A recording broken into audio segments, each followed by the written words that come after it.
So, Armored Core 6. FromSoft are known at this point primarily for the Dark Souls and Elden Ring franchise, which kind of sucks because I feel like their best work was Armored Core, starting with the original Armored Core, and then the really weird way the series worked after that, which we'll explain in a second. Like, Dark Souls is fine, I just don't find it that fun. I can play it, I've got most of the way through the first one, never beat it, because I just get bored. Armored Core? No. Armored Core kept my attention for all of the PSP remakes that I played. Now when I say the series is weird, in kind of the same vein as Final Fantasy, the individual numbered games are not necessarily related to the other numbered games. However, if it shares a number, it is. So for example, Armored Core 1 doesn't really have anything to do with Armored Core 2, but Armored Core 1's actual sequel would be Master of Arena and Project Phantasm. And then Armored Core 2 has, I forget the names for Armored Core 2's one, and then Armored Core 3 and so on. Now, there tends to be a bit of a thing where there's at least one numbered and then one direct sequel. For example, Armored Core 4 and 4 Answer. And then I don't think there was one for 5, but I could be wrong. I didn't play 5. Did get to play 4 though, because that ended up coming out for the Xbox. But Armored Core is a series of, I think, is part of what got me into just liking mechs, and is when I ended up playing 40k around the same time I was playing Armored Core, the Tau army used a lot of battle suits, and it also eventually became a thing where you could run battle suits as an infantry choice, meaning you never had to take anything that wasn't a battle suit. So then I basically ran Tau like they were an Armored Core corporation, which is the main reason why I like Tau. I don't really care much for the infantry, I don't care much for the vehicles really, it's purely the battle suits, and I feel like that's where a lot of the appeal comes from. Now, a little bit of an explanation as to how we're doing this. We will be doing 3 playthroughs. I'm not sure if we're going to do them back to back, but 3 playthroughs will eventually be done. The reason being, to get the, quote, true ending, because every Armored Core game has multiple endings, as far as I know, even the ones back on the original PlayStation 1. You have to play the game a minimum of 3 times, because the unlock condition for the, quote, true path is to beat every mission in the game, and you can only beat some missions. There'll be points where we have to pick one or the other for a mission, so you have to do at least 2 playthroughs to play all of the main missions. And then if you've done all of the main missions by the end of the second playthrough, you unlock more missions for the 3rd playthrough. Now, to sort of keep this interesting challenge-wise for me, the first playthrough we do, unless I get completely stuck, we will only be using the default stock starting AC. We will not be using any additional parts, we will not be buying any additional parts. We will not even be using the OS tuning. Don't worry if you don't know what that is, we'll briefly touch on it-ish. And yeah, we're running this as stock, as unupgraded as possible. If it ends up being that we never need the OS tuning in the first playthrough, then we will never do it for the second or the third, because I believe there's hidden Easter eggs if you don't do certain things that you probably should have by the point of the 3rd playthrough. Cass says, also it's not a great weekend because they have back pain because their brother stole their bed and they slept on the floor. I would have dragged the brother out and left them on the floor and then taken the bed back. You know, you can't steal my bed, it's my bed. I like to be comfy on that bed, not them.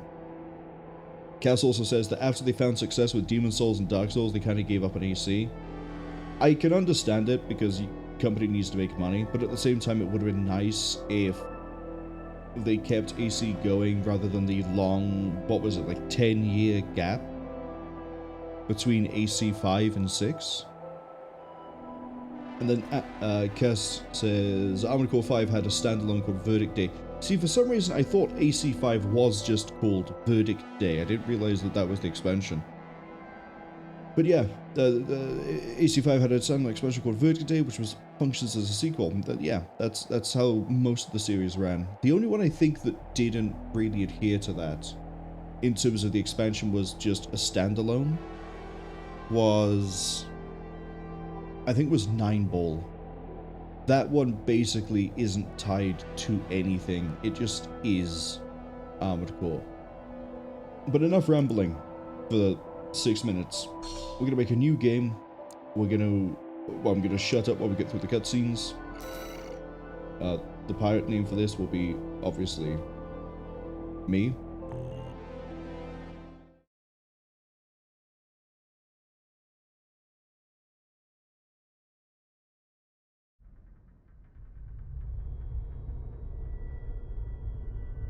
We're close to Rubicon. Wake the dog up. Handler Walter verified. Activating cerebral coral control device. Augmented human C4621 has awakened.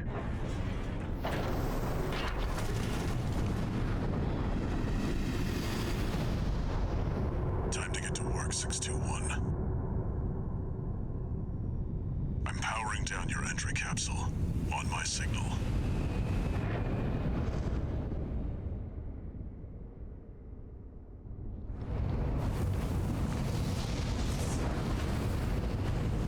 Now, activate the AC.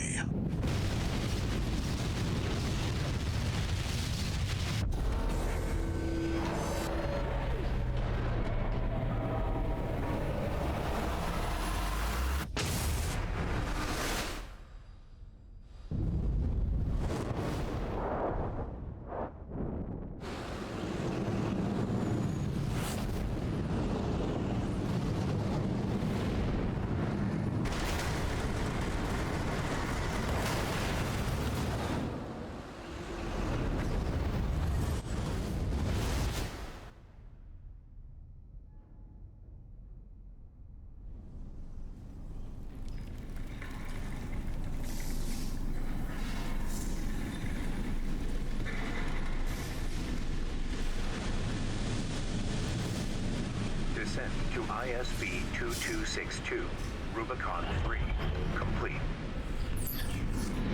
Your position is grid 135. Off target, but within permissible range.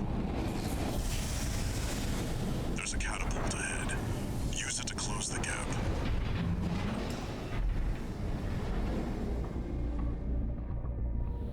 Main system activating combat mode.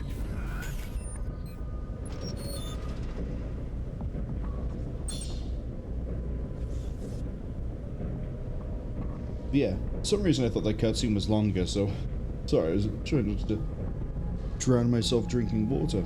But yes, there's different ways to enter a planet. We've certainly picked one of them, and we're currently inside of an armored core. Now, in this universe, the way things work is you originally had MTs, which I believe were called mobile tracers or mobile transfers, or something like that. Maybe just mobile tank. They are basically, you build them, you get them. Imagine if you just made an Abrams and it walked, and that's it. Eventually, they decided that it would be much more useful to have lighter, more mobile versions that were modular, which led to the design of the armored core. The idea being that central chassis piece, that is the AC unit itself, and then everything else can be changed. And then, depending on the game, you either wire the person, the pilot inside of it, or they're just normal humans. If you want a good example of just AC in general, the Secret Levels thing that was made for Amazon has an episode for it where Keanu Reeves, literally Keanu Reeves, is an AC pilot. It's a really good watch. I recommend it. I recommend a few of the secret levels, actually. So there's a few different systems in play here. This is a tutorial, so it is going to cover most of it. But that big bar at the bottom, didn't mean to heal, but it does give us an Easter egg about conversation. The big white bar at the bottom is our energy. If it depletes, we cannot boost, we cannot go into the air, and we will always ground ourselves. If we... the bar above it, if we take too much damage, that's a stagger gauge. Eventually, if that fills up, we just can't move. We're stunned for a bit. And we take bonus damage. The same is applied to enemies. We can have up to 4 weapon systems, but we're not going to have that during this first run through. And here, what I've done is I've initiated the boost, which then turns on the thrusters, so now we're a bit more mobile. And at any given time, I can also choose to boost left and right, forwards and back, all the degrees of movement. We also have a missile system, which is very helpful, because if we have multiple targets, I can lock multiple targets.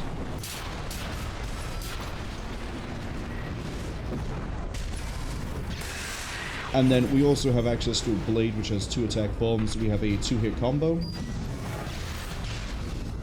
And then if I hold down the attack button, we instead have a bigger single hit. But when we get to the AC customization bay, I'll show you the stats. It's better to do the 2-hit combo than anything else. Cass says, from 2013 to 2023, it was 10 years before they released AC6.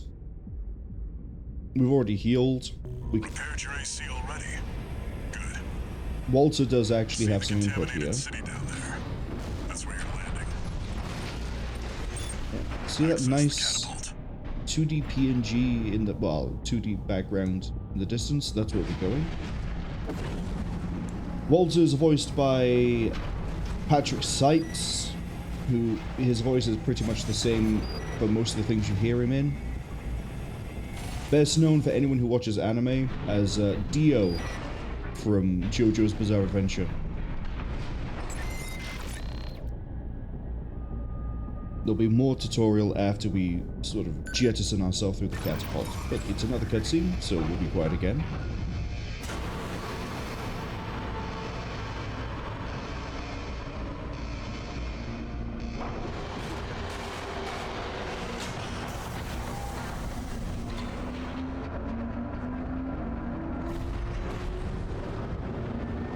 Time to fly, 621.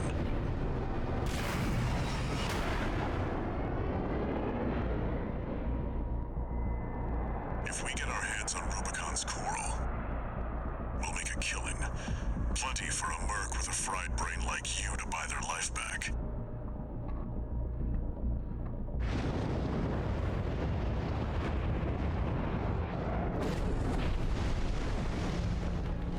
Enough chat, back to work.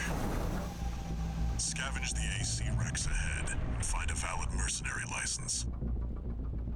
We're illegals here. You'll need ID to operate. Another place you may recognize Patrick Sykes from is if you watched my playthrough for Daemon X Machina. I'm pretty sure he voiced Reaper of the Western 7. We ran into Reaper a few times. He's one of the first characters we met. Here it mentions about quick boosting, which is the dashing left and right. Dashing uses energy.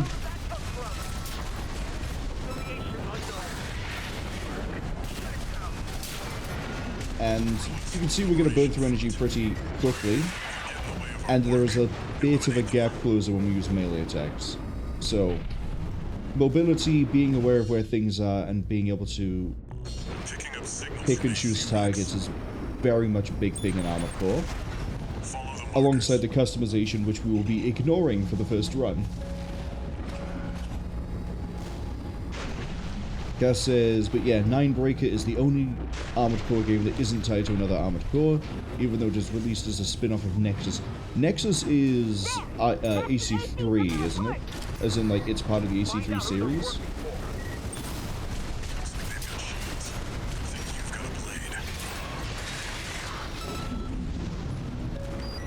Some enemies you run into, they'll have physical metal shields. You can either go around them, or you can break the shield. Extract the pilot data. I'll analyze it from my end. It's a very nice designed AC. There are 3 factions in this game. We'll be introduced to them slowly, but here's one of the first ones. This is part of the Rubicon Liberation Front. Every faction has an aesthetic and a style. 2 different sort of things. The aesthetic being, do they like sleek and high-tech? Do they like brute force practical military? And then the style being just how they are. Keep a low profile. We don't want them breathing down our necks. Analyzing. This guy right here belongs to one of the other factions. This is G7 Hakra. Belongs to Balaam Industries. Corp license. Easily traced.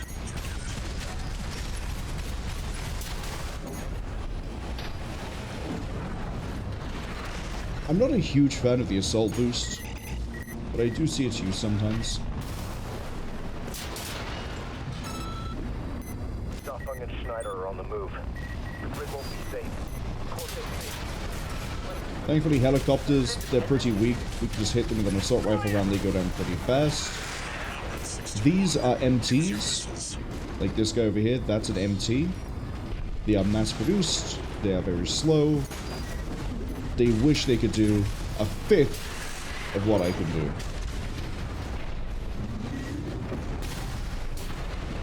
Let's see about this license.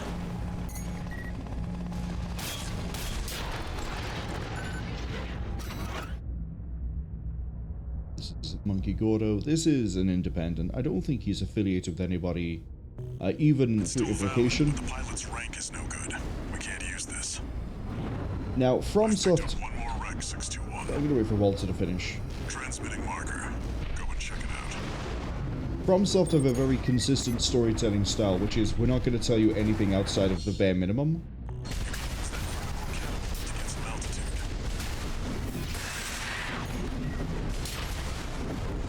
And that really carried through in a lot of the Armored Core games, and also this one. So there's going to be some things we won't quite understand unless we look for data logs, we look for context.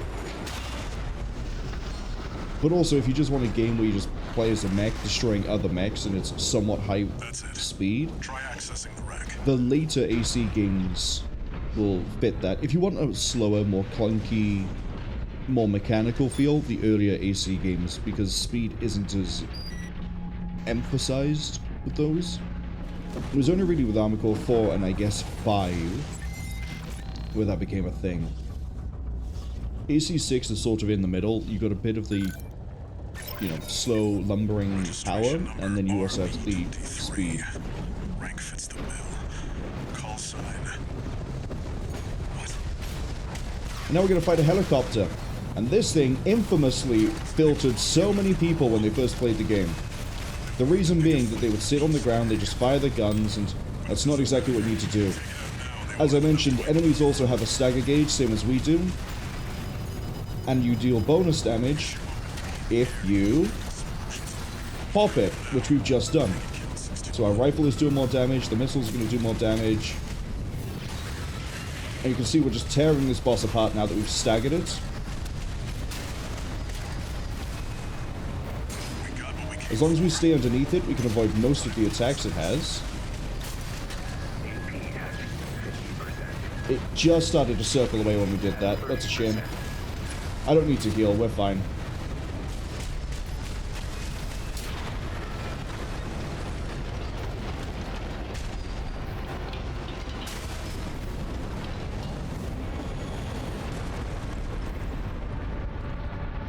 Confirmed. Heavy combat helicopter is down. That's all for our work here today, 621. You look similar to me. That license you picked up.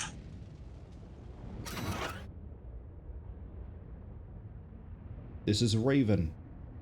If you watched the trailer for AC6, the actual trailer, not the cinematic story one, the AC that was shown in the original trailer was Raven in its configuration that we see on the floor here. And I think that's really a nice detail. Raven is a term and a name that turns up in, I think, every single AC game. Armored Core game, even. Either it's you are call signed as Raven, or there is a organization, or there is a place known as Raven's Nest. Raven. That's your new name here on Rubicon.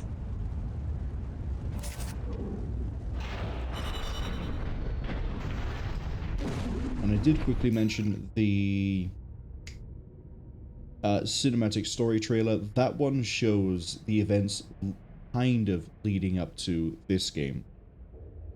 Specifically, there are 3 ACs. I think it's 617, 618, 619, 620. That'd be 4 ACs.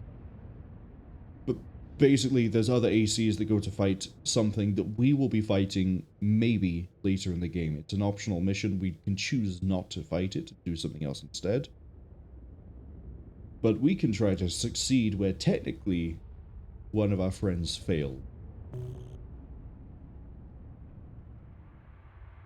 Coral, a sublime substance. Discovered on Rubicon, a planet on the frontier of developed space. For a time, coral was a revolutionary energy resource and data conduit, poised to transform human society by leaps and bounds. They called it the Fires of Ibis, a storm of flame that tore through the stars, leaving lethal contamination in its wake. Coral, the kindling, was thought to have been utterly consumed, forever lost. However, on Rubicon, the embers continued to burn. Humanity would inevitably return to stoke the fire.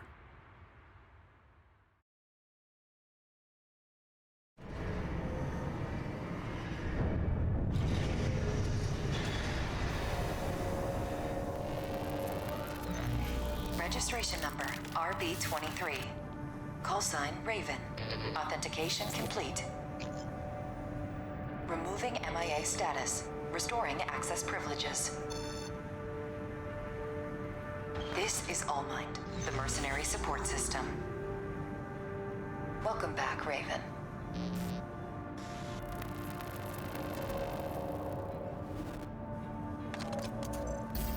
Looks like you passed the authentication. Raven. That's who you are now, here on Rubicon. I've picked up some work for you already. Take a look, 621.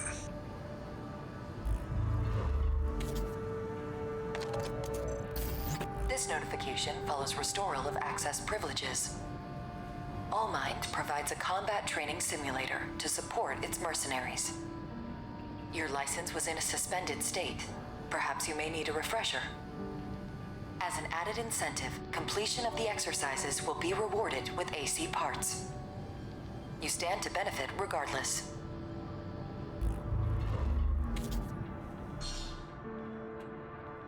I don't need no tutorial. I know what I'm doing. So for this first playthrough, we're not going to be using a custom emblem or a custom paint job. I am literally leaving everything as it's given to us. Kara says that MTs are Battletech / MechWarrior mechs. Yes and no. If you go by just the ones depicted in the video games, yes, but there are mechs that turn up in tabletop and the books that could potentially rival the mobility of an AC. But as I say, they don't tend to turn up, if at all, in the video games like MechWarrior 5, for example, or Battletech, the turn-based game.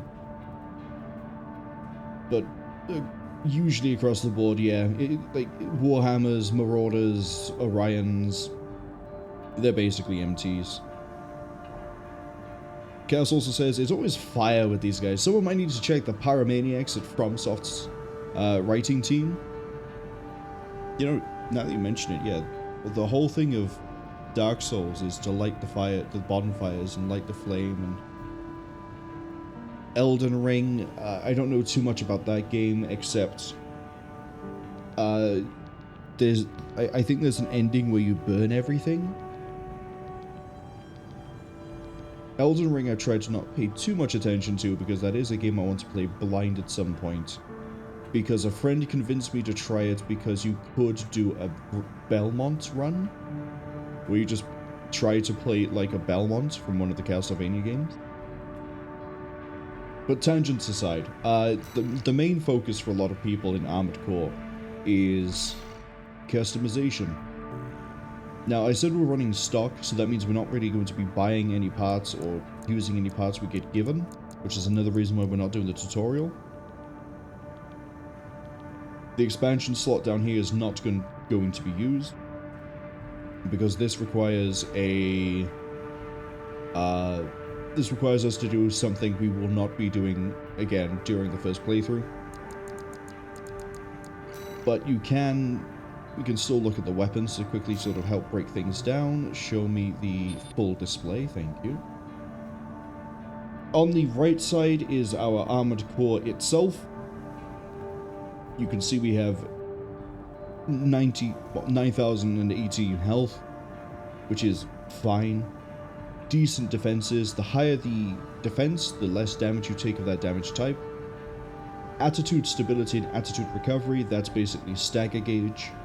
Target tracking is how well our fire control system is able to track a target at any specific range.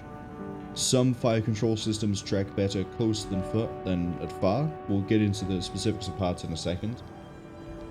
Boost speed is when we turn on the thrusters, how fast do we move. You can see that the quick boost speed is not that much faster, it's only 2 faster. So when we boost, we're not gaining that much speed, but we need to boost to avoid heavy attacks. If you hear the sound whoop, whoop, that's the warning. That's an early warning system kicking in and telling you there's a heavy attack on the way. You most likely want to try to, you know, dash. Quick boost and the energy consumption there is just how much it costs us to do it. The quick boost reload time is the cooldown between dashes. So basically, almost every half a second we can dash. Energy capacity is, as it says, it's how much energy we have.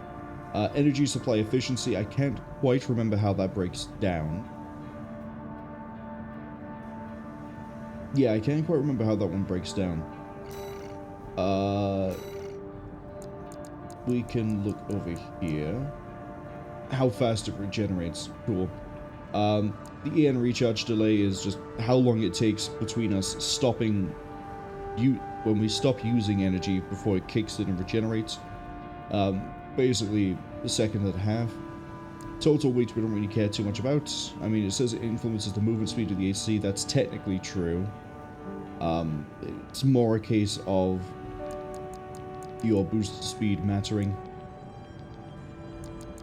And then you have different limits on what you can use. You can also see the load bars down at the bottom. The more load you have, the slower you move. And also, if you go above the limits, so if you have more load, more arm load, more energy load, you will not be able to deploy the AC. You need to be within those limits, but different parts will affect the limits themselves. So like energy load is affected by the generator, the legs affect, I believe, the general load of the AC. And it all comes together. It's basically like a balancing act, you know, you can't be just take all the best bits and leave nothing behind. Now, as for weapons itself, briefly touch on this, I say briefly. Attack power is pretty straightforward, how much damage we deal. Impact and a cumulative impact, I believe this is directly how much stagger is dealt. We can double check this with this. ACS strain. So yeah, this is stagger gauge and how much of it disappears, basically. Direct hit adjustment is When we hit something that is staggered, we deal direct hit adjustment damage instead of attack power. So we deal, you can see here, 80 more when we stagger. Recoil is just how inaccurate the weapon is as we fire it. Ideal range is, you will notice when we fight things, we actually do care about distance.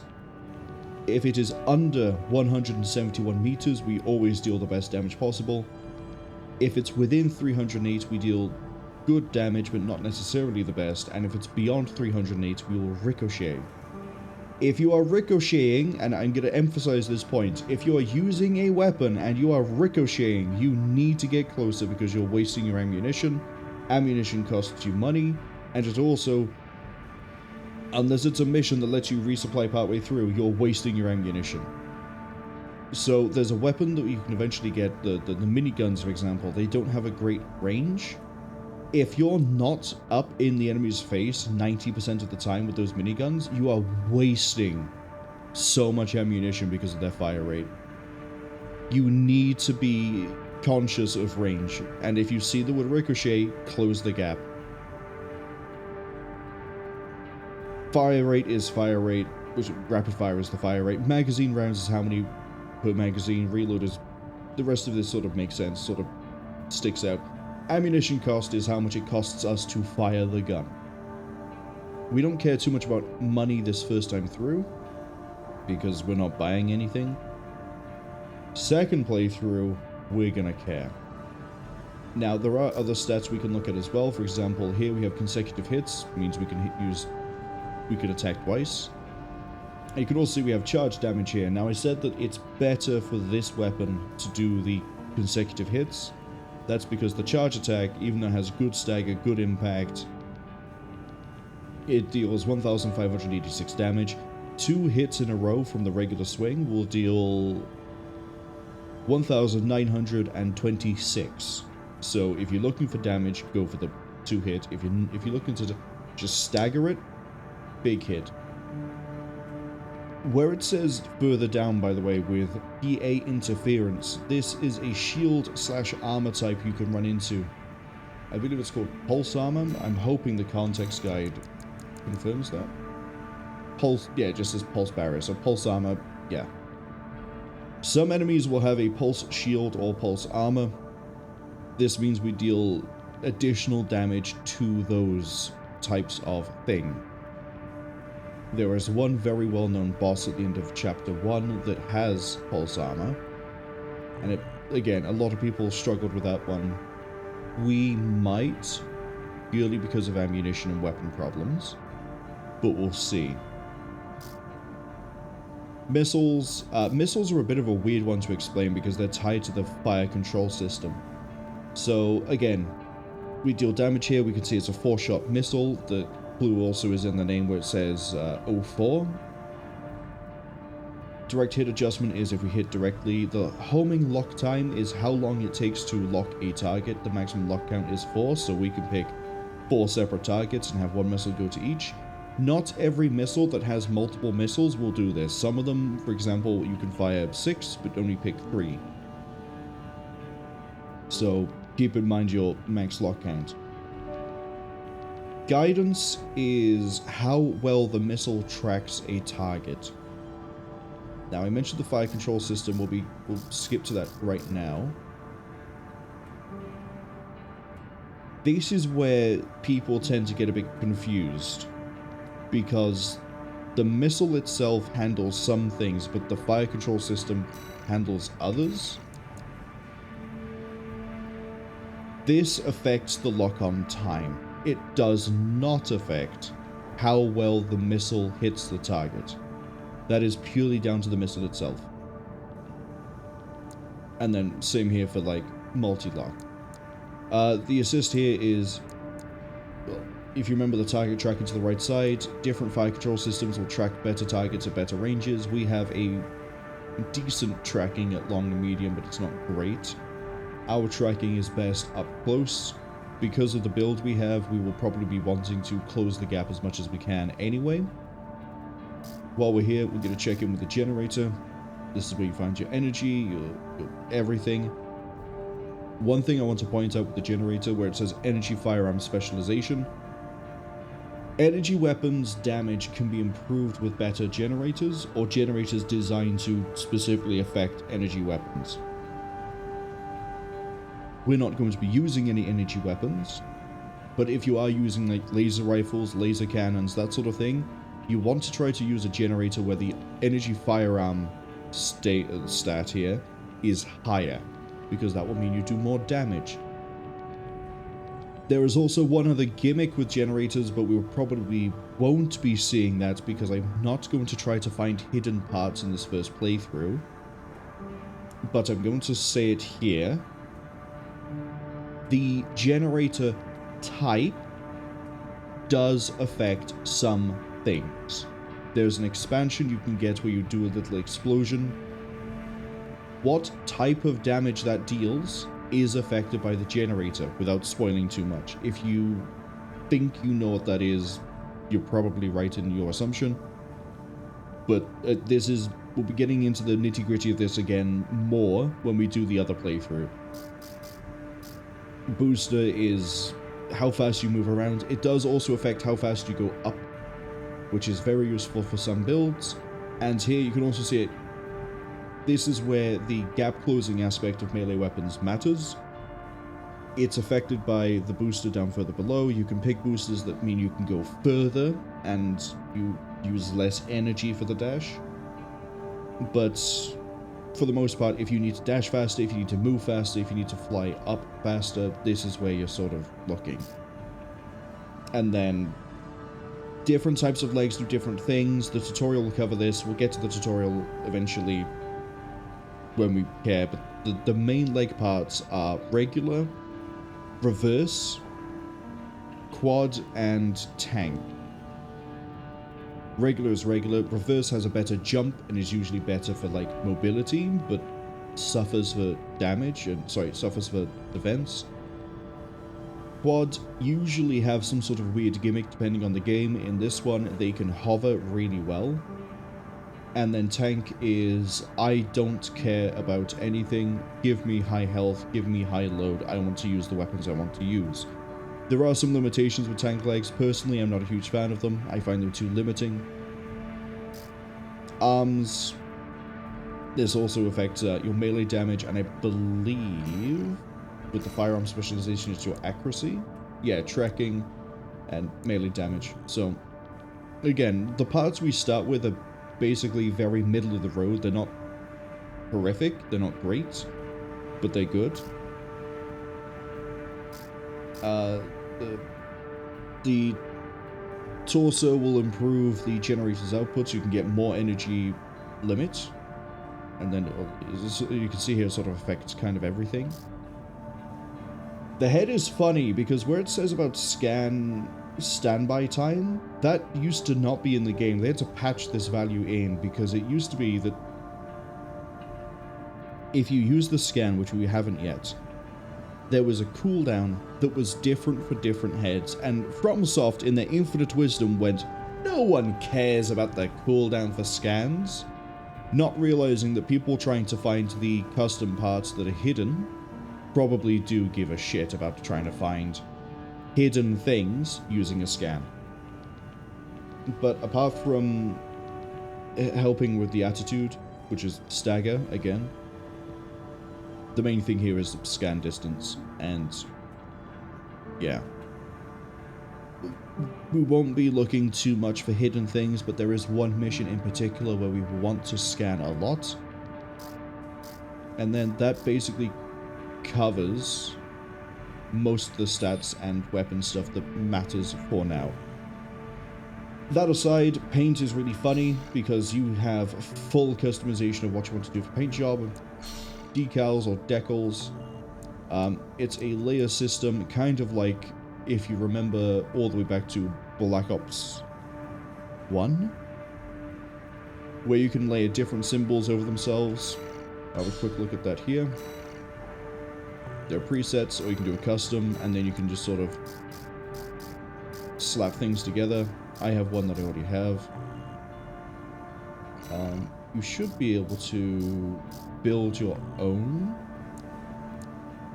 and I forget which menu that's under. It might be under Image Editor, for example, where you can have up to 128 layers, and then you have all these symbols that you can mess with. You can do so many things with this. Like look at all your options. Different fonts, different symbols. Have fun.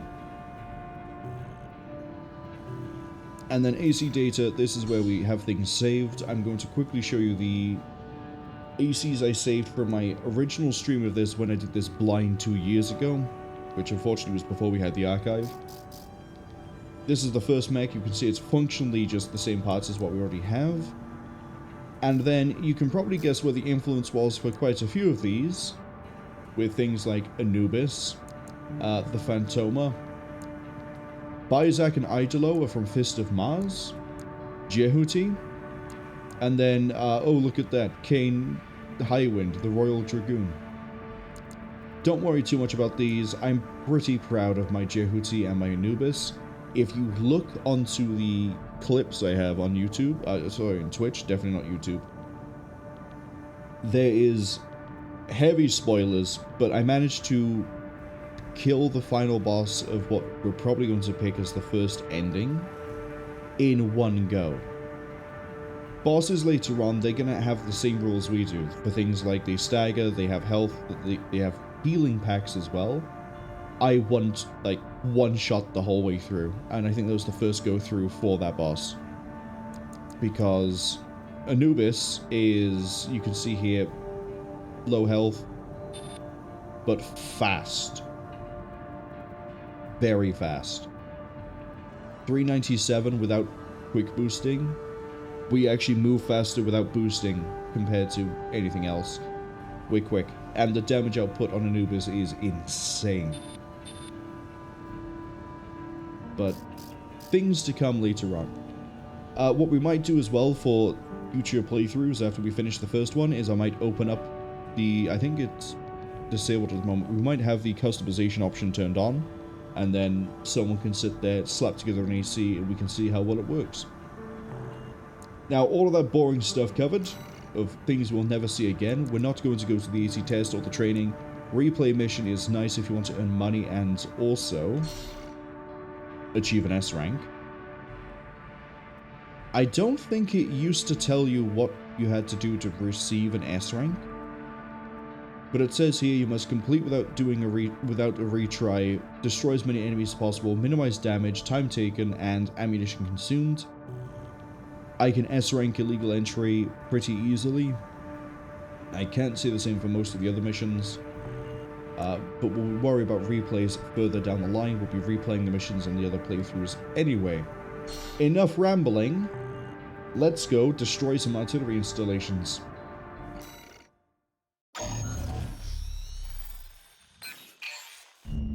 Job for you, 621. This is an open call from the Balaam Group, one of the corporate forces occupying Rubicon. Attention all independent mercenaries! This request comes from our affiliate, Dafeng. The Rubicon Liberation Front has deployed BAWS artillery throughout the contaminated city. The city itself has no strategic value, but we cannot allow them to hinder expansion of the Coral Survey. Show us your ambition. Destroy the Liberation Front's artillery. Bonus pay will be awarded for destroying their MTs. We want the enemy weakened. Consider it an opportunity to prove yourself. Impress us, mercenaries!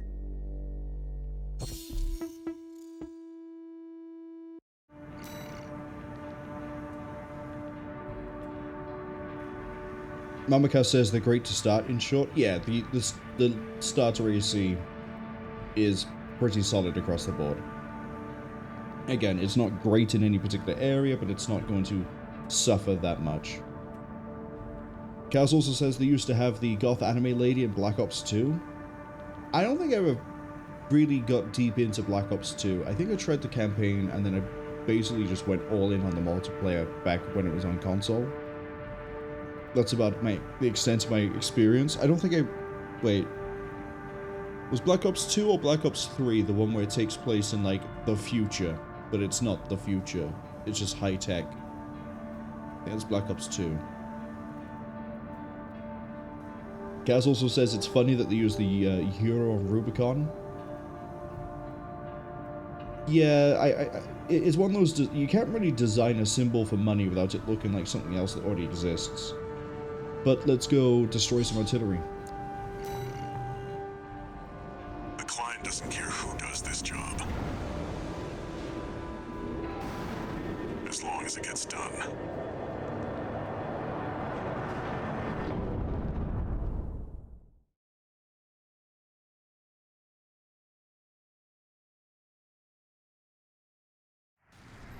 Main system activating combat mode. Commence mission. Destroy all of the Rubicon Liberation Front's artillery placements. So starting with this mission going forwards, we're going to be paid for everything we kill.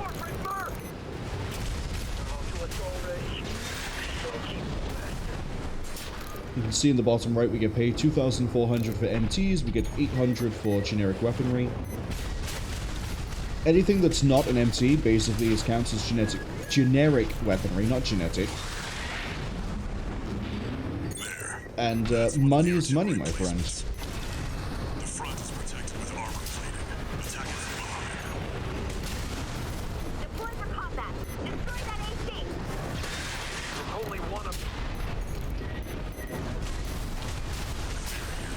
Move on to the next 761. So, the way that we're going to be running through most of these missions is I'm going to try to do it as clean as I can.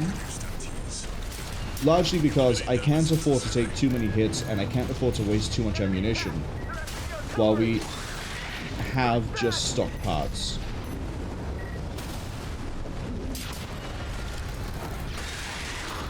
So we're going to be using the Pulse Blade a lot.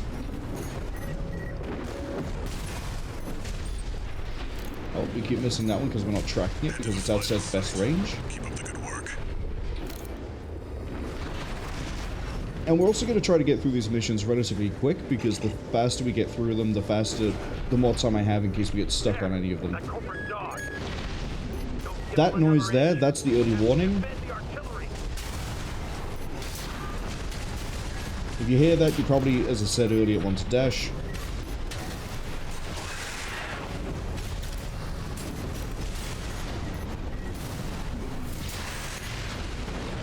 Sometimes you can get lucky and split the blade hits between targets.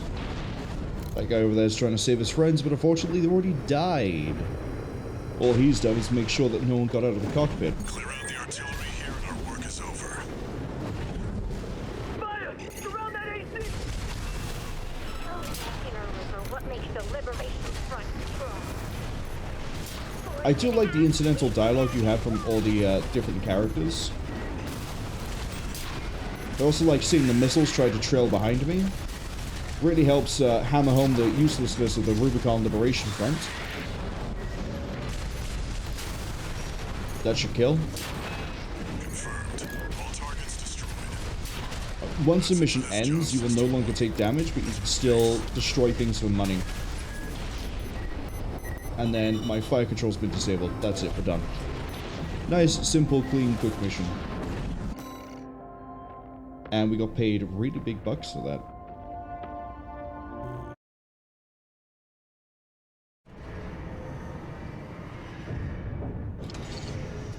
One new message.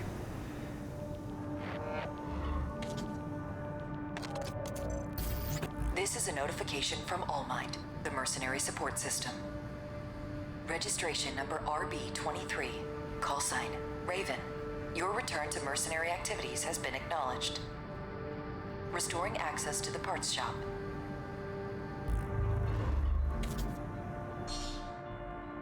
Allmind for this first playthrough is basically just going to keep popping up going, Raven, you're a mercenary. Let me support you. Let me help you. You have parts. You have training. You have things you can do. And I'm just going to constantly go, nah, I'm good. I got this. I'm good. I'm good. I don't need you. Go away. No one likes you. So now we're going to sort into the next mission, which is the Grid 135 cleanup, and I'm going to show a thing not From what I've seen, not a lot of people realize on the first playthrough.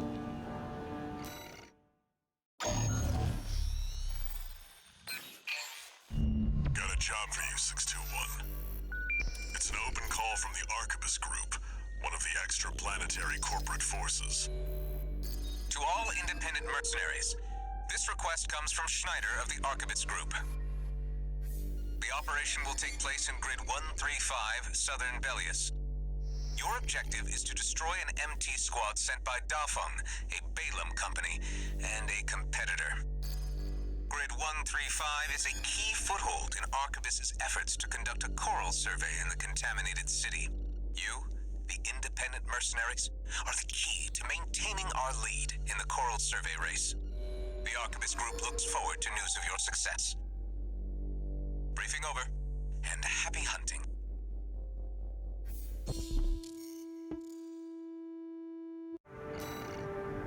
Let's go straight to it. You've got ID. Now you need a rep. Get their attention, 621.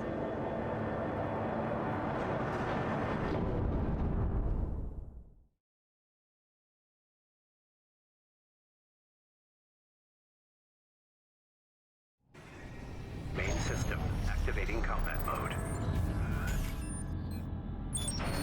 Commence mission. Wipe out the Dafeng MT squad. So there's a hidden thing here that's here from the very start of the game. And we're gonna go find it before the ads arrive. Let's go to shield. An independent mercenary, huh? At least they didn't send the members. Intercepting! Just mass-produced MTs. Wipe them out, 621. This AC pilot's sharp. Focus your fire! Okay, if we go up here, which is, you may realize that last level we were in the second half of the tutorial area. This area we're now in the first part. Only a few targets left. That is where we crashed down. That's where we landed. And if we go over here, things get a bit weird. Mac, I can't see it. Handling 621.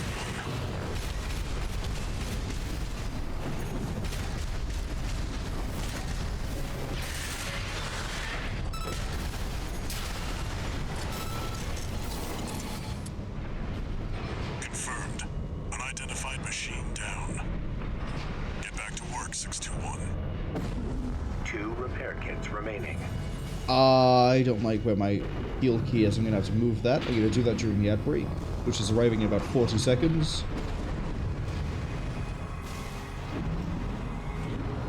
But that enemy we'll see more of later. As Mickey Mouse would say, this is a tool that will help us later. Foreshadowing is a literary device. Picking up new enemy signatures. They both have shields. Fortunately, I can go around them like that.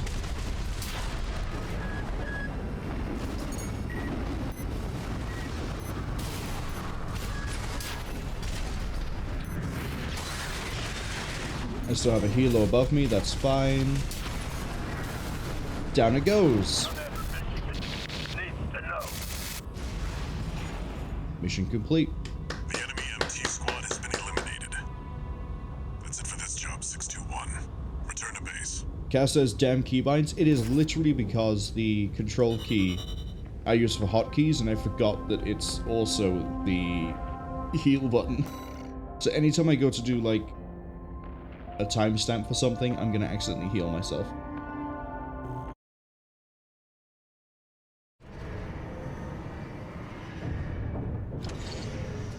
One new message.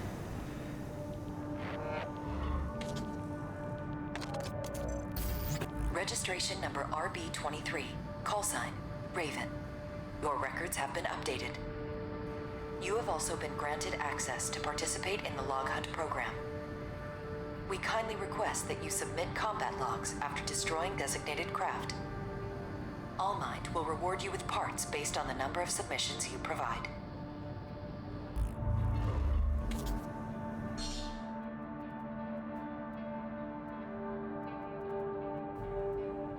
So I'm going to give this explanation here and then give it again later on.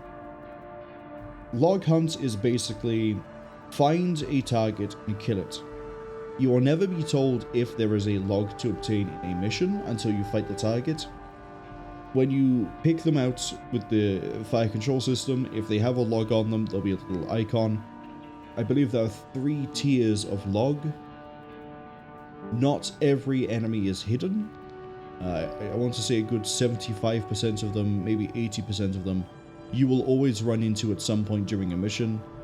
But the remaining 20, you will have to go looking for them. Which is also part of the reason why being able to replay missions is great, because it means you can go get parts you might have missed, or logs you might have missed. Now, while we're in the ads, I'm going to quickly pause the recording, and then we're going to deal with my issue with hotkeys. Let's turn the recording back on. The ads are now finished. I think at the next ad break, we'll probably look at the parts shop, but we'll be ripping through missions pretty quickly, so we'll get there. Destroy the transport helicopters is going to introduce us to the first enemy that has a log hunt, or a log, in case you got hit by the ads. There are going to be various enemies. They are not necessarily mini-bosses or other ACs, they could be other things. If we defeat them, then we gain logs, and those logs are basically just another form of experience for unlocking parts that I will not care about.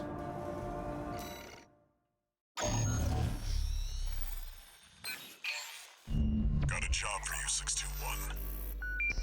The Balaam Group sent a request. Raven, this request comes from Dalfa, one of our affiliates. The group has committed to use of military force to handle the Rubicon Liberation Front. Target for this mission is a squad of transport choppers. Destroy them. You'll encounter guerrilla resistance from BAWS mass-produced MTs. They're no great concern. You performed adequately in your last sortie, Raven. This did not go unnoticed. We will be watching with interest to see what you bring to the team.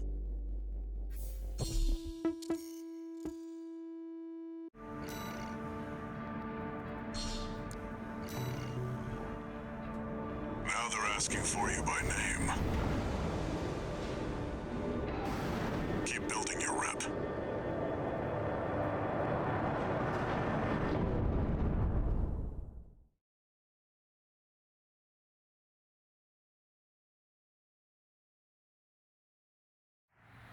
Main system activating combat mode. Commence mission. Destroy the Rubicon Liberation Front transport choppers. We're under attack. Corporate first. Intercept. Keep them off the supply.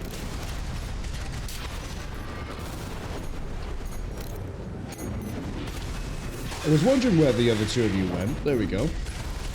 Okay, so this mission is pretty simple, pretty straightforward. We just have to destroy transport helicopters. We have to worry a little bit about defenses, but not too much.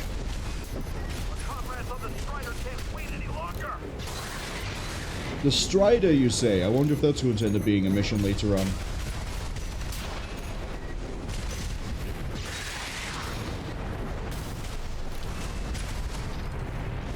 One more shot should do it.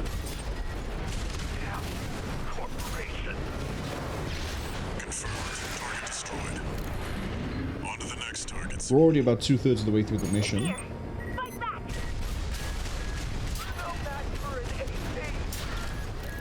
Reload that now. That big thing at the back with the 4 legs, the tetrapod, that is the BAWS, and that has a big blade.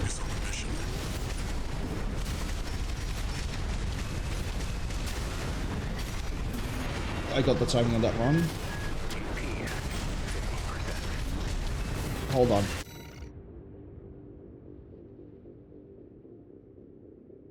I had an itch and it was really distracting. But we're okay. Now that we've staggered it, It's not going to stay staggered long, pull some distance because that attack sort of sweeps.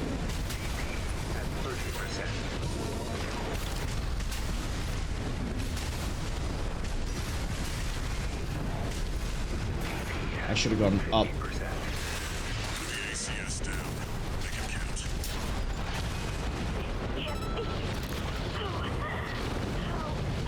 count. There goes the heavy MT. Got So the tetrapod, huh? Yep, thank you, Walter. I was about to mention the tetrapod. So the tetrapod is going to be a case of I just need to remember its attack patterns to not really suffer fighting that thing. But stagger it, shoot it, pull distance, stagger it, shoot it, rinse, repeat. We'll be doing that with a lot of enemies in this game. Oh hey, it's where we destroyed the helicopter. And Raven is gone. I guess we're Raven now, right?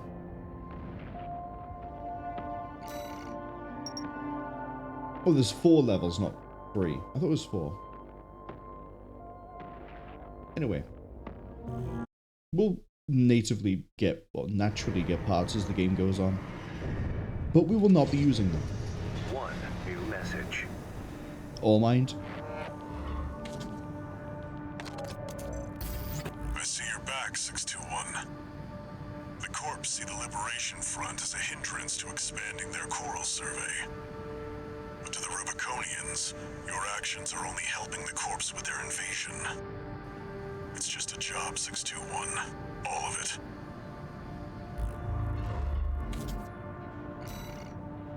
It's all about the money. Right, now we get to fight an EC. Got a job for you, 621. It's an open call from the Arquebus Group. To all independent mercenaries, this request comes from Schneider of the Arquebus Group. Dafeng, one of our adversaries allied with Balaam, has introduced a new tester AC. It's a sample model from an external architect, featuring extensive assembly optimizations. In the hands of an experienced pilot, it will pose a threat far too great to ignore. This brings me to the request. Intercept delivery of the tester AC and destroy it. The Arquebus Group looks forward to news of your success. Briefing over, and happy hunting.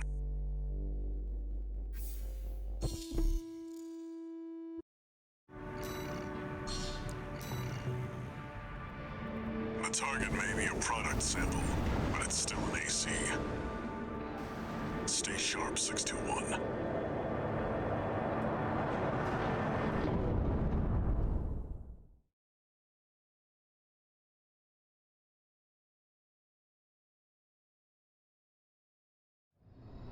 Main system activating combat mode. If you thought the other missions were short, this one's going to be even shorter. Commence mission. This is basically the tutorial fight. Now's the time, 621. Thank you, Walter. This is basically the tutorial fight for how to fight an AC. Which is the same as everything else. You bully it. Pilot's just a trainee on delivery. But you're going down. Come on, stagger. I've been training for this.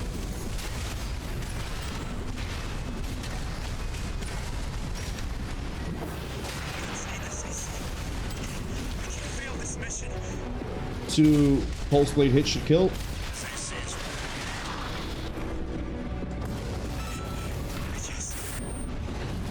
just wanted to call silence my own. Enemy AC destroyed. That's it for this job, 621. Return to base.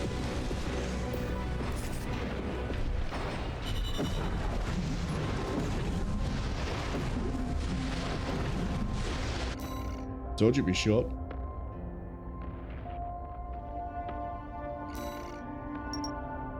Look at that. The little rookie gave us a bit of log data too.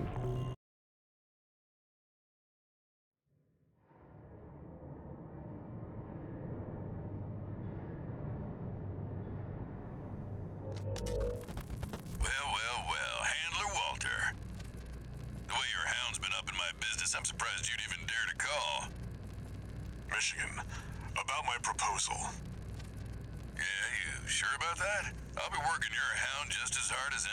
gun. Gen 4s can be emotionally withdrawn. They need a shot in the arm every now and then. Then you got a deal. I'll send Volt and Iguazu.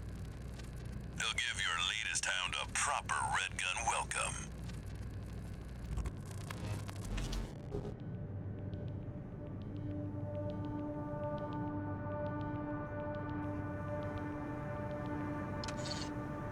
One new message.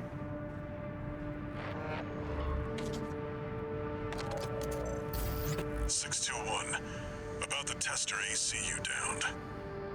That was being shipped to the Red Guns, Balam's in-house AC squad. They're Balam's main force, and its members are no amateurs. Remember who you're messing with.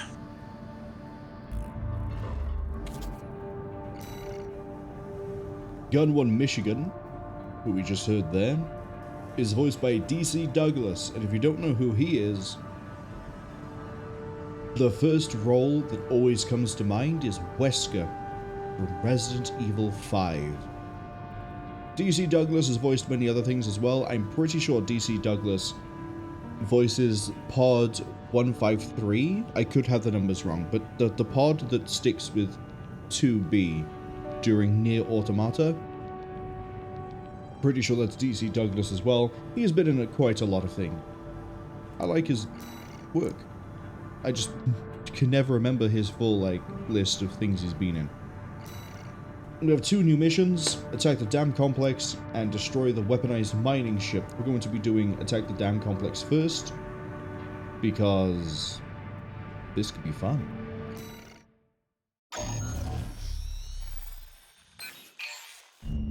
Got a job for you, 621. You're joining an operation planned by Balam HQ. Check the briefing. Heard the good news from Walter, did ya? Good. Sit your ass down and listen. Balam's moving in on the Gallia Dam Complex, one of the Liberation Front's bases. The objective is to destroy their lifeline and make those sacks of shit beg for mercy. I'll be sending 2 good-for-nothing maggots from the Red Guns, Gun 4 Volta and Gun 5 Iguazu. You're just gonna be tagging along on ass-wiping duty.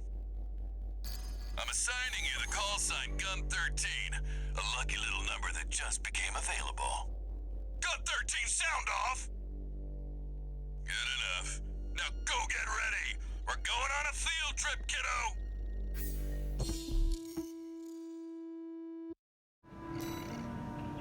I love Michigan. Probably my second favorite character in the game. Gun 13, huh? I'll stick with 621. Don't let the Red Guns teach you bad manners.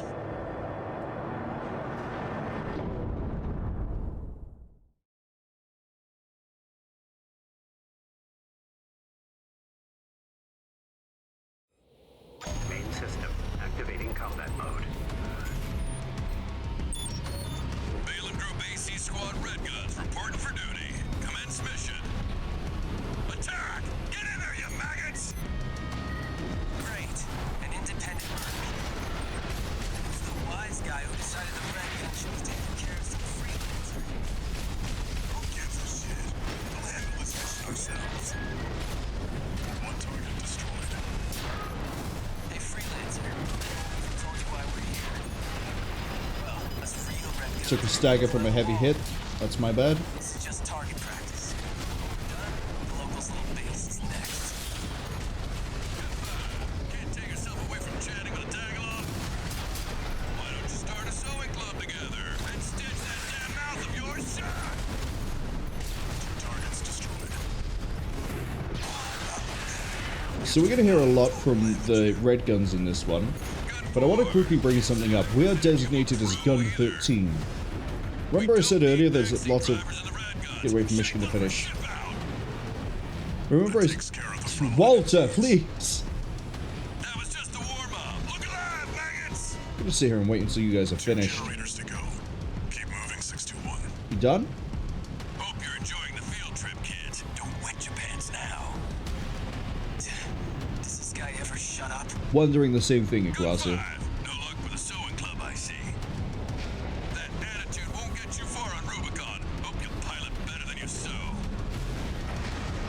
Right, we're gonna let those guys go that way because we're gonna go this way for a secret fight.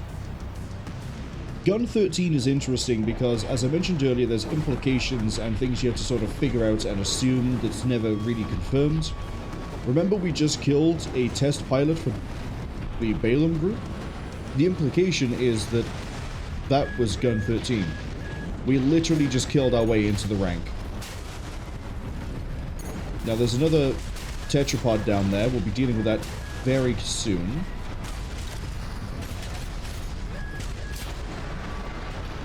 And by soon I mean right now.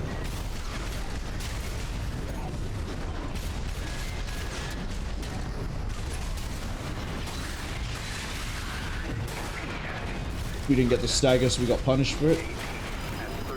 That's okay. I'm faster than you are.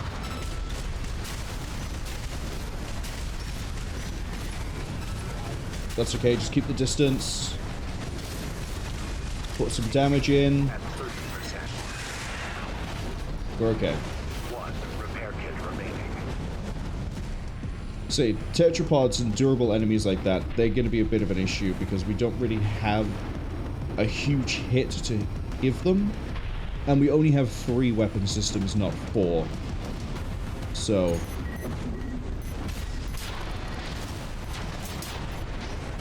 also need to not be taking hits like that.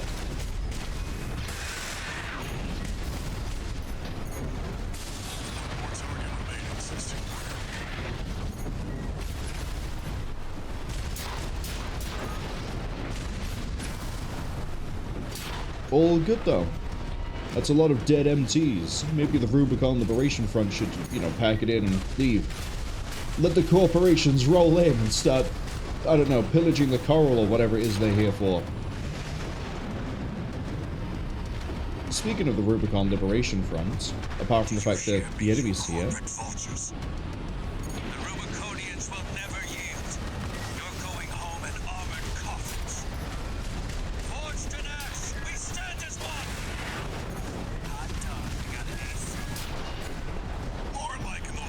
I'm gonna let the red guns deal with Index Dunham while we run up here and destroy this guy.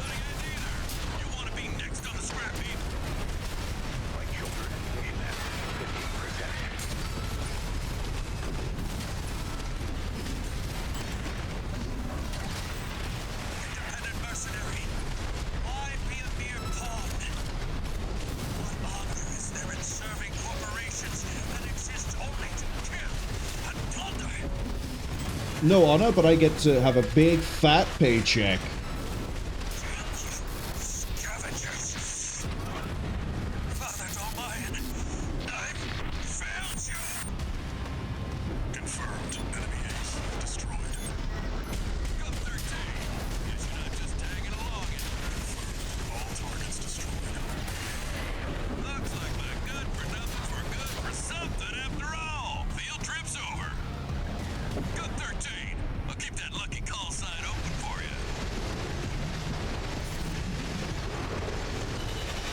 Can you guys do this? Know that you can. Don't think you can. You're jealous, right? Jealous? Thought so. So a bit of a riskier mission, but if we didn't go to do the optional fight, we would have needed to heal. And for that, we now hit rank 1.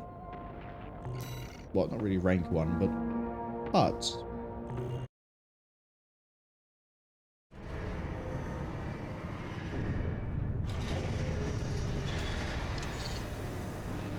New message.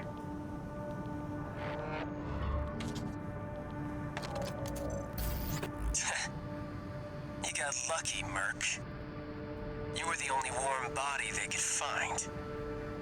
The red guns are going to be first over the wall.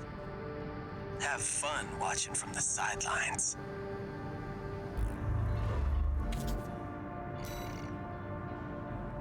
Look at that.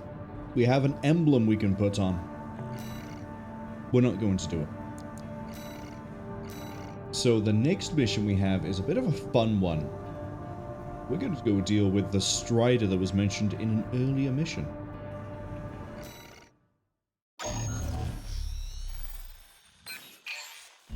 Got a job for you, 621. This one's a request from the Arquebus Group. Raven, this request comes from Schneider, an Arquebus subsidiary. The mission will take place in the Bonadea dunes of Western Bellius. Our coral investigation there is being blocked by the Strider, a Rubicon Liberation Front mining ship. You are to destroy it.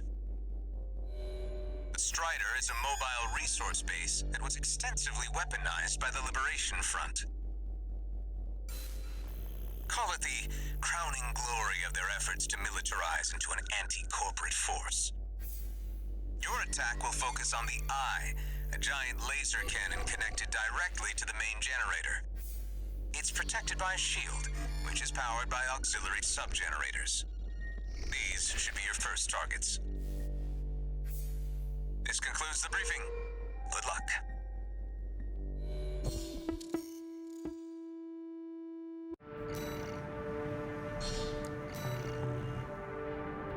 Time for a little self-promotion, 621. Smash the Strider, and Arquebus HQ will be sure to remember your name.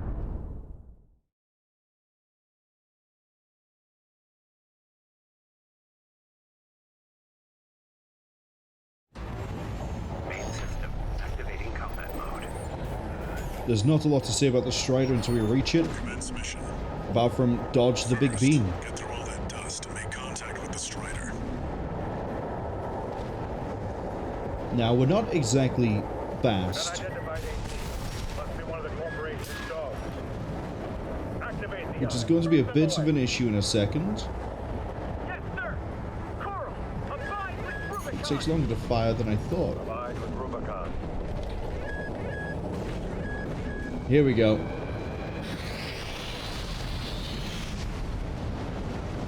We can do an aerial dash while we do the big boost, which really does help with things like this. But when they said it was a big mining ship, they meant it. Look at the size of this Now thing. you're up close and personal. Take out one of its legs and bring it to a halt. Things to keep in mind, we're going to take down a leg. Don't get in the way of it falling down, it will kill you. Close range combat. Intercept. And then if anything sort of exemplifies that we don't deal a lot of damage, this is probably it.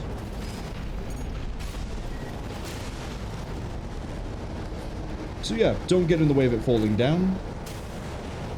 Confirmed. Strider leg compromised. It's going down. The bigger they are, the harder they fall.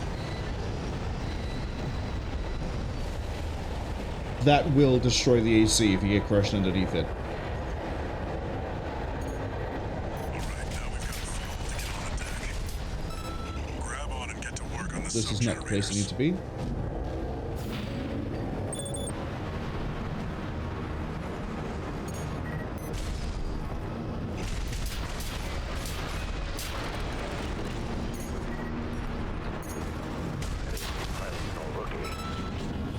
We Come can't on. take any chance. Double the rate. I'm trying to cut and run. We can't take the enemy AC. We're okay. Remember, we fight for the coral. Defend the sub-generator. We just have to now dismantle this thing piece by piece without getting shot by the lasers.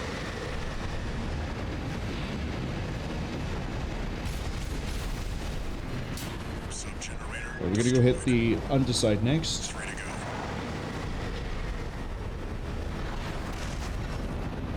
One thing I don't particularly like about the Strider level is the camera.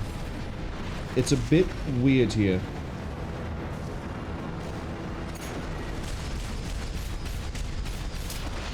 Lost another sub-generator. Okay, now we need to go up. Remember the hardships that made us. Forget Remember where that the when Rubicon burned, platform we is. endured. There it is. So in case you don't have good, you know, going up ability, you can just use these. Very nice of the Rubicon Liberation Front to leave their jump pads lying around all over the place, so I can climb all over the giant mech.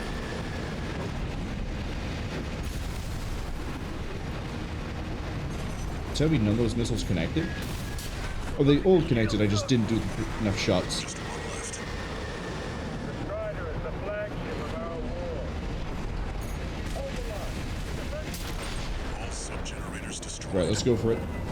The ice shield is offline. Head to the front segment and hit the target. Now you've got the target. Hold on, that's annoying me. I've hit a button and I've managed to swap where the camera is.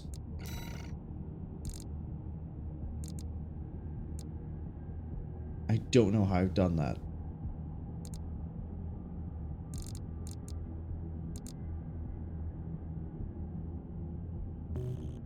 I don't know how I've done it. Get in your sights. Time to finish this 621.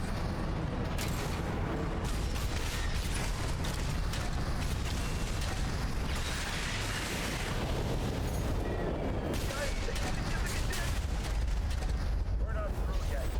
Throw them out. That was too far away. The eye's in a critical state. 2, and then we'll just missile it and leave. No response from the eye. No, we can't lose the Strider. I'm really not used to this amount of energy. Target destroyed. There we go. And it looks like all that energy it was sucking up has nowhere to go. Move 621. You need We're to get clear of the fine, Strider. Walter. What are you worrying about? We're so far away from it. Like, what could possibly happen, right? It's gonna fall over. We'll be fine. Damn hyenas. Devastate the planet. Oh, combined with Rubicon. Oh. See that 621? This is why you follow the guidelines on your electrical For equipment. something built to Otherwise, you run into things like this.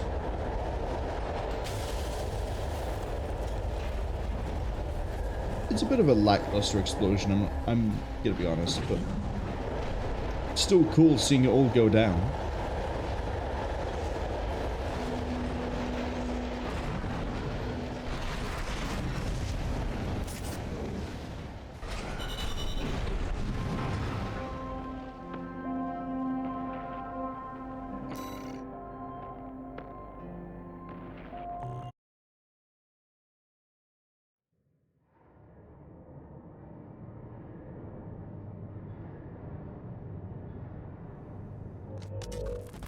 You must be the handler, I presume, for the independent mercenary Raven.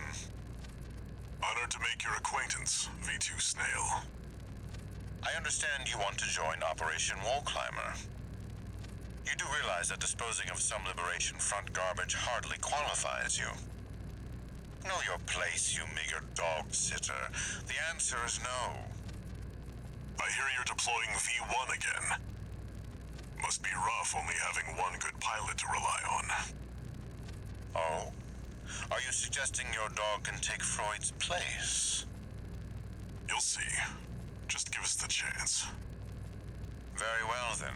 We're also deploying V.IV, who's been equally brazen of late. Let's see how they both perform.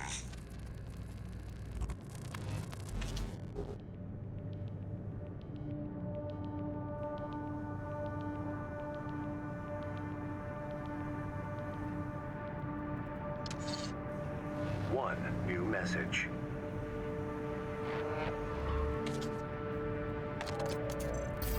Raven, your work on the Strider deserves commendation. I am thrilled to have issued you the request.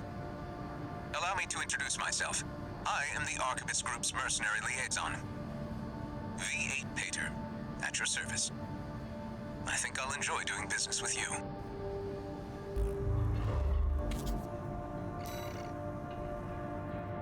So, if you watched my playthrough of Daemon X Machina, you may remember that basically every voice actor I was going, hey, I'm pretty sure this voice is in Armored Core 6.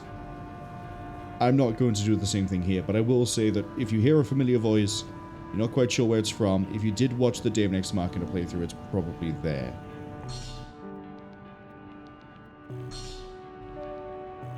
New parts, new things, who cares? We're going straight to Operation Wallclimber, which is, in my opinion, the best mission to farm early game if you want money.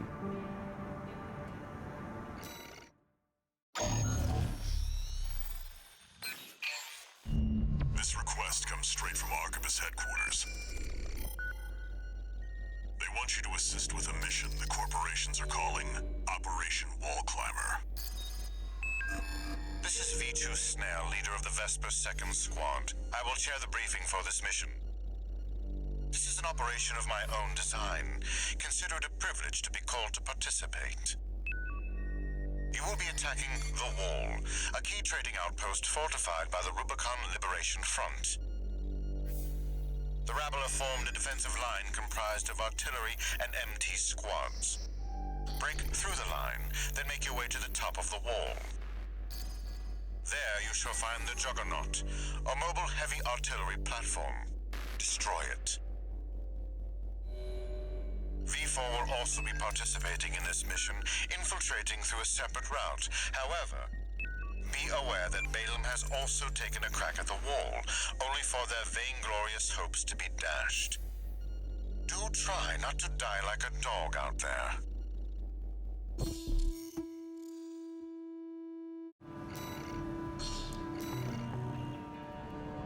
Your objective is to take the Liberation Front fortress, the Wall. Show them you're worth the credits. 621.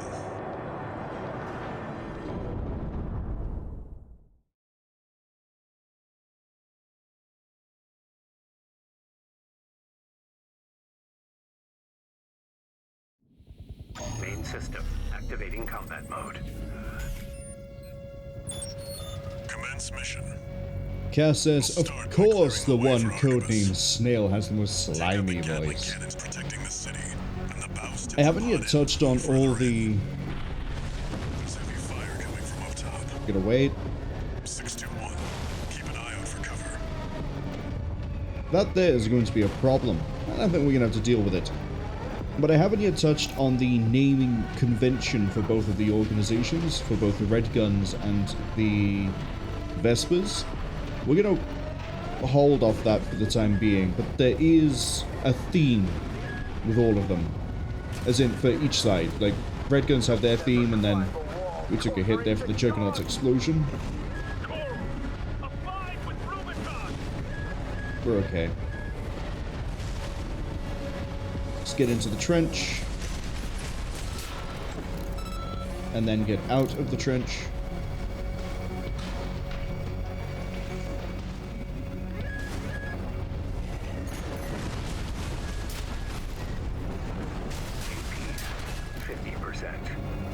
All the damage we took there from the entry was just from the Juggernaut.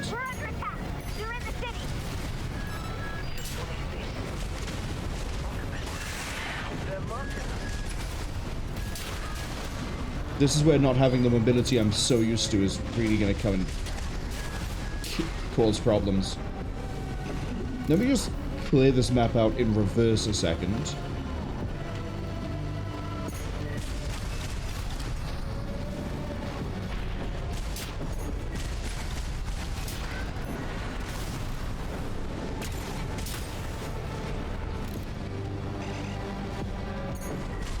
I mean, we get paid for each artillery thing we destroy, so it's not too bad. Right. You may have quickly noticed when we were over here that there was something we could access.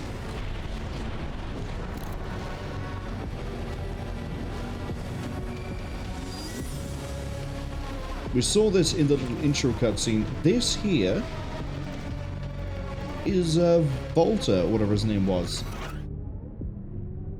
Gunfor's last words.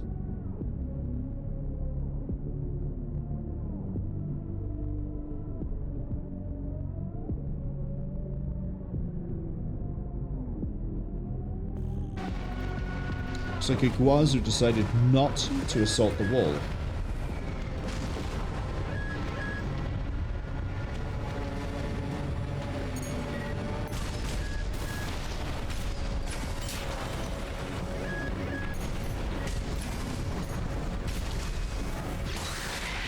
Okay. Now we're going to slowly carve our way to the left here. It wants us to go destroy that, which we will eventually, but I want to deal with this guy first.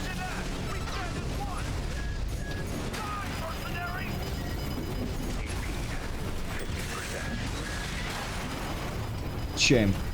I thought I'd be able to stun it. It was a bit too risky, I admit. I've also never had it do 2 missile barrages in a row. But that's our first death. We'll be having many of them as I basically trial and error our way through this. Getting hit by the Juggernauts really didn't help.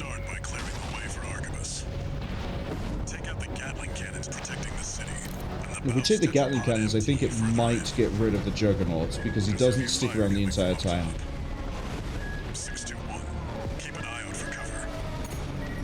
You'll never climb the wall, corporation dog! But we need to go get that data again. Rubicon!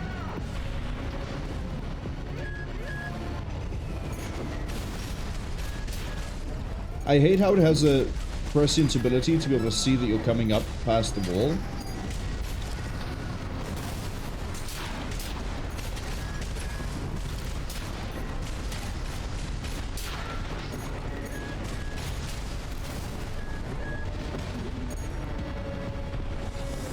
Okay, that time we didn't get hit by the Juggernaut, we're good.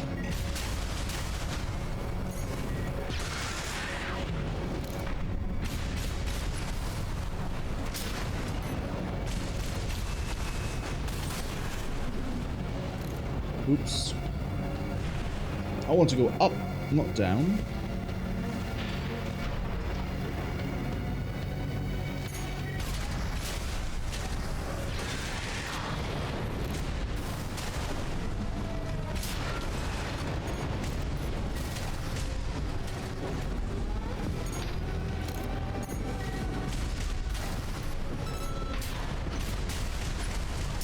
So far, apart from having to redo the level once, we're okay. Let's actually go and destroy the machine guns. They're not too difficult, and we have enough cover from the buildings.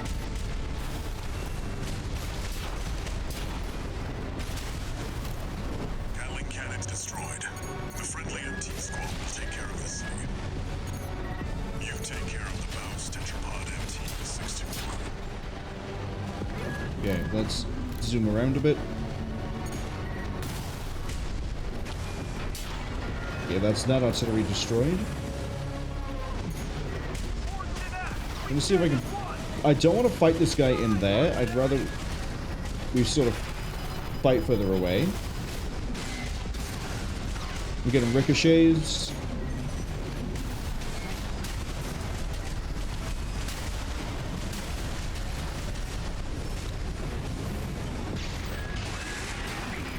God damn. We didn't quite have the boost that I'm... Again, this is mainly down to not being used to the stock configuration of Raven. But we're doing okay.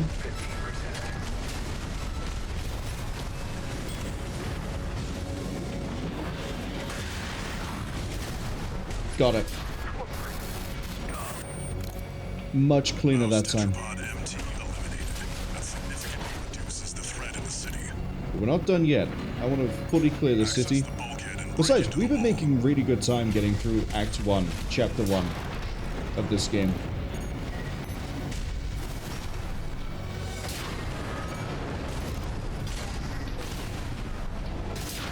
So, while this is where we need to be, I'm just destroying these so we don't have to worry about the laser cannon fire.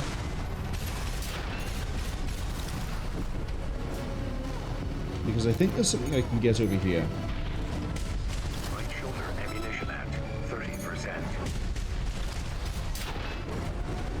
And we haven't done the tutorial, so unfortunately we don't have that piece of fun information. But if I do an area scan and it picks up an enemy, we can lock that enemy before we get line of sight.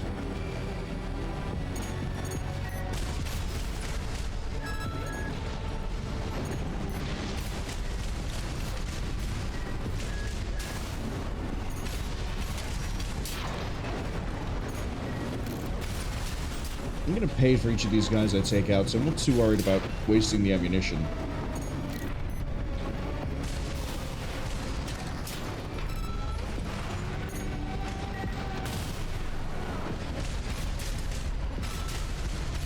We're just inside weapons range.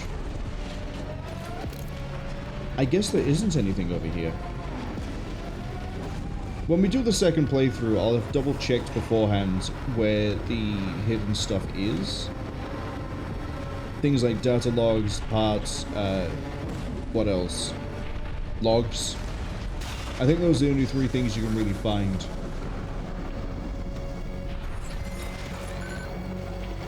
But this first playthrough, we're sort of aiming to try and just get through it. If I think I know where something is, we'll go for it, but otherwise we won't.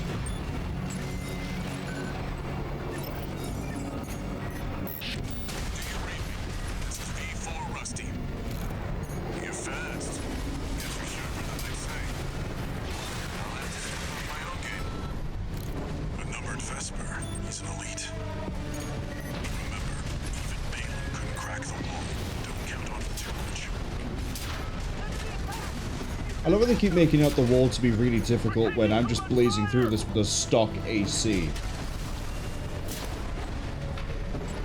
And meanwhile, they've got like corporate ACs that have fancy guns and fun tech. I'm just really showing them all up. They're all incompetent. They wish they were me. 2 repair kits remaining. We're healing here because fighting the Juggernaut can be a bit rough, depending on kind of on RNG. I'm confident we can kill it. It's just to what degree of certainty do we kill it?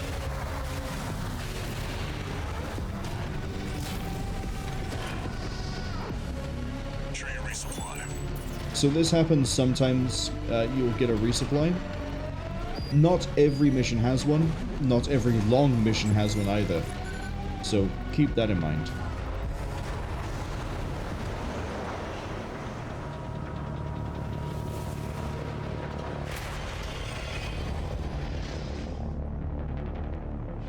You must be Raven. One of the infamous handler Walter's hounds.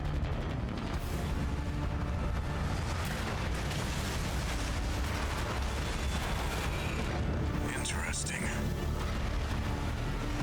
You ready to climb the wall?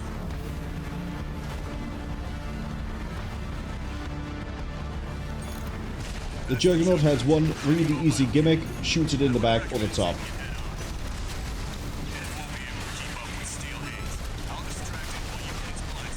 We can sort of sit on the back of it until that happens.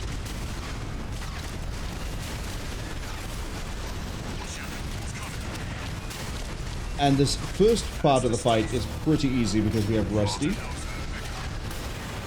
We just need to be careful about taking impact damage from how it moves around. And I need to be very conscious of my energy as we do this, so I can always dash if I need to.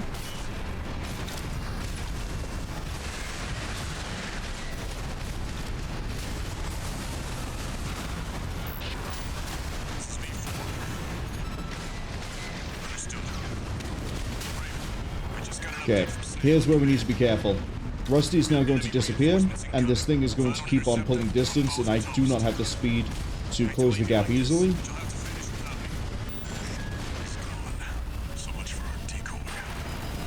And then there's going to be mines on the floor that I'm not going to pay attention to very well.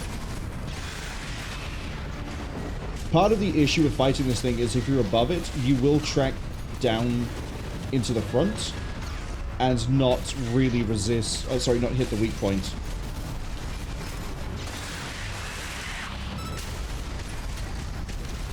But otherwise, it's just a big, durable, hit it in the weak point target.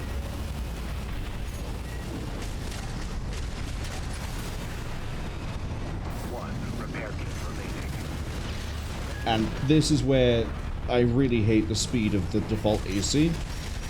There's not many high mobility enemies in this game that's going to give you trouble. This is probably the only one I can think of right now that will.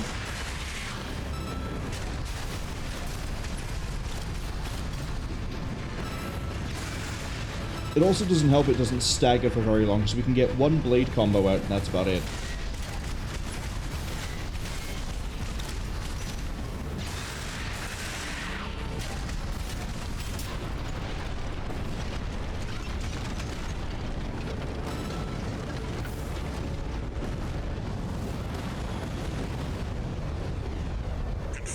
Juggernaut destroyed. Operation Wallclimber is a success. Got a little bit Pilot, toasty Rusty. there. It seems he knew who you really are. It won't matter. I've taken that contingency into account. So yeah, those mines are the main issue.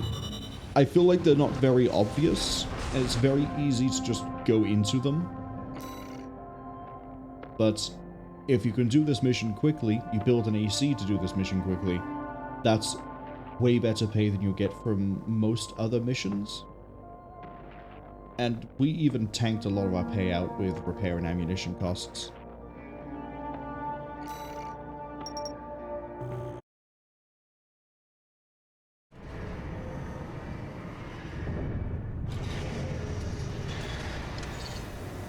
One new message.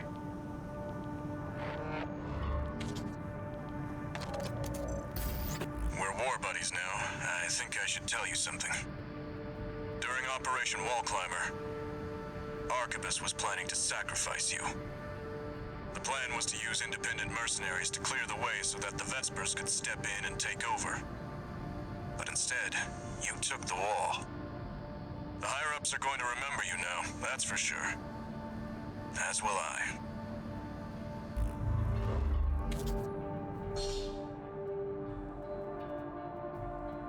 Now we have training.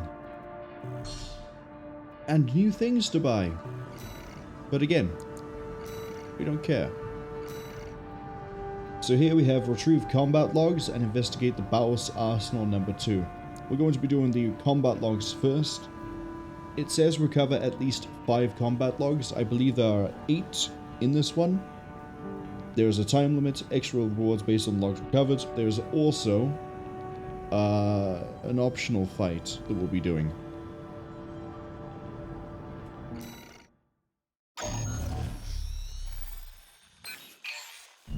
Got a job for you, 621. One of the Balaam companies has put in a request. Attention, Gun 13 Raven! This request comes from our affiliate Dafeng. We're conducting an investigation into the Vespers, Arquebus's augmented human squad. Currently our focus is on their 4th squad leader, V.VII Rusty. Sweep the route Rusty took during Operation Wallclimber and retrieve combat logs from the wrecks he left on his way in. The wall is now under Arquebus's control, and they station their MT squads there for the Coral survey. As such, you'll be targeting the brief window where their main force is deployed elsewhere. Keep an eye on the time and retrieve as many logs as you can. That concludes the briefing. We expect prompt results, Gun 13.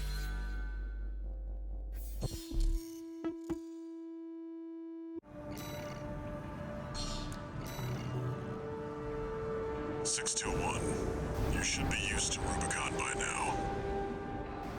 Time to take a break from shooting up the place.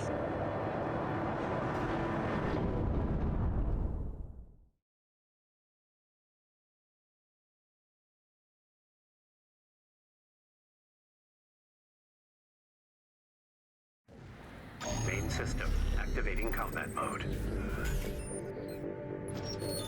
Commence mission. Search the nearby wrecks. Let's run this clock. Recording engagements with V.VII Rusty. Since we're getting paid by the log, we'll get all that we can. We'll also be looking at each of these logs when we get them, because again, the story, as FromSoft tend to do, is hidden in the logs and through interpretation. This is just V.VII Rusty values using high-speed ACs. This gives us some more insight about V.VI's skills.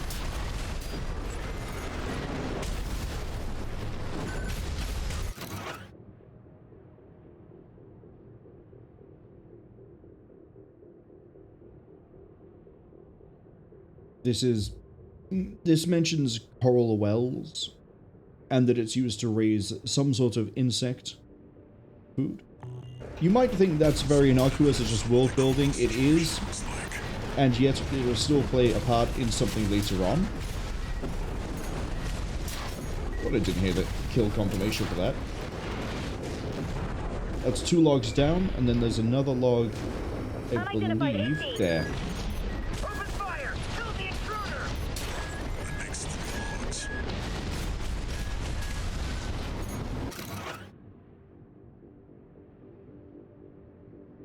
Here it goes into more about, like, Rusty liking high mobility, high speed weapons, and it also points out that he likes using kinetic weapons, which Vespers normally don't. That does kind of matter for when you fight Vespers, if you're doing AC builds. It means that you probably want a build to have energy resistance rather than kinetic resistance, unless you're fighting Rusty. If you're wondering where you might be fighting Rusty, there's the training data that we're not doing, has you fight different ACs in the game. This was a tetrapod, I believe.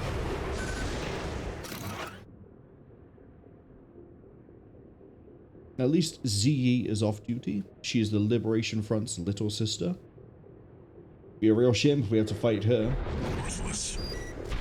There's another destroyed Juggernaut by What are you here. doing here? Looks like they're out scavenging. Could be a dozer. They're still dangerous.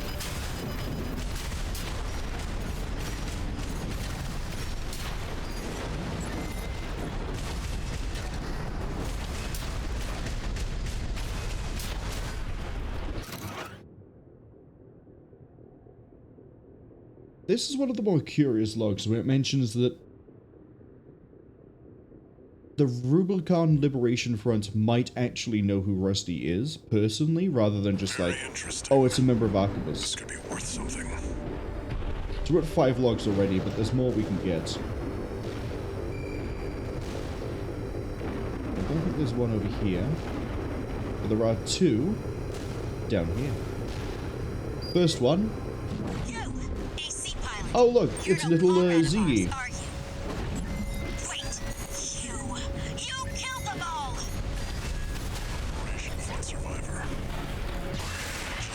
Ziggy is the first enemy we run into if you don't do training data that uses a pulse shield.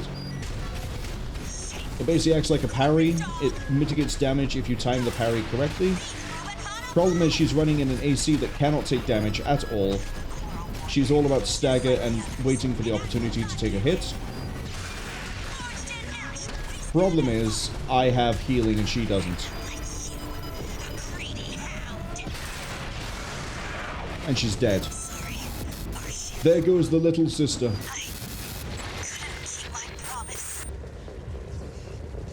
Confirmed. Enemy AC destroyed.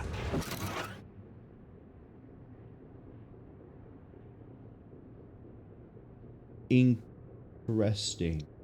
Rusty's encrypted communication. He's trying to talk with somebody. And then I believe this is the last of the wrecks.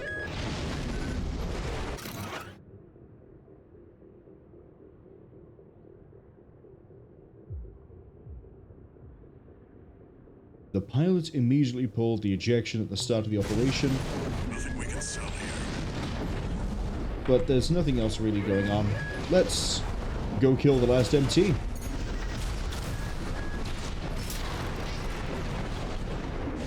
As I say, I think this is it in terms of like things we can find. Do some scans just in case. See, I think there might be 8, but I don't know where the 8th would be.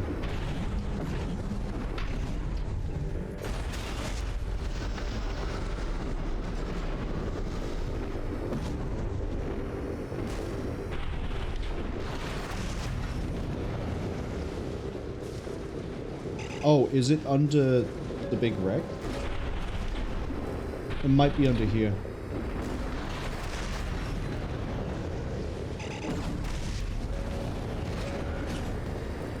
Wrap it up. Arquebus's main force will be here any minute now.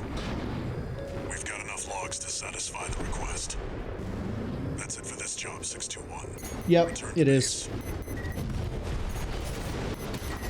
So we're going to redo this one mission just to get this log as well. I want to see if I can get all 8 in one go.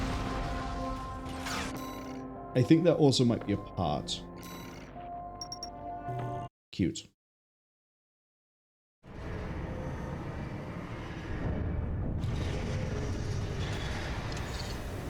Two new messages.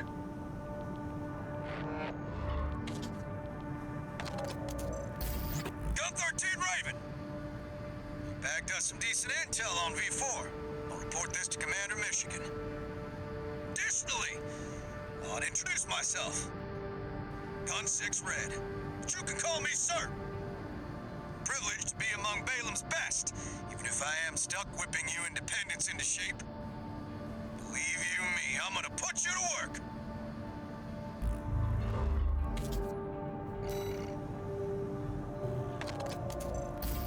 Registration number RB23. Call sign, Raven. Your records have been updated. Granting authorization to perform ACOS upgrades. Additional. All Mind hereby invites you to the Arena Combat Aptitude Evaluation Program. The Arena is a virtual combat simulator designed to support the development of registered mercenaries. It also serves as a benchmark to appraise and rank the mercenaries active on Rubicon. We look forward to your participation.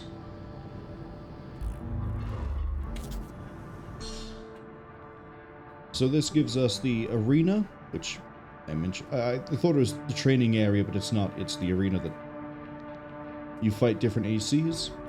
As you win fights in the arena, you get data for OS tuning. We won't look at that. The ads are about to arrive, but it's okay. We're just replaying a mission that does last 3 minutes. The game does also let you know if you're missing combat logs from anywhere, which is nice. We're not, but we need to sort of fill for the ads. So let's go get that 8th data, see if we can all get it in one go. 621. You should be used to Rubicon.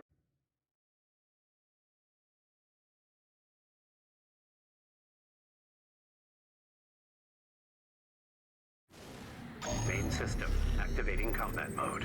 Okay, what we'll do this time is when we hook around at the bottom of the crater, we'll just go straight in there and then drop down. Combat logs recording engagements with V4 Rusty.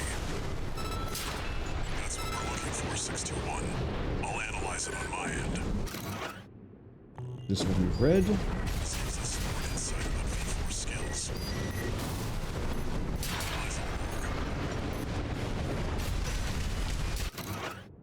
This one we've read. Situation looks like.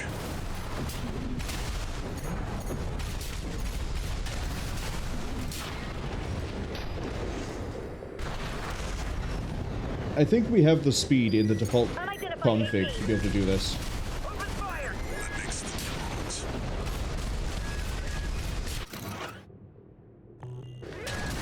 This is useful. We've got visuals on V4's AC assembly. Okay.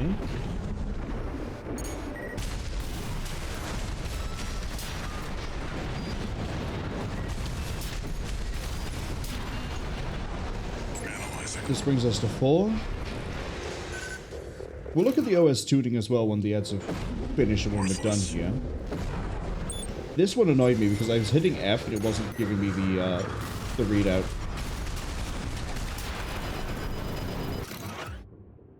Very interesting. This could be worth something.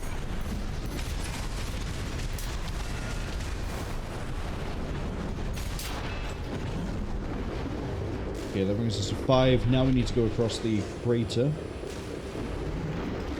We'll fight Z again just for fun. This also gives me the energy I need. If we don't use the boost, I can fly further. It's just we move faster under the boost. Analyzing.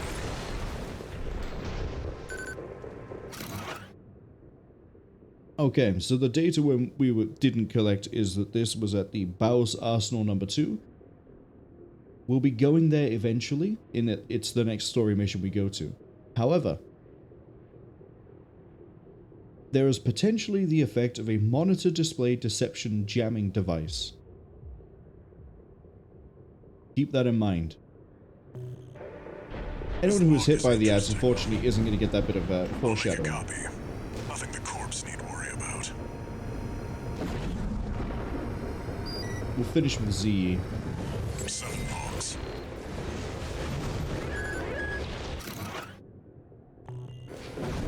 Nothing we can sell here. You! AC pilot!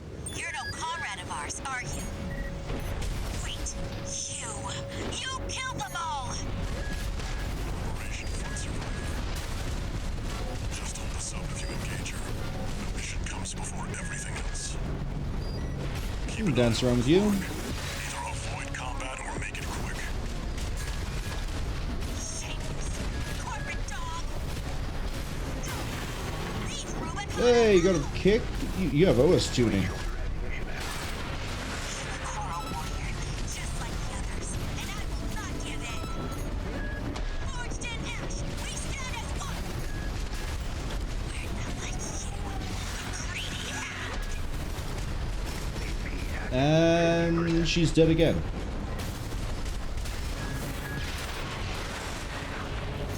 Off she goes. I couldn't keep my promise. And this should be the last of the data. Destroyed. Get back to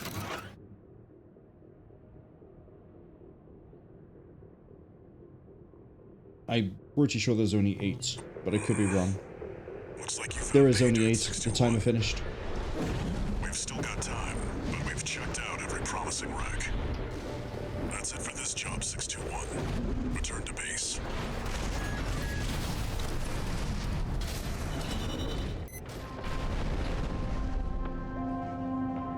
So for those of you who were hit by the ads, the only thing you missed, we S-ranked that, surprisingly.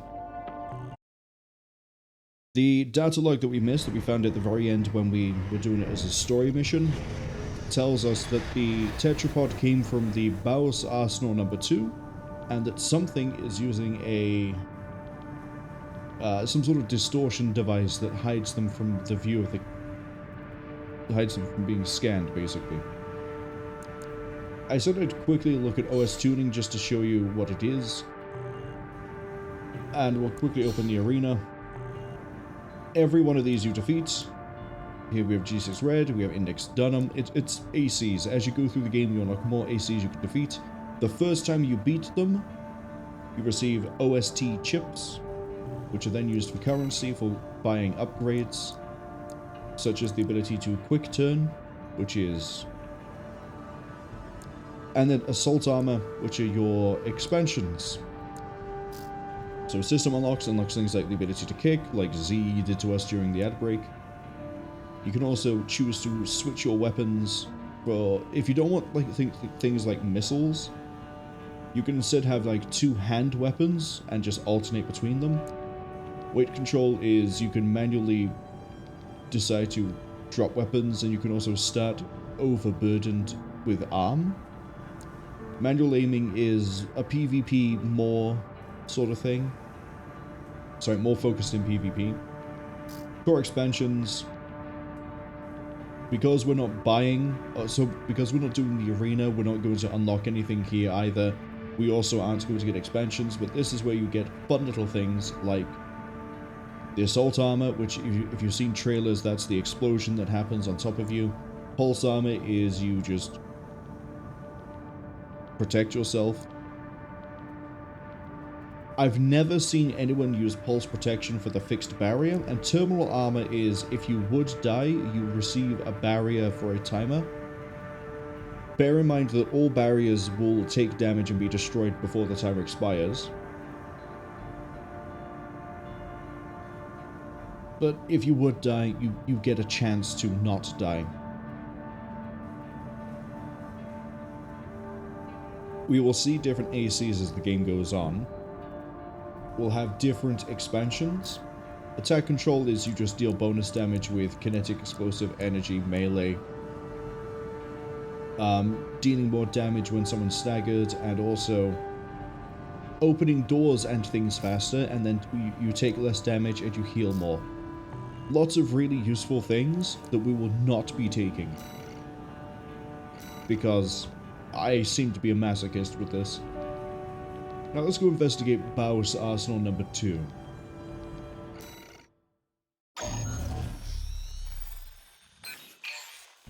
Got a job for you, 621. The client is the Rubicon Liberation Front. Here's the briefing. The loss of the wall dealt us a heavy blow. Yet, we believe you are more than a corporate pawn. Perhaps we can even work together. I want you to investigate BAWS Arsenal number 2, a major MT factory in the Balteus region. The BAWS Corporation sells Cwningen, but they've been essential to maintaining our firepower. Now, their second arsenal has gone silent overnight. If it were only a comms failure, a simple check-in would do. But, well, after the Strider, more cautious voices have gained influence. This isn't our finest moment, but would appreciate your help.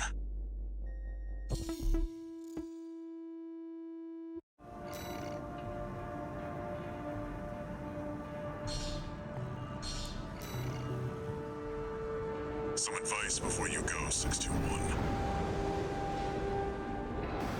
Expect the unexpected.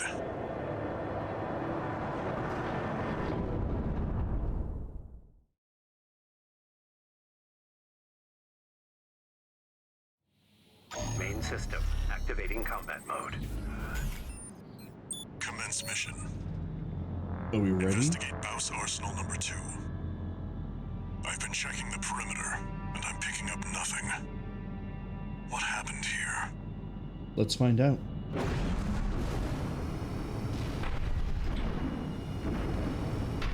Now, one thing I'm surprised at is how quickly we managed to get through this. I thought we'd be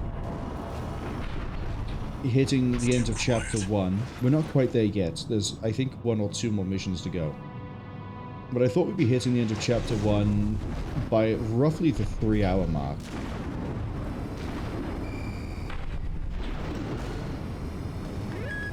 Watch out, 621.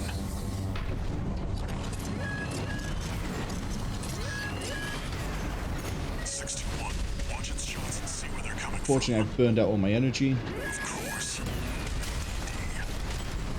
Stick to it like that. Remember that thing that we saw in that mission? That really narrows that down. Remember in Elimination, the Grid 135? Comms. Was that mech behind what happened here? Remember I said that that would come up later again? Here it is.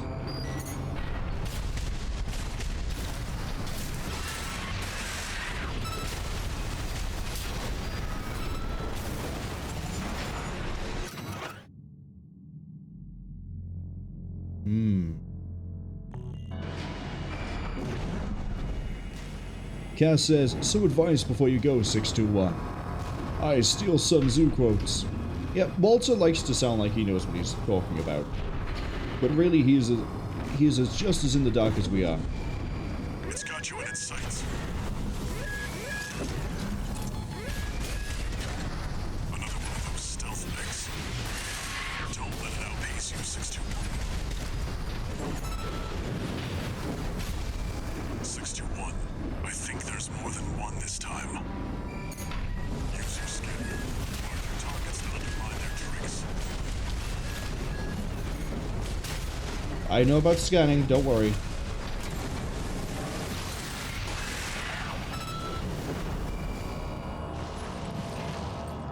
Question is, I don't know where it is.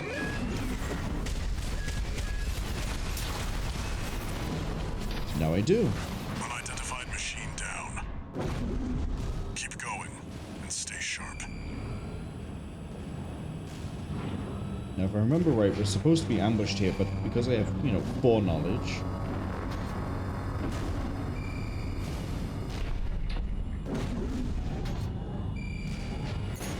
There we go. According to the blueprint.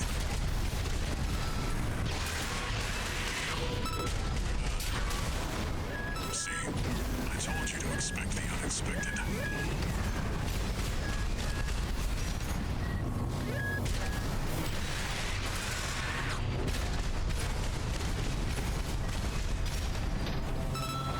disappears. Unfortunately, they're a little bit of a cheat when they disappear because they will just teleport.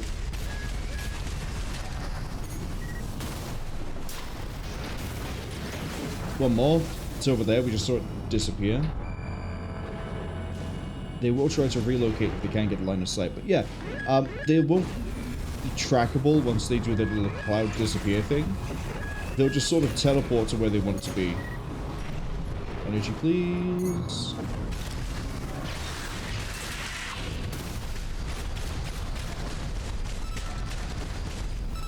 Case in point, I could chase this thing. We're not going to get off the scan. We just have to wait for it to whoop, whoop, and then we go to where it was. Whenever you're ready.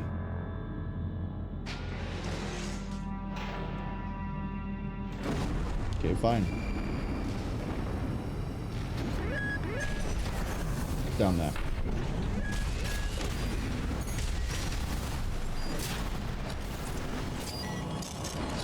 So the idea is you're supposed to come here, open the door, and then get ambushed. Unidentified mechs destroyed.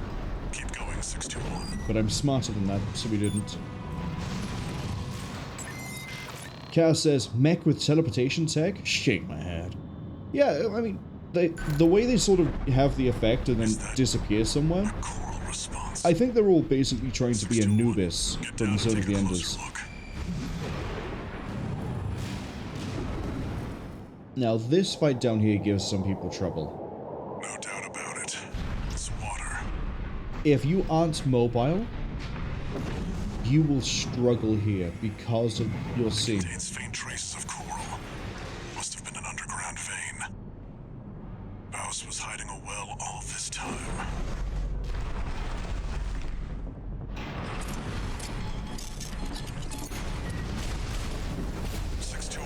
Above you.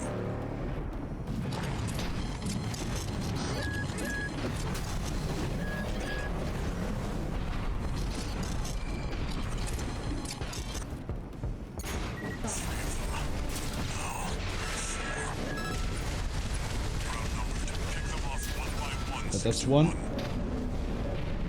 So yeah, if you're not mobile here, being able to get up the side of the walls to then get close enough to them to then hit them is an exercise in patience, and then arguably frustration.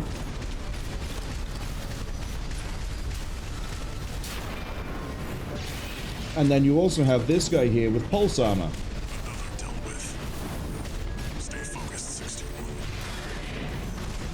Now, because we have the pulse blade, we can actually rip through the pulse armor pretty easy. There are ranged weapons you can get as well that will deal with pulse armor pretty nicely, but dealing damage flat out just reduces it. Problem is, it's got to shield back up before you can finish it.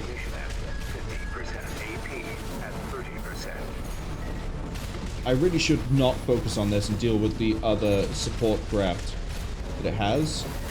It sort of sucks as well that this thing keeps dipping behind just enough of a bump, a recess,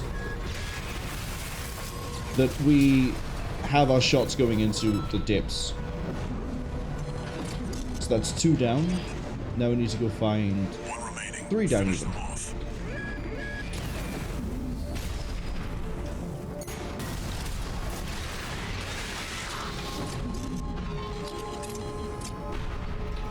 Seems that's the last of them.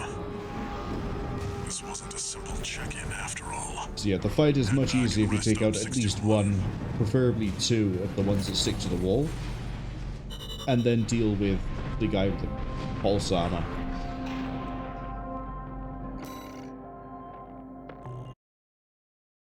But faster than I expected.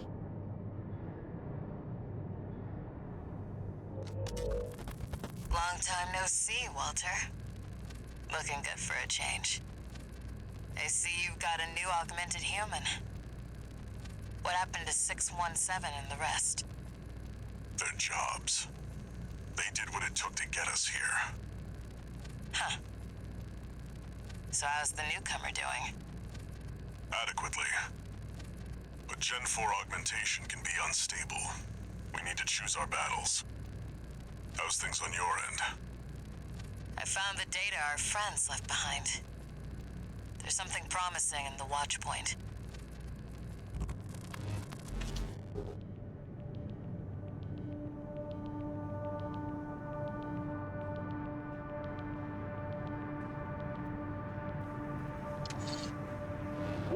New message.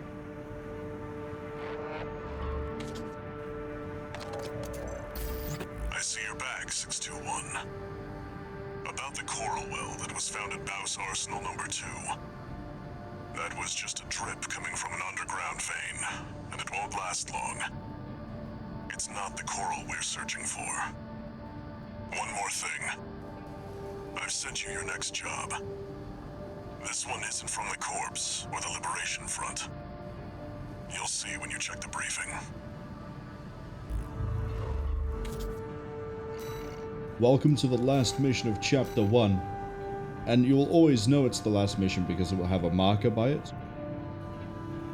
This mission, on release, stopped a lot of people progressing. Personally, I struggled with the Chapter 1 final boss for like 15 minutes and then cleared it. I don't think I'm going to clear it quickly with just stock equipment. It's going to take a few tries for me to figure out what will work and what doesn't. You'll see why when we get to the boss. But the level itself can also give people a few problems because of a mid-boss. This is a rather personal request from a friend of mine. It concerns a certain facility, a Watchpoint. Once, it regulated the underground flow of coral. Now it serves to monitor the dormant veins. I want you to attack it. Your objective will be to destroy the sensor valve at its core. The Watchpoint is kept secure by SG, the planetside PCA force, which means it's too hot for the corporations to be seen there. In other words, we're flying strictly solo on this one.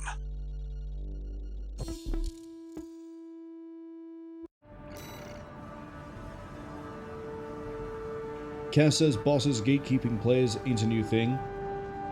No, it's not a new thing at all, but it's always interesting when something like Armored Core 6 releases and then people go, man, the boss here is really difficult and I don't know how to beat it, and it's because you don't really engage with the systems in the right way. Kind of in the same way as being told that a stove is hot and then you don't believe anybody, so you touch the stove, burn yourself and go, wow, why is the stove hot? It's like, well, you were warned. You were told it's a hot stove. Maybe don't touch it, maybe dial the temperature down on it first, maybe put a glove on or something.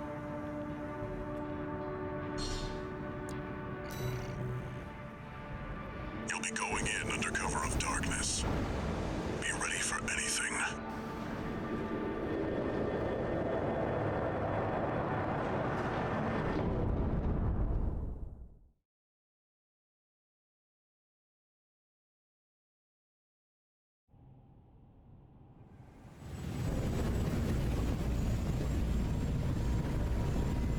It's go time, 621.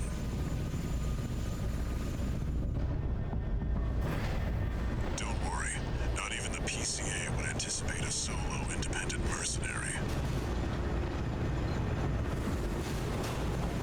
Get in there and get to work.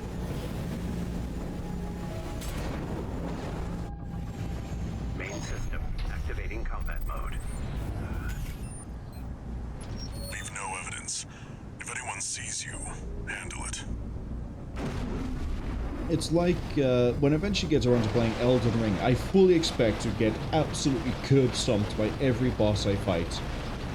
But you'll learn as you fight it what works, what doesn't. Maybe you might need to change some things. We're going around the outside, by the way, just because there's a way through that leads to a hidden thing. And I forget where that opening is. Maybe it's over this side. But yeah, like Elden Ring, I fully expect that I'll run into issues with some of the bosses. I'll get beaten, I might get a bit frustrated, but that's how that game works. You either learn and you adapt, you overcome, or you don't and you find a game you enjoy and play that instead. Maybe I just jump down into the middle.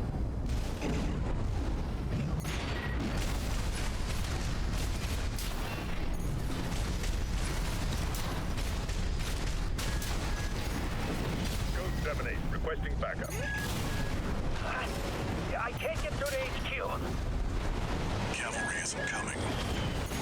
Wipe them out, 621.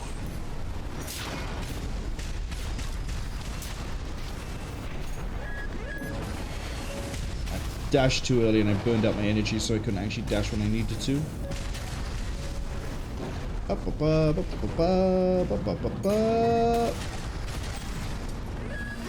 Would help if I, you know, actually had my weapons loaded properly. This here is where I was trying to get to. Enemy squad destroyed. Move on to the next area. Because I swear there's a hidden thing down there.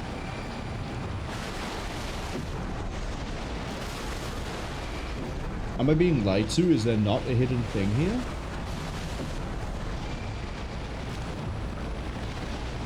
Is it the next area? Oh, it's here.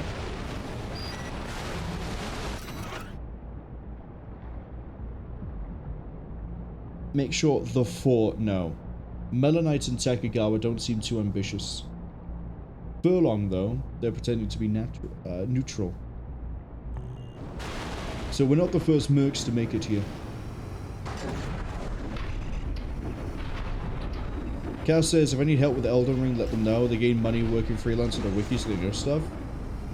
I'll probably hit Elden Ring the same way I hit most of my playthroughs, which is as little information as possible, figure it out as I go, and then if I'm absolutely stuck, then maybe ask for help in like tidbit information as opposed to like whole things.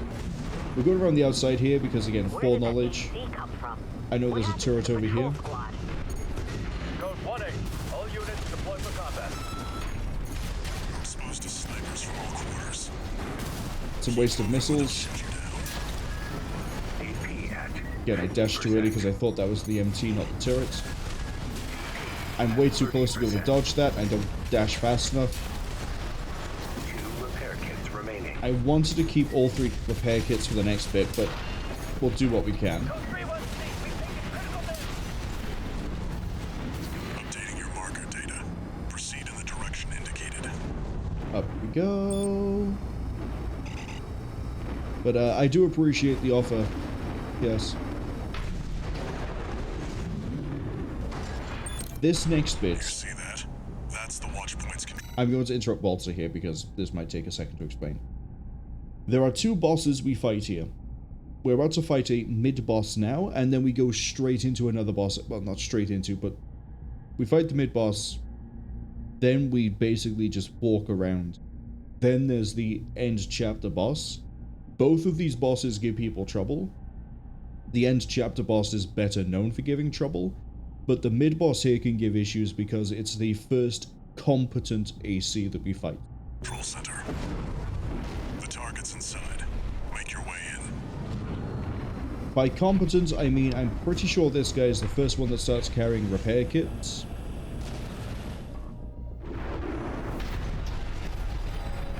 Attacking a Watchpoint.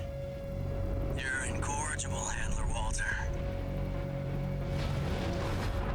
How many of your dogs must I kill before you learn? Is that Sula? Pitiful dog. I feel sorry for you. I really do. You may have survived a little longer. You had a different master. Now, we want to say relatively airborne here because the guy uses plasma missiles. They have an AoE that deals damage over time as well. We don't want to move too slow because he will stagger us quite easily.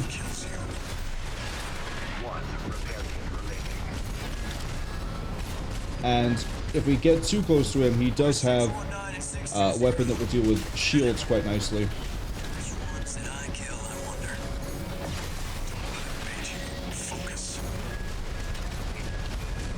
I can sort of keep track of him. I hear you make fine hounds with the right training.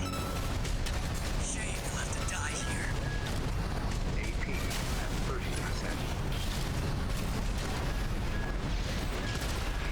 30%. Didn't get any of those hits in, unfortunately. The problem is, as well, you'll see a lot of explosions popping up. I'll be able to explain this better in a second. I'm going to take the death here on purpose.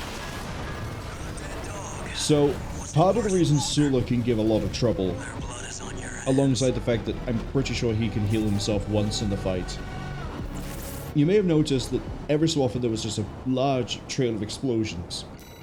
He has a few weapon systems that cause problems. First, the little bubble gun he has wrecks PA.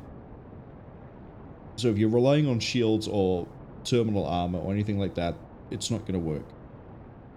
Second, he carries a bazooka, so if you don't dodge that, you take a big hit, you get staggered. Third, as I mentioned, the plasma missiles. They'll deal damage, they'll explode, and the AoE will linger and deal more damage over time, so you need to avoid those. And then finally, in the thing that fills the screen, he has a missile where it will leave behind explosives that will eventually all detonate in a chain.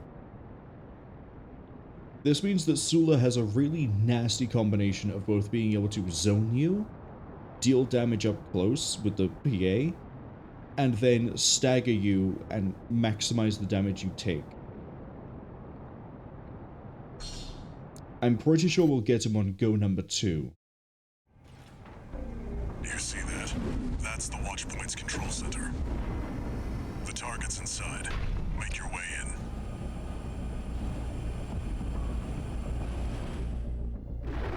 Is that Sula?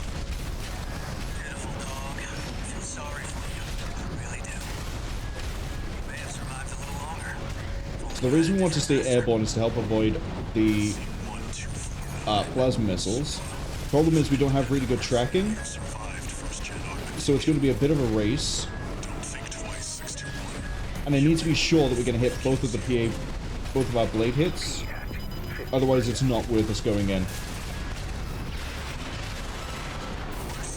So there's his heal. We're going to pull some distance, build that stagger back up. He's also pretty mobile. And he will try to close the gap on us. I just healed again by accident. But again, this is where our weapons are going to be a bit of an issue. Because we don't have anything to deal with range or deal with him up close. We can't mid-fight him because of the way he zones us with his missiles. So we kind of just have to hope, basically. We could build the stagger and then hit him with the blade.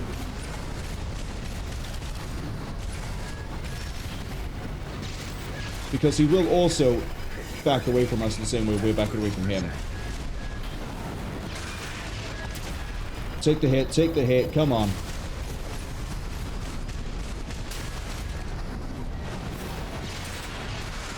Got him.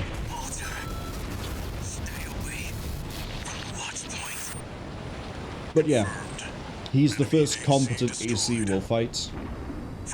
And his equipment, the way he is, perfectly messes with how we work. Where we need to be... Shut up, Walter, for 5 seconds, please. Thank you. Where we need to fight him mid to close, we can't do that because of the zoning. He pulls distance because he's slightly faster than we are. We can't keep him at the distance where its missiles work because he's slightly too quick, he's slightly too mobile to take hits from the missiles. Everything about him is rough. Debatably, for us, the next boss is about the same, but for different reasons.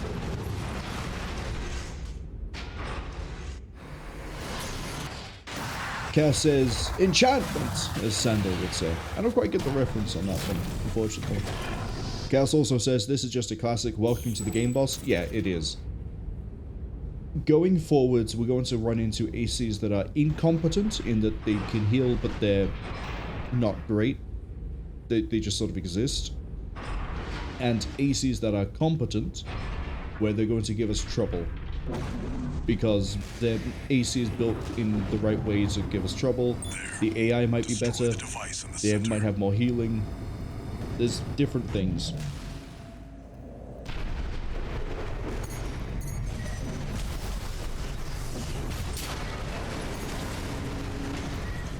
And it's really going to test the limits of what we can do.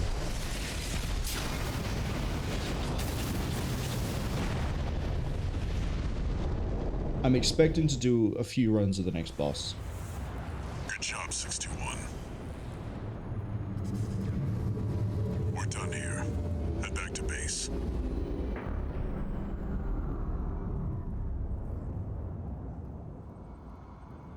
Wait, no.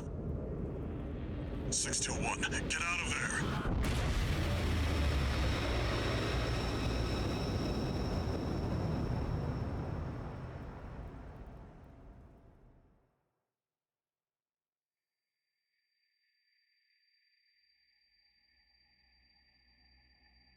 Who are you?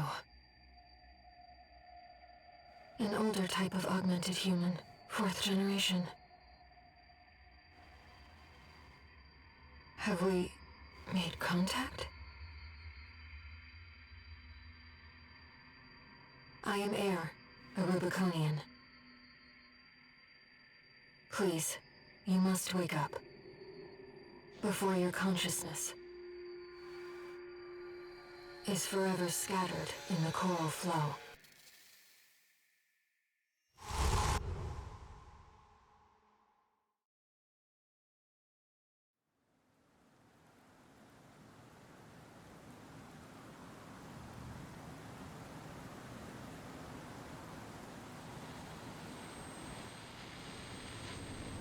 Augmented human C4621. Vital signs confirmed. Disabling autopilot. Establishing comms link with him. Raven. I've identified an approaching enemy. I'll synchronize with your brainwaves and maintain contact to support you. Welcome to Balteus. Reactivating combat mode. This enemy is all about, can you strip PA armor, can you dodge missiles? Autonomous PCA craft, Balteus. It does have a second phase, we will eventually get to it.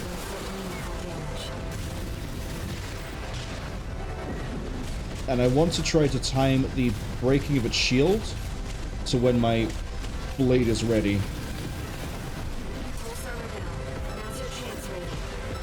If I get this guy in the first 3 goes, I'll be amazed.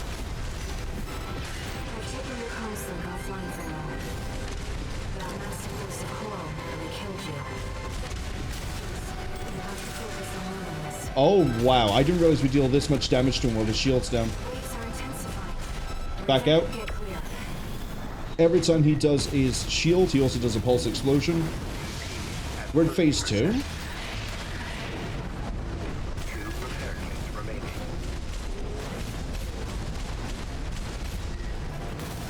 So while he's far away, we want to use the missiles to wear down his shield. And then every time he does his missile rain, you want to close the gap and circle around. Every time.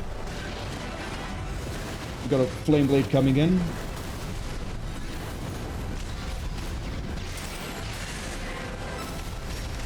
If I fucking get him on the first go, I'll be amazed.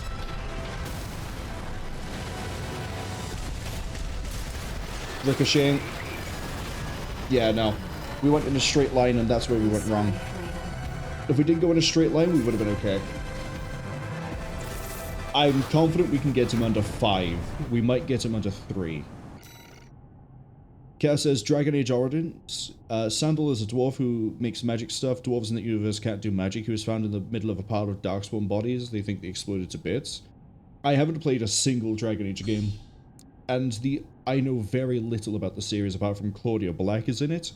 And the voice of Solus is someone I technically... No, I have met him. I have met the voice of Solus, but not because he's Solus.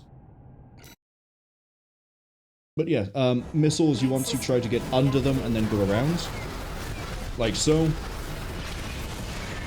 We use the pulse blade. Phase 2 is when he whips out the little flame blade that he has. He doesn't use it until then. And I'm surprised we got him to phase 2 so quickly. But the general idea is don't get staggered or you take all the missile damage, and that's where his main output is. And Meanwhile, most of our damage is in our pulse blade. So as long as we stay on him, and we keep the stagger going, we can repeatedly stop him from going into pulse armor. But I need to not get staggered and not miss time that... Yeah, that's a shame. That didn't go as well because we didn't get the second stagger.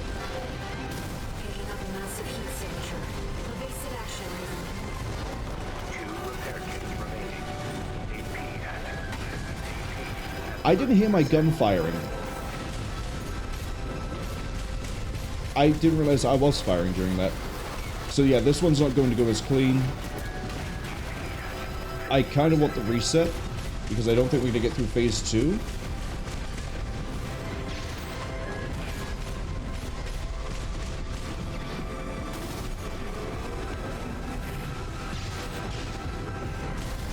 I'm trying to force the blade there, and it didn't quite pan out.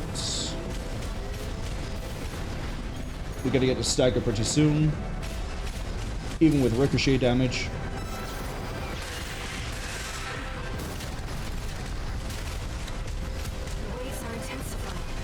Phase 2. You'll know you hit phase 2 because he will always interrupt. There we go. There's the reset. He'll always interrupt with the explosion and then go straight back into armor. The blades are what are going to cause problems for me in phase 2. But if we can keep the stagger going, we can stagger him twice after the first break, as in stagger him and then stagger him again. We should get to phase 2 clean. Main system reactivated combat. I've looked into the enemy craft. It's an autonomous PCA craft, Balteus. But, you know, clean in this game is whatever we can get. I ate lots of damage there, and I'm not sure why. I might have crossed the missiles into themselves and dodged into the flow.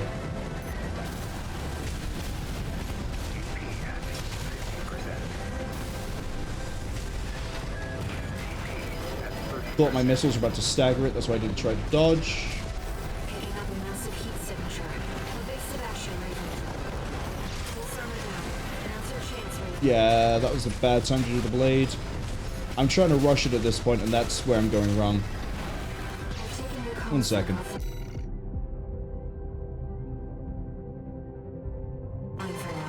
Okay, we're good. Yeah, I'm rushing it. Reset. I'm sorry, Raven.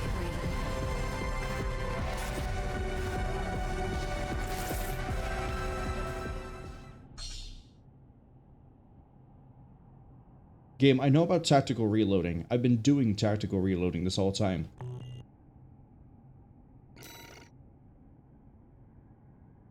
So I need to not rush the opening when it's there, in case he's already fired his missiles. I also need to not cross the missiles back into themselves.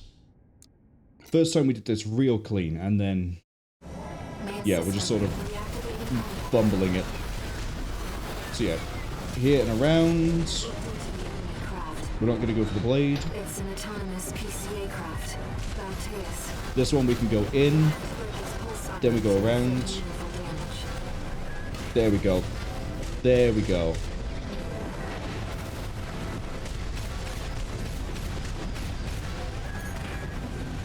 He was too close to me to dodge, even if I did time that right. We're not going to get a big hit from this, which is a shame.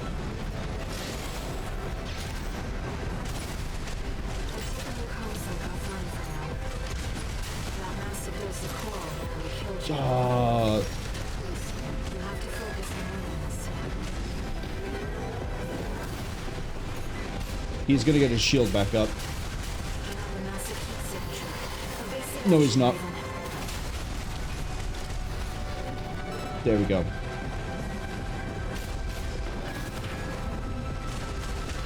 We're good.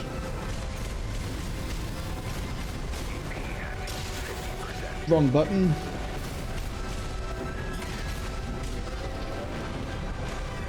Shield's depleting at a decent rate. He's gonna go missile. No, he's not going to missile. The issue is going to be if he closes the gap on us and then he's above us and fires his bazooka. because that means we're going to take splash damage, and we can't really dodge that unless we're airborne. We're taking too much damage on this again. And we're not dealing a lot to him, which is really a shame.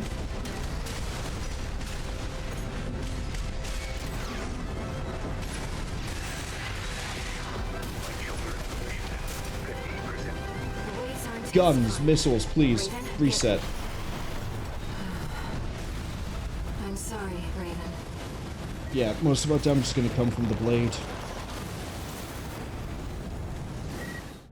Not being able to do a build is a little bit of a shame here. Even just having a 4th weapon would make it a lot easier, because it means we'd have double the missiles. Or whatever I decide to put in.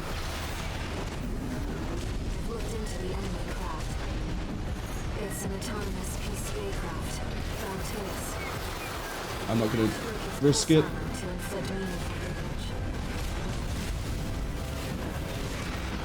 Good hit. We're going to wait for the weapon to come off overheat.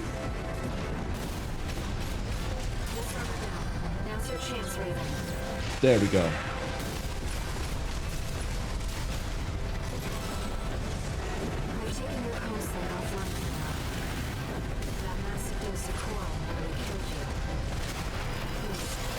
Not sure where that big hit came from. I didn't hear an early warning. You would, wouldn't you? We're getting ready to do another 2-hit there, and it didn't quite go through.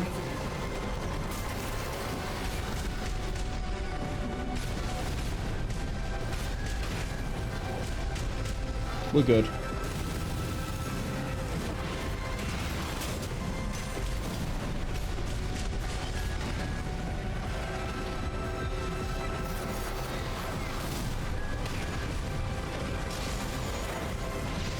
I thought he was going to gap close, he didn't. And we ran out of boost there because I boosted too early.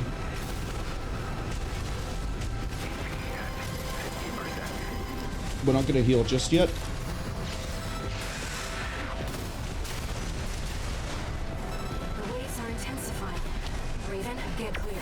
Okay, we have no heal, which means I got to play this very clean.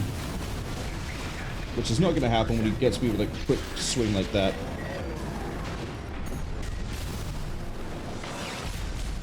It's too far away, weapons aren't going to work.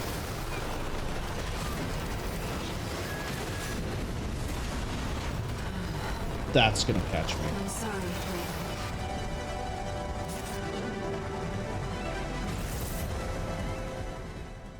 It's funny because I don't think there's going to be a boss for a long time after this that's going to give me trouble. I don't even think the Chapter 2 final boss is going to give us trouble.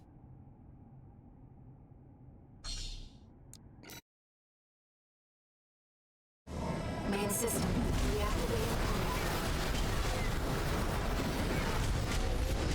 Looked into the enemy craft. It's an autonomous PCA craft. Balteus. You'll have to break its pulse armor to inflict meaningful damage. I saw the early warning and I decided I wasn't going to dodge that for some reason. I don't know where that other big hit came from.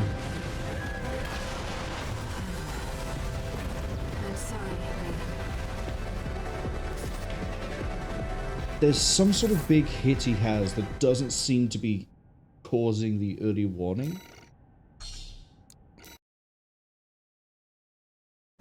Main system. Reactivating combat. I've looked into the enemy craft. Yeah, we need to be careful because we're out of boost. Craft. Balteus.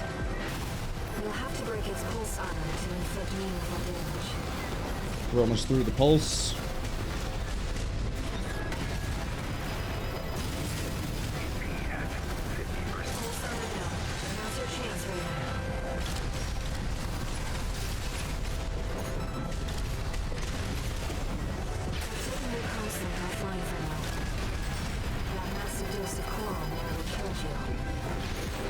Oh, I didn't think you'd go that way. I thought you'd stay up here. Yeah, I thought you'd get the shield up.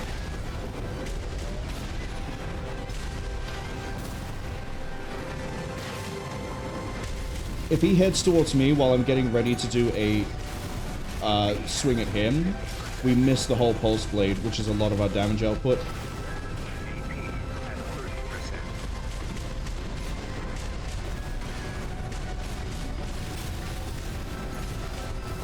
Might be better to go for a jump rather than a dash when he's doing his bazooka.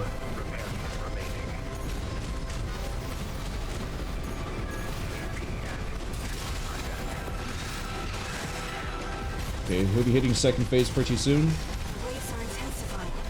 Raven, get clear. Okay, second phase. I went into the swing on that one. I'm sorry, Raven.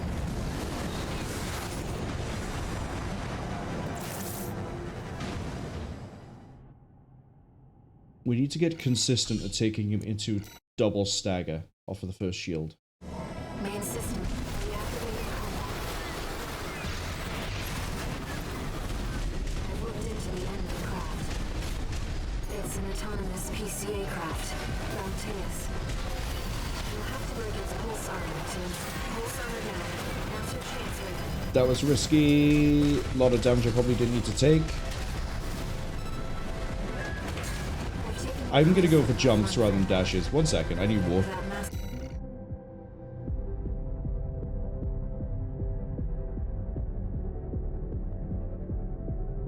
I could feel my throat being weird there. Thing is, we can only do the airborne against the missile.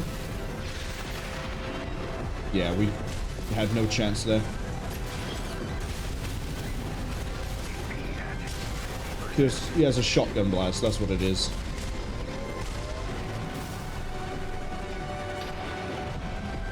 Picking up a massive heat signature. Evasive action, Raven.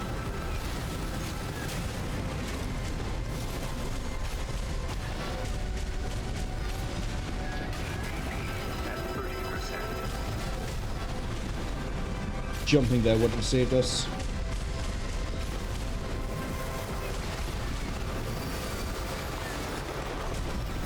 This is fine. That altitude sort of helps us with his missiles. Save it.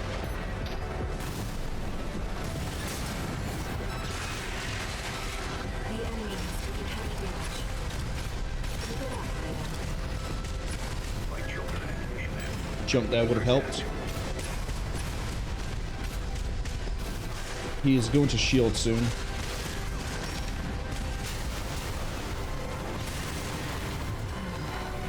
I mean, we probably would have been taken by the phase 2 anyway.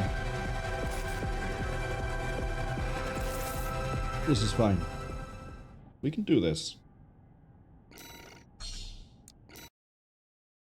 Besides, we made such good time anyway, I don't mind spending a while on this.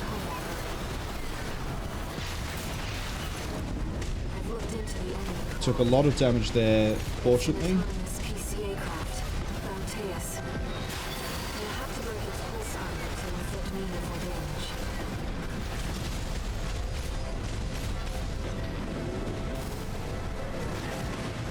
Okay, one shot of anything.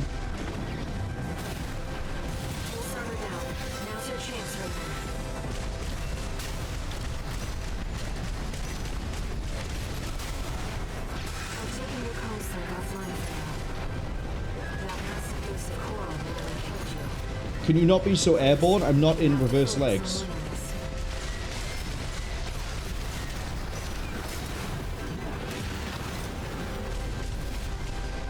Him being like 200 meters in the sky is not helping me or him.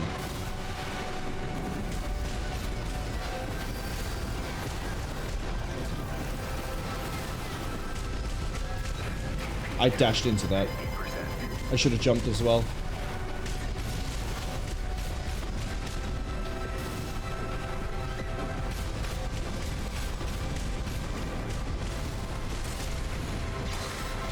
Gonna hit phase 2.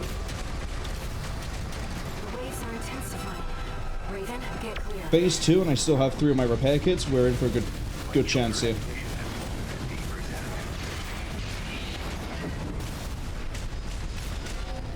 Here I get to punish his blade swings, provided we don't get punished ourselves.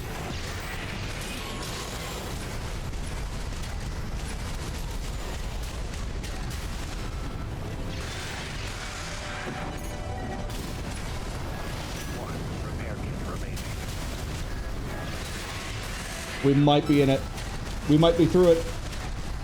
The enemy can't take much more. If we can drop a shield again, we're okay. I did need to dash that. We just need to keep an eye out for his flame-based attacks. So the sword and the shot he can do onto the floor.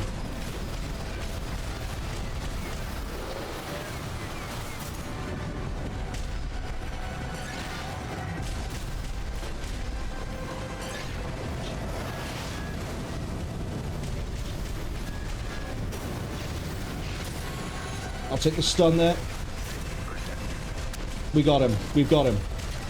We just need to get a PA blade in. Stop fucking around in the sky, my friend.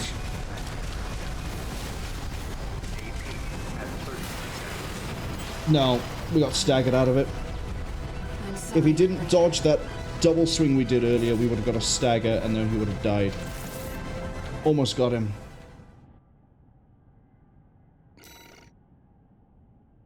It's okay. We got that close. It's, yeah, the weird way he can move. If we mistime our blade, he's going to dodge the whole thing. We're going to get punished.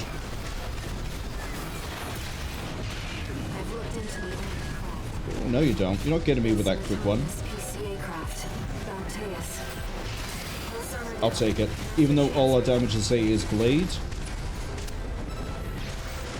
it means we can get something like that out.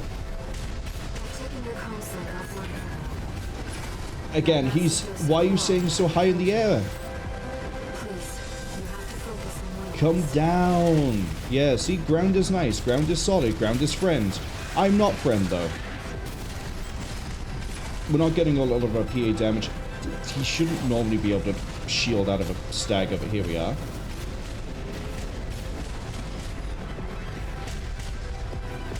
Picking up a massive heat signature. Evasive action, Raven. It's okay, we can dodge all this. We don't have to worry. Hey, the shotgun hit there so we could punish the shield. Let's go for the damage. He's almost in phase 2. He's phase 2.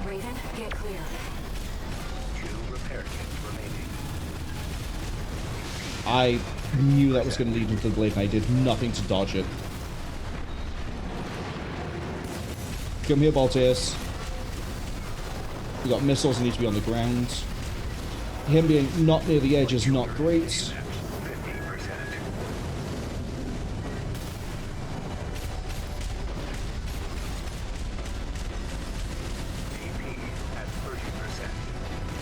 This is a bit too close to my liking. Again, I'm not dodging. I am dodging, but I'm not doing the right dodge. I just hear it and I instinctively go for... And just go up. And then up again.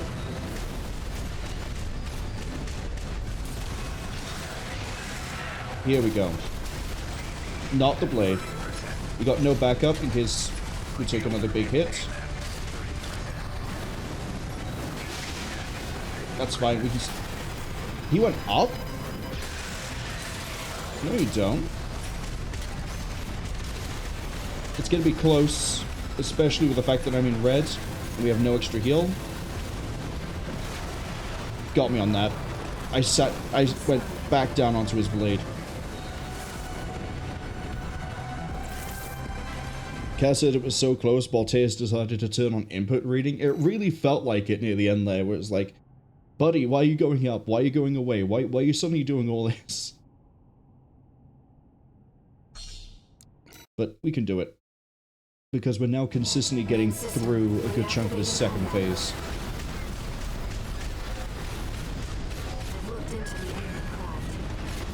I say, part of my issue is that I'm so used to, I hear the burp burp and I just dash, when I should just be jumping.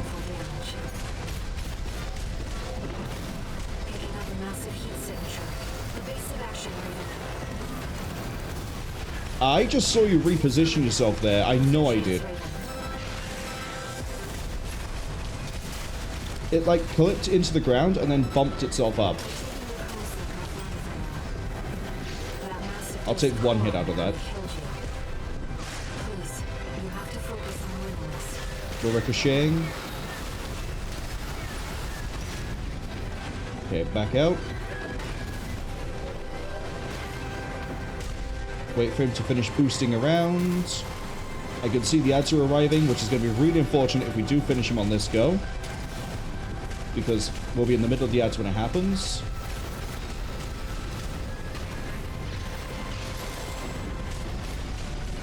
Strip that shield a bit more.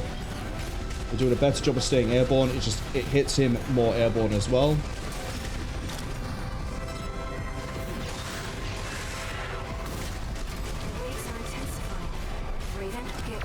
Okay, phase 2, really healthy. 3 heals, we're good.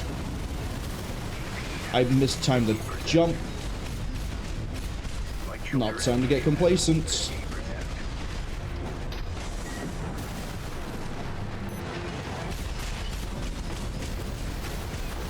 Don't go for the blade, it's a bad idea. Hey, look, I learned.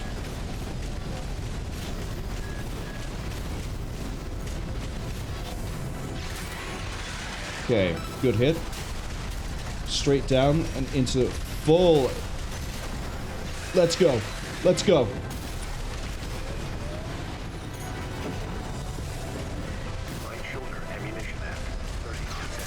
Running low on missiles.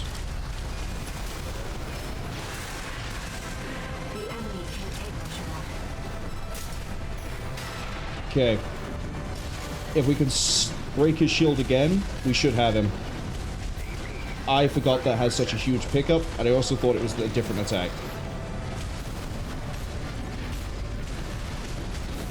I don't like this. Pull back.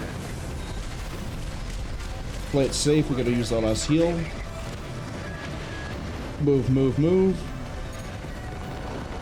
He's keeping his distance here, which is really weird, because normally he's not that far away. I know that one. We're gonna crack that shield. We got him. Goodbye, Balteus.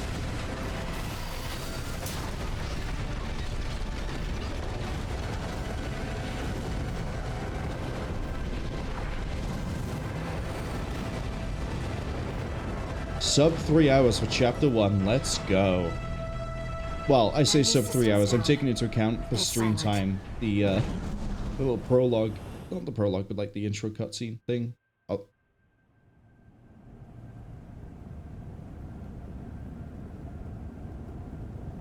Raven. You need rest. But first, a warning.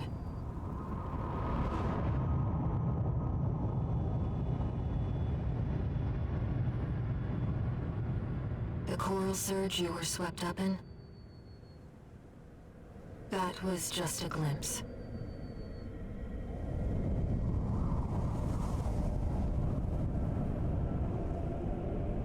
A premonition of the storm of flame that will burn Rubicon.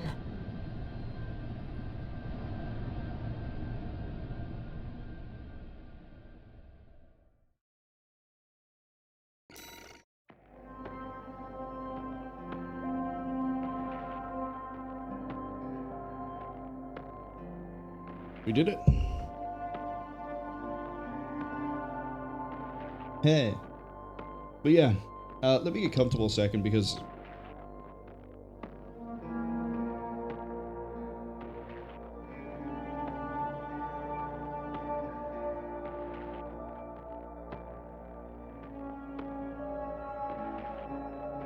what I was trying to say is sub 3 hours if you account for the fact that when the recording is sub 3.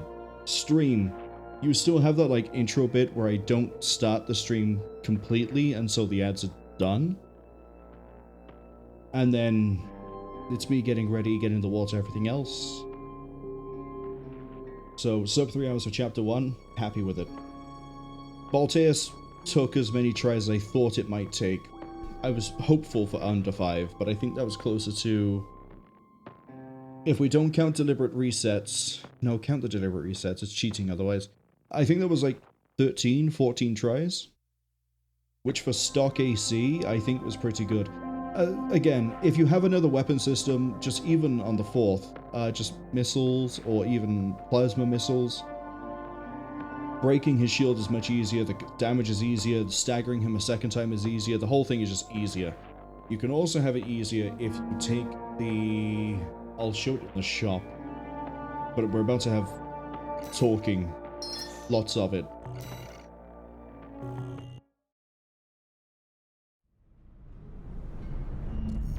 A friend of mine sent me this observational data. Look, 621. The localized coral explosion caused by the surge has a certain directionality.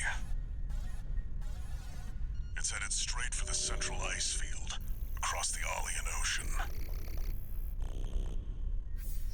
Like a flock of birds or a school of fish, coral loves company. Which means, somewhere in the ice field, there's a huge mass of coral lying dormant. You said you could hear a strange voice in your head. That's a common side effect of old-gen augmentation. Could also be from getting caught in that coral surge. Don't let it bother you. Raven. The coral explosion completely vaporized northwestern Balteus' Bay Area. And even yet, compared to the fires of Ibis, that explosion was hardly a spark. Raven, I have a favor to ask. Let me remain in contact with you until we reach the coral convergence. I have to see where they're taking us. How this struggle over the coral ends. I must, as a Rubiconian.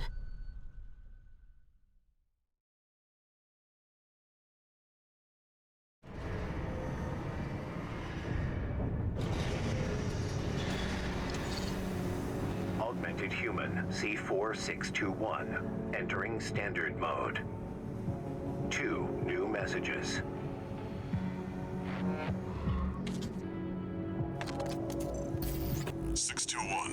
I've got some business to attend to. I need to hawk some intel to the corpse and secure a backer for our trip to the ice field. One job for you while I'm out. Rest up. And that's an order.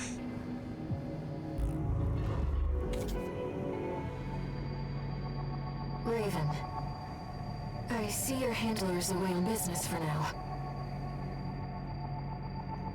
About that trip to the ice field, we've received a job from Balin already.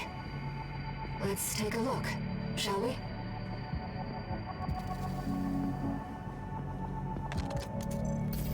Registration number RB23, call sign Raven. Your records have been updated. E-rank virtual encounters are now available in the arena. We invite you to hone your technique.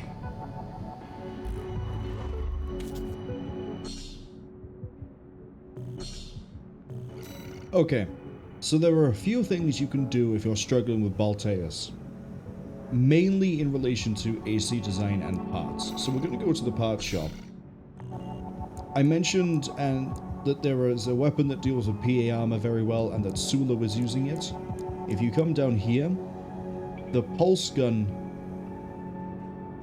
has PA interference. It is one of the few weapons in the game that does. You can see it's very high. You don't have a lot of ammunition with this. 560 rounds looks like a lot, but it's not, because the fire rate is 20. The weapon also has, I believe it's a overheat mechanic. I don't think it uses reload. I could be wrong. But either way, the damage it does isn't amazing. It is designed specifically to help rip out PA armor. Use that, stagger him, you'll be able to melee him more often. Similarly, just having a fourth weapon of any type would be very useful. Unfortunately, because we've beaten him, we now have options we wouldn't have before. So, for example, I don't know if you would have songbirds. I'm pretty sure you will definitely have access to another missile pack, so double missiles means you can pressure him from a distance better. And I think you'd have these? I'm pretty sure you'd have these, but you would also definitely have plasma missiles. Plasma, again, I'm going to harp on this because I love plasma missiles in Armored Core. They'll hit, they'll deal damage, and then they will deal damage over time in the area. It doesn't really tell you here it deals damage over time in the area, but it does. It's not a huge amount, but against PA armor, it is really useful. The problem is they don't tend to track that well, and they tend to be slower than normal missiles in flight.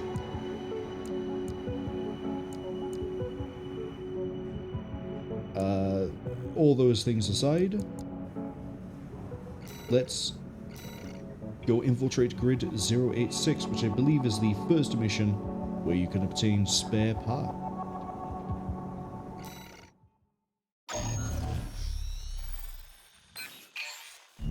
Here's the request from B.VII Industries.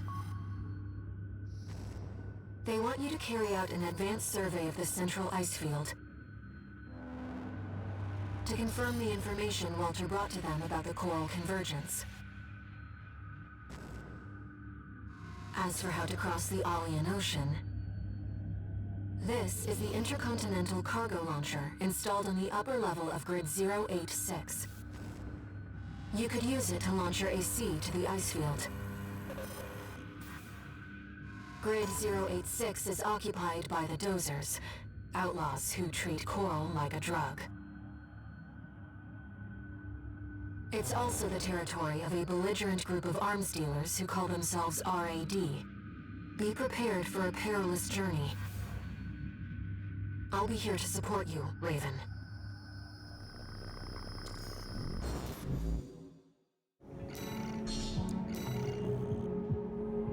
Let me handle getting us into the grid. I'm fairly adept at analyzing systems, and manipulating them too.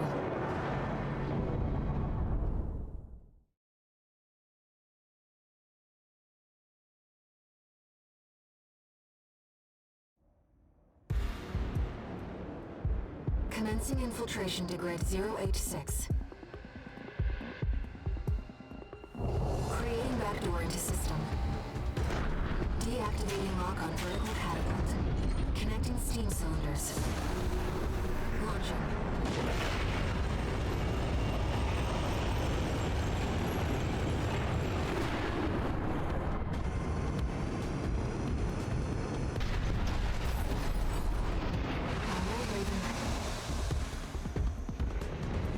Let's get to work, shall we?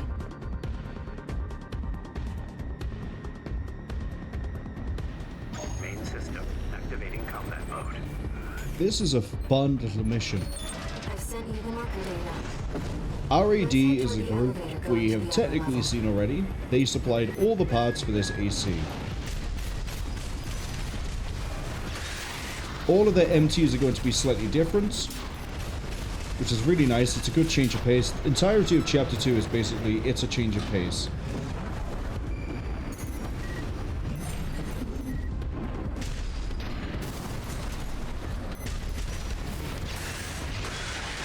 Hey, I managed to split the hit. Finally. This also has, as I mentioned earlier, spare parts. There are, I believe, 4 parts you can find in this level. And the level itself is a bit of a gauntlet.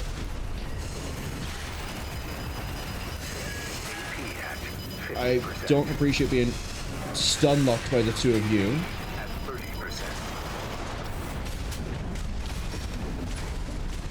There are some weapons in this game where if you get hit by them, you will actually be locked into an animation. And just the little circular blade these guys have, that is one of those weapons.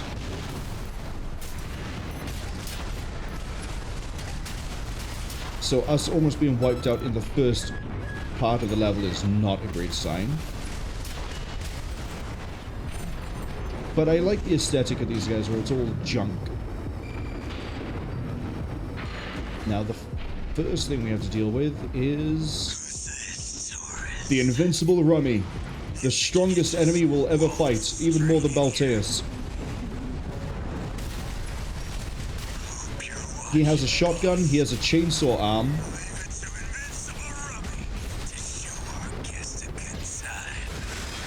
And we don't want to get caught by the chainsaw arm, it's one of those weapons that locks you into an animation.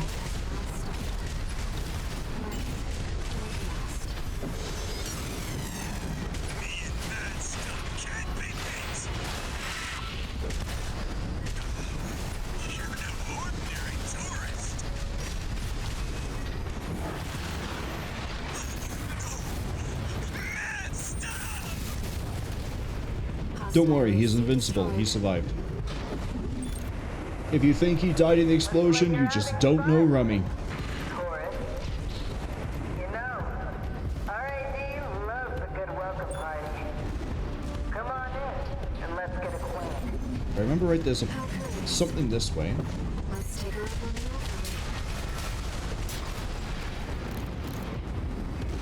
the outside. No? Is it the other direction? I know there's something above us that way. But I don't want to go for that yet because I think it's a tetrapod, and I don't want to fight a tetrapod right now. She joined them 3 years ago, bringing with her a crew of junk wizards and hackers. Within half a year, she seized total control and greatly expanded their operations. Okay, hello tetrapods. There's 2 of them. Oh boy. We might not have an AC good enough to deal with this.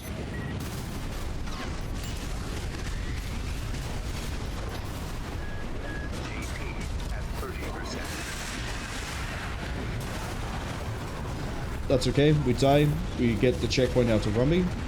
We'll see if we can handle 2 tetrapods.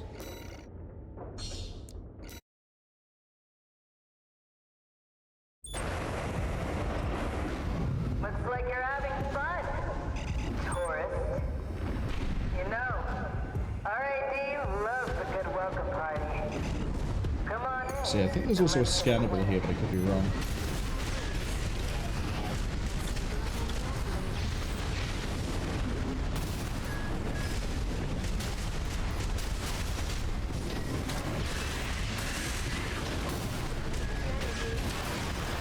Not a huge fan, I'm running out of energy.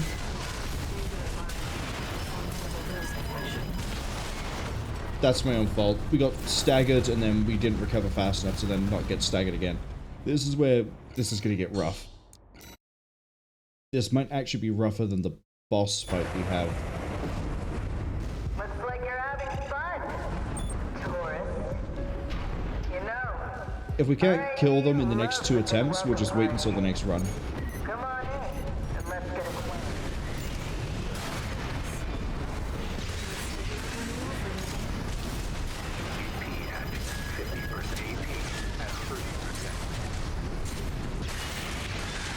That's 1. I was too low on the ground.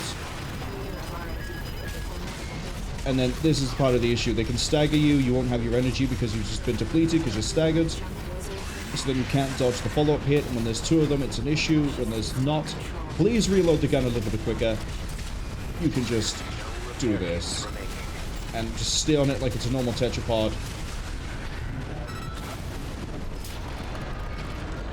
Away we go.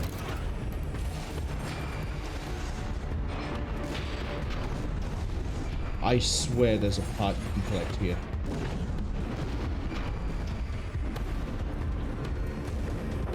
Is there not?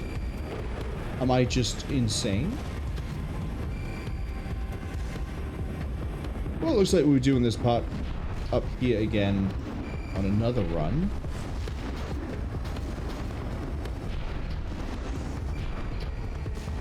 We're just going to follow the bridge here.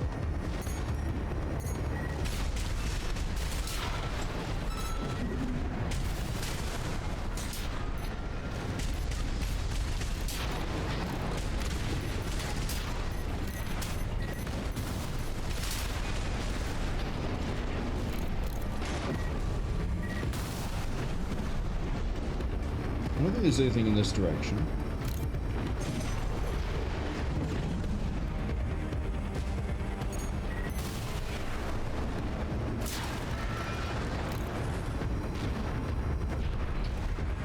Okay. We're taking a lot of damage. I don't think the next checkpoint is for a while. Sorry, who? I don't think the next checkpoint is for a while.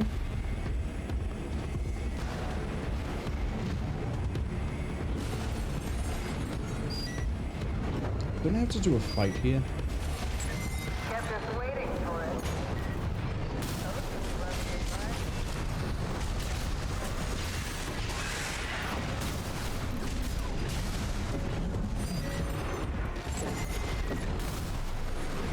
AP at 30%. Come on, you knock-up droidica. Okay. At least now we get our health back. I'm pretty sure we keep the combat log, but we could easily check just by going up and looking at the quads. Actually, I know I'm going back up there anyway in case there's a spare part on the second run, so you know what, we'll leave it. I've beaten them once already, I don't need to do it again. R.A.D. loves a good welcome party. Come on in, and let's get acquainted. Let's take it up on the road,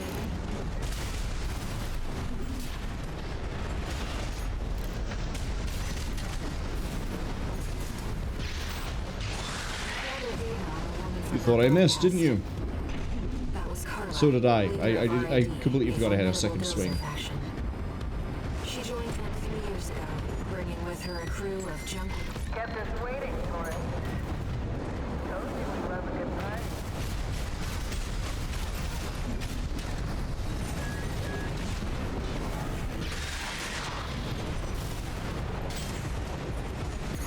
The door's open, I don't have to mess around with you. You pay me good money.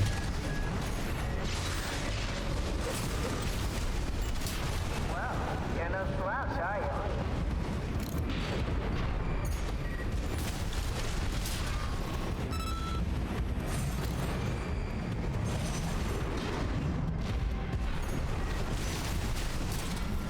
I think this is the way I need to go.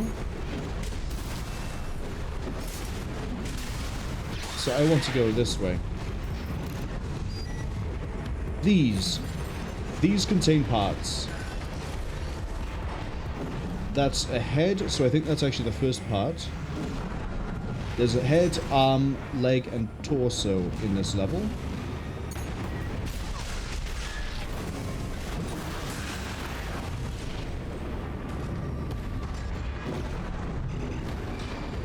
There's also other things hidden in the level as well.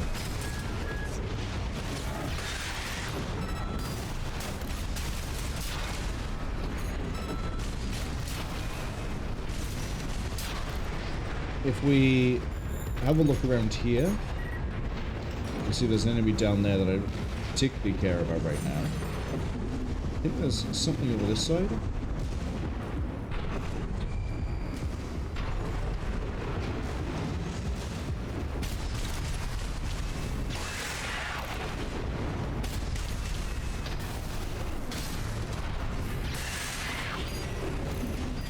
Yeah, there's another part by there.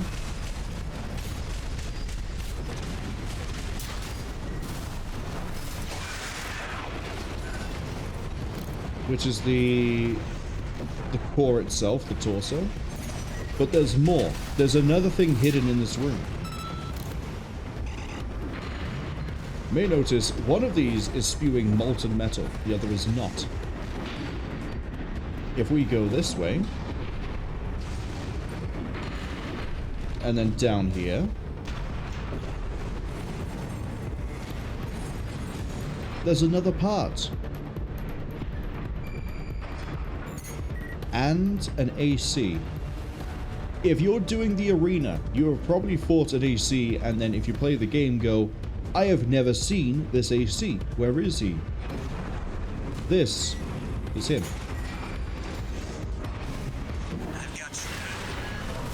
Welcome to Nozak.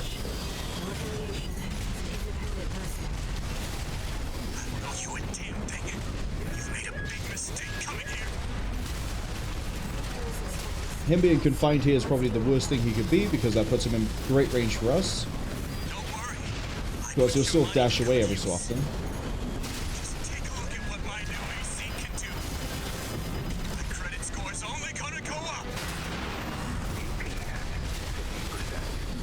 Pretty sure he can heal.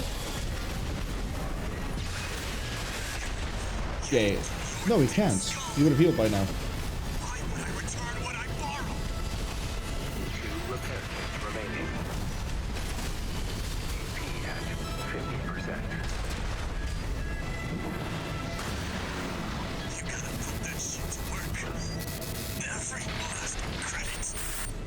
Get rid of the arms. Thank you, Nozak, for the fight. Unfortunately, we won't quite get to know what his AC is named. But like pretty much every armored core in this game, it has a fitting name.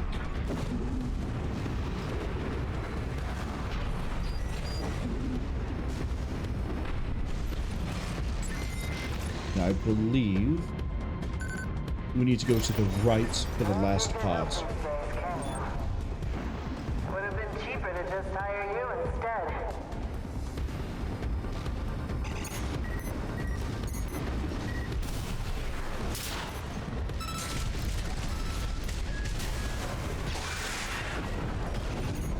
Right shoulder ammunition at 30%. Okay, up here.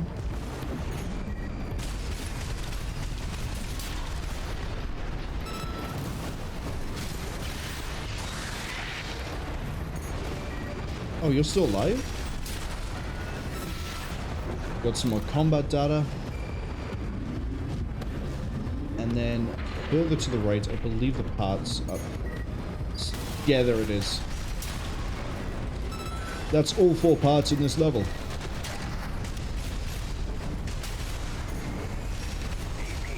Uh-oh. I'm getting flashbacks to the start of the level again.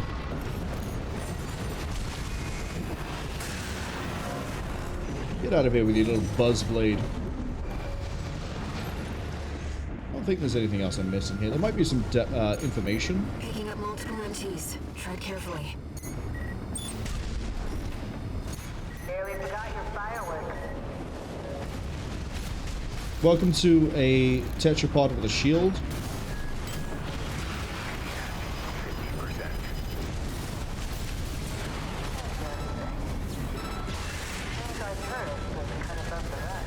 We're okay. Just bully it a bit. Keep sort of close.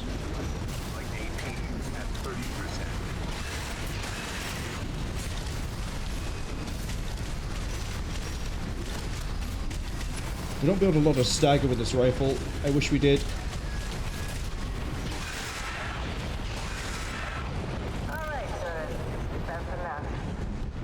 But I want more! I want to kill more things! Like these guys.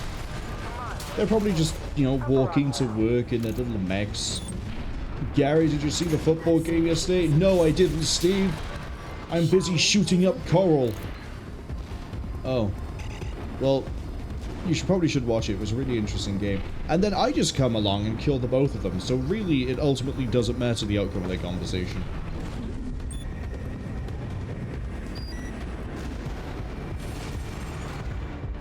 But we do need this resupply. Oh, we need the resupply.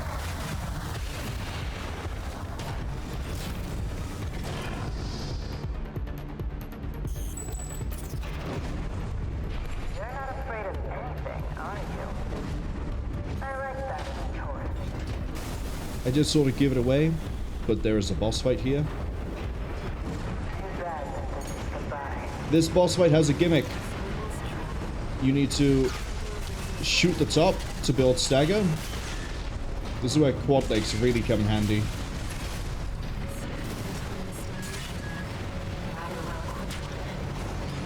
It can still attack you through the top.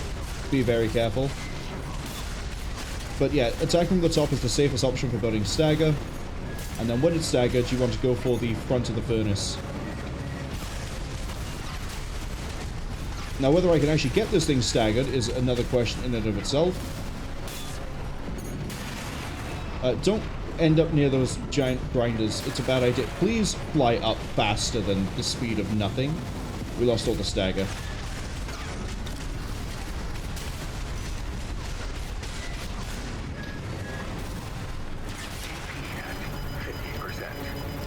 You could try to stagger it from the front as well, but that's potentially riskier.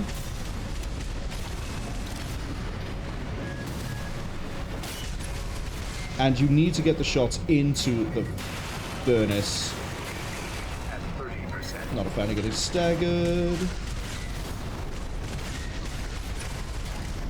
Thankfully, as long as we deal any damage to this, it stops the build-up from dropping.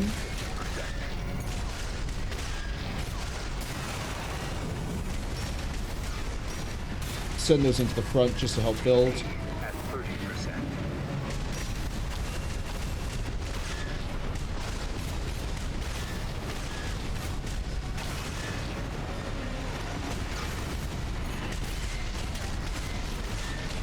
I'm shooting the wrong part. At 30%. I heard you were good. The cleaner's going to have the last laugh. Watch out. We burned so much resource trying to just get this thing staggered in the first place. Missiles here kind of suck because they'll just hit the outside of the furnace. Finished already? So we are really relying on the gun here. The missile's more just to stop it from falling off. But you stagger it, the front no longer counts as armor after you stagger it. Then you can deal all the damage. But until that point, you're sort of just aimlessly floating around the top of it like some sort of fly, and hoping you don't swap target to the wrong part. Some kind of autonomous demolition. This can easily destroy this. Of course, you don't want to fly too close to it in case of the rocks it throws out. And then, depending on where it is in the arena, it could also be a pain in your ass, too. Because it can also end up under a tight ceiling, and at which point then you'll take it a hit no matter what you try and do. Just gonna keep that going. I need to reload the... Reload the gun.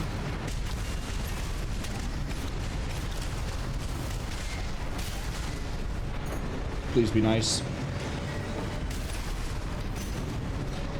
Uh-oh.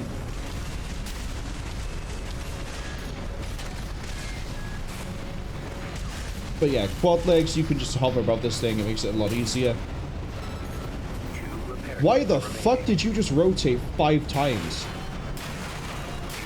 Kill me. Kill me. Kill me. I staggered it, and then it just spun into the wall. That was brilliant. Big fan.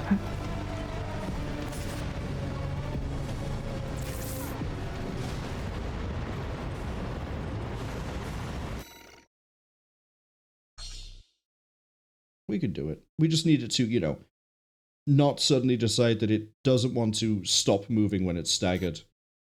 Well, no. We needed to not suddenly spin when it gets staggered, and also not be near a wall.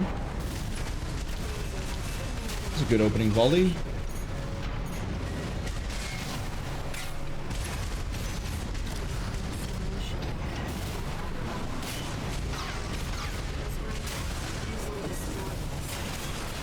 Uh-oh. Uh-oh. I'll take the loss. Take the loss. Can you actually do an attack, please? Thank you.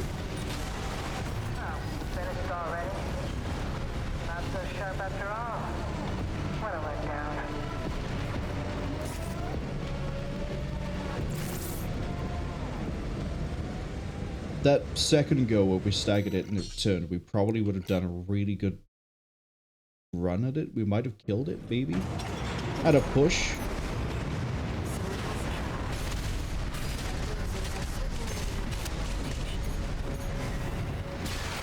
Don't.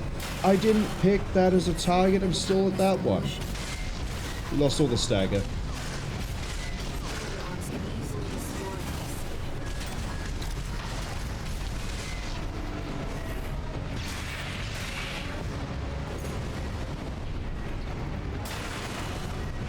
Again, generator not being great at recharging is rough.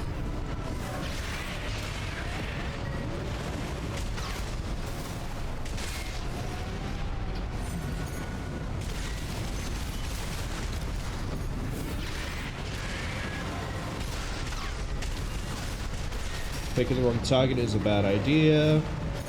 Our reloads are all over the place.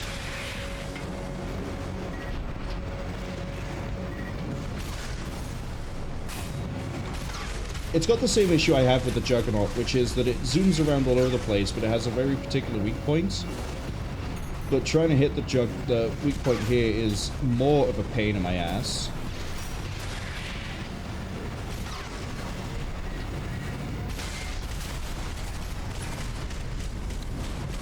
How is that not going through?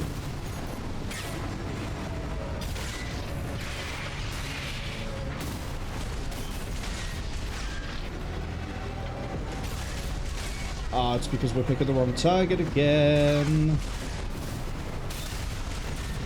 There we go. And I'm not at the weak points because I got stuck on a bit of its geometry. That's fine. I heard you were good. The cleaner's going to have the last laugh.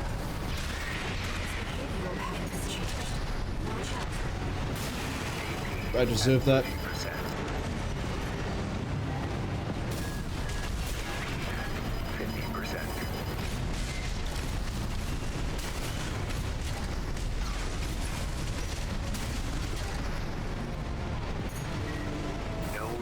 Big issue with us having generator and just altitude problems in general is I'm not going to be able to dodge this part of the fight very well.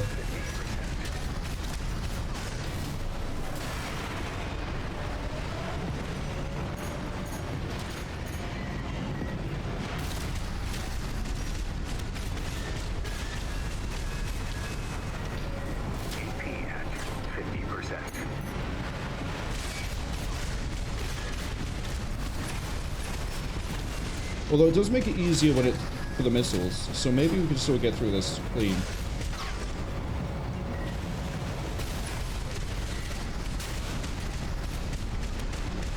Shoulder ammunition at 30 AP, 30%.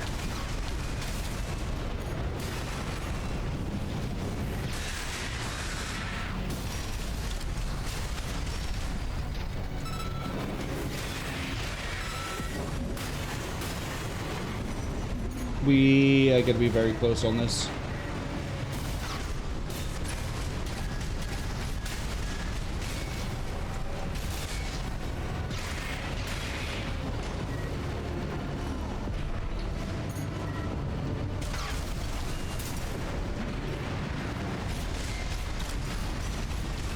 Please don't run into ammo problems. We got hit by a rock. Almost. Almost. Not so sharp after all. If we didn't get stuck on the geometry, we would have killed it. Kind of sucks that you can kind of hit it, but it won't hit the weak point if it's on the floor. That's just a positioning issue on our part. We can handle that one. We should get him on this go. The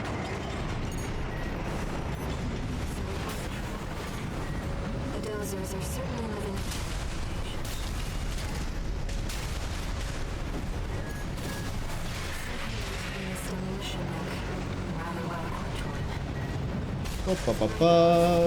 It's flying away from me.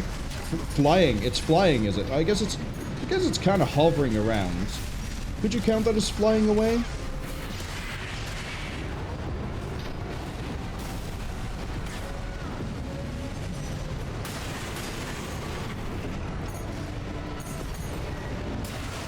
Come on, we're gonna lose the stagger.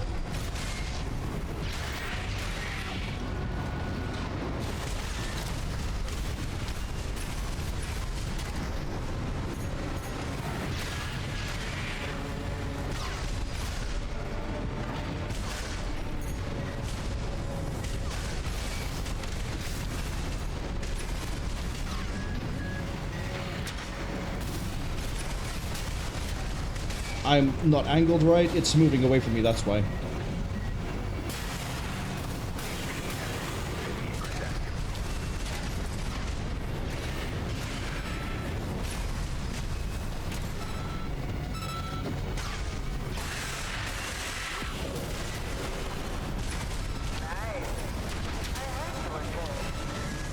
Please turn the thrusters on.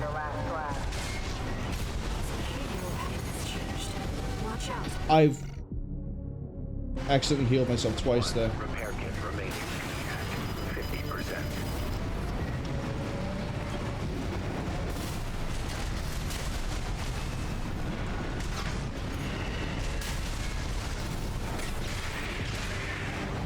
We're gonna do a lot of chip damage to this thing. Get up.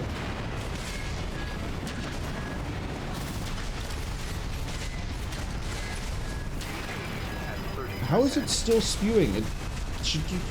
It should just do 2 and then swap to another attack.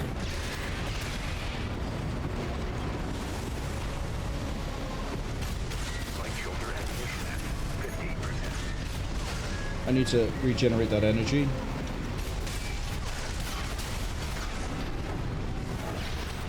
That's too far away.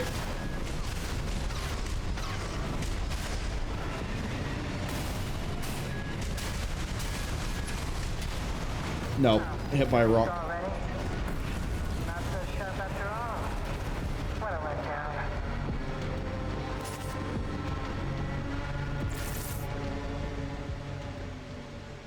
I can't wait to be done with the gimmick bosses and just have the ones where you can just hit the boss. I think this is the last of the gimmick bosses, where it's like you need to hit a weak point or you need to break this.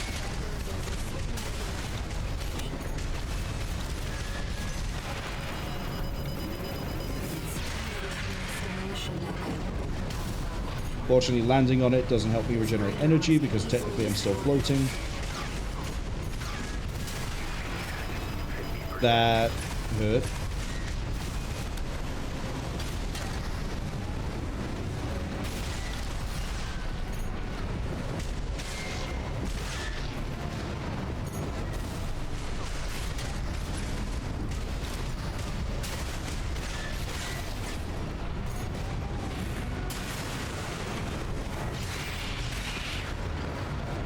Up a bit, up a bit.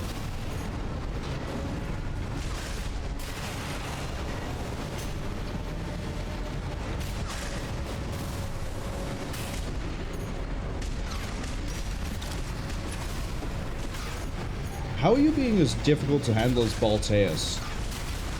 It's gotta be because, like, again, weapon selection, not being quad, generated lacking,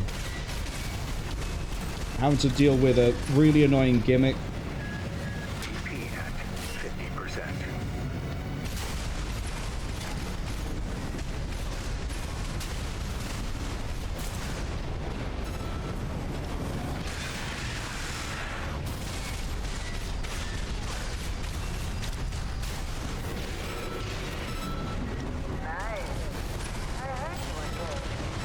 I mean, I guess you can also hit the weak point from the front, but that feels riskier to me.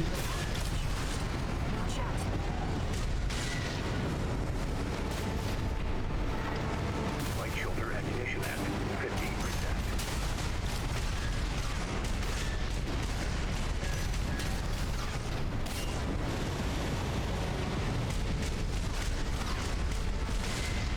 Especially because hitboxes on this are clunky as it is.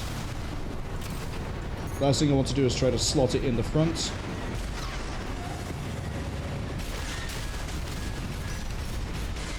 Can you do the one where you raise your arms, please? Because that makes it really nice to hit that weak point. No, not like this, not like this.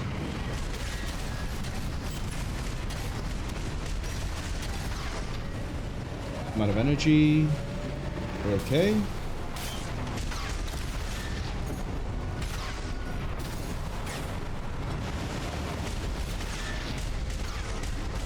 This attack. Yeah, this one makes it really nice to get the missiles in.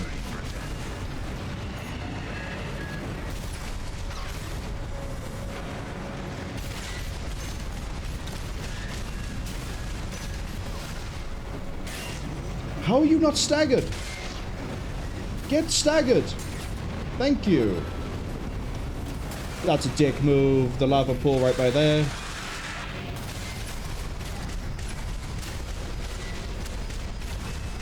I'm gonna have to chip it down.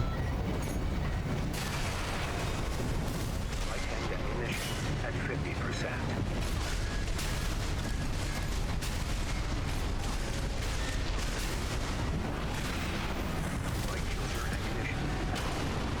You did, didn't you? We got close, but I got greedy trying to blade it, and I was like, no, that's not going to work, and then I didn't think to heal because we're then going to get hit by the sweep. But yeah, I was confused why it wasn't getting staggered there. We were like, it was riding the line so close for so long.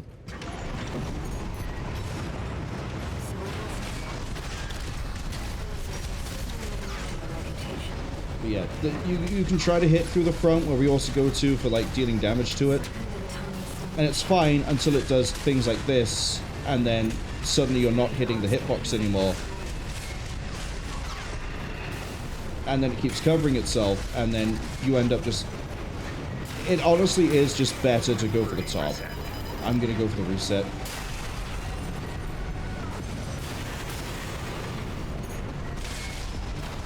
Thank you. It feels like the hitboxes are too tight. They've over-tuned it a little bit.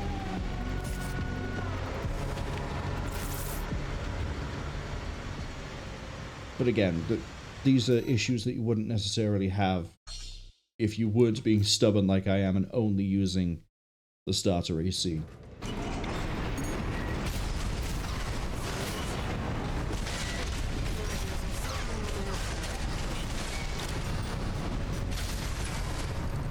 There's just so many more hazards to deal with if you try and take it from the front.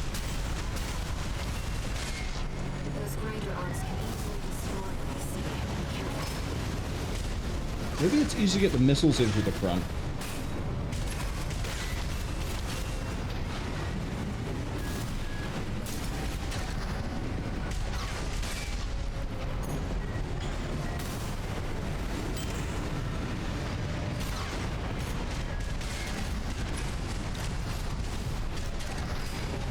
Come on, game, work with me here. We almost got the stagger. The thing's still zooming around like a fool. We're not going to be able to get to it there. We need to bait it back this way. Do those shots just to keep the stagger from depleting too much. You piece of shit.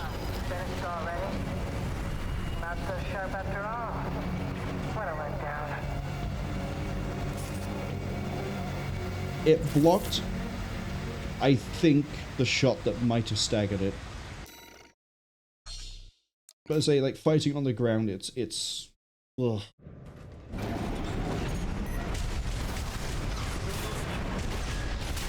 That was too close.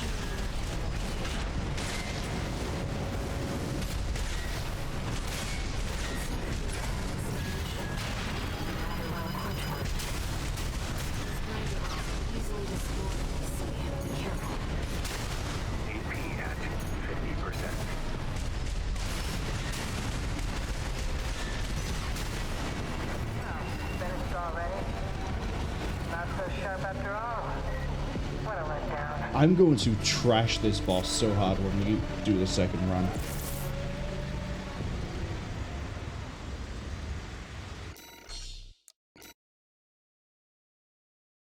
I think we've also spent more time on this boss than Balteus.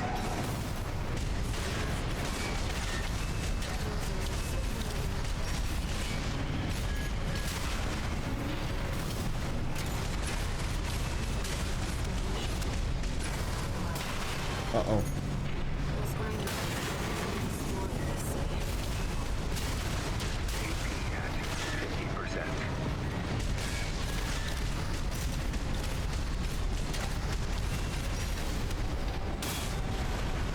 We're okay. Pull some distance.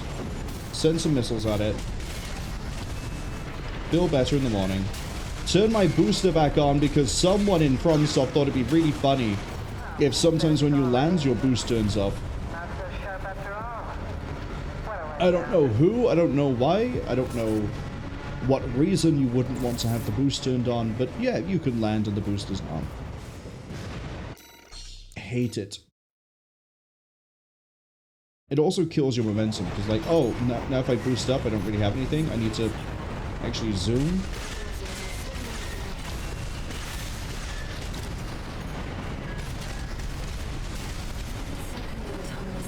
But we're fine. It's not facing me at all. Please cooperate. I just want to be out of this fight. The Chapter 2 boss is going to give me less trouble than you, because I don't have to fit through a needle to be able to actually do any substantial damage. We just have to dodge a lot of really fun attacks. Actually, not even fun sarcastically, they're actually fun attacks that are interesting, as opposed to you giant weaponized Roomba. Again, why would I want to shoot the top bit, game, when I'm clearly trying to shoot this bit by here? We're gonna go up above for this. I'm rimming it. There we go. I really shouldn't say I'm rimming it without context. That sounds horrific.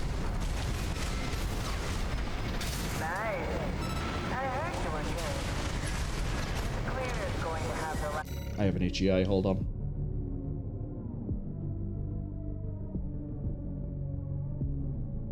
Okay, we're good. I'm back in.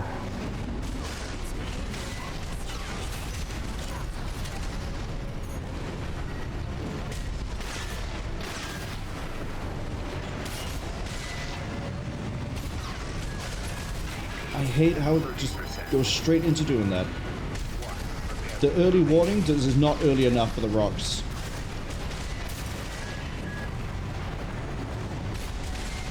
And then it's sweeping its arm around, which covers that hit point.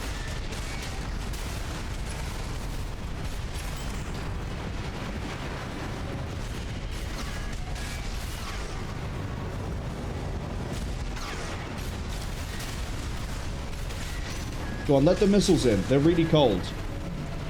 Let the missiles in.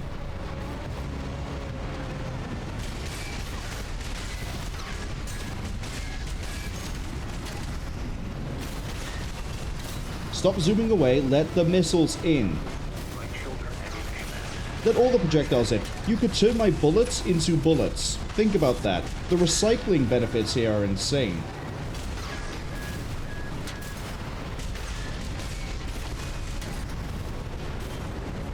I need to get over there, but I don't have the speed.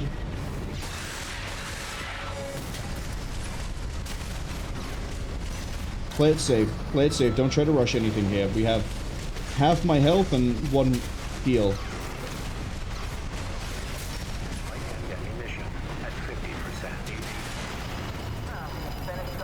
Damn. We got hit by a rock and then bounced into another rock and died. I should be going for the full heal.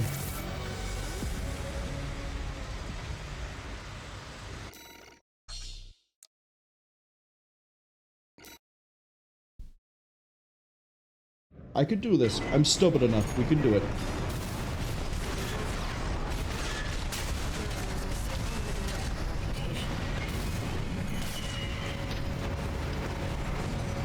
God, imagine if I did this without trying to get the stagger out. I'll take the death. Finished already? Not so sharp after all. What a letdown.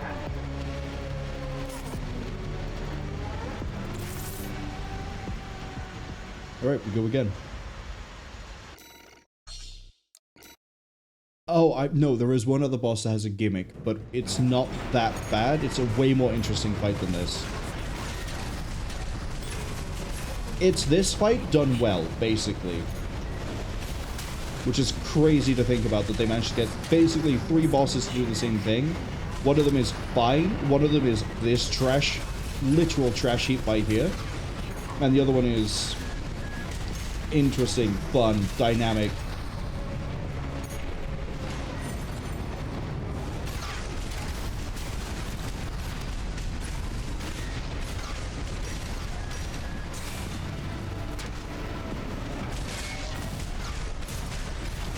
Oh, we've almost got a stagger out. Gonna reload now.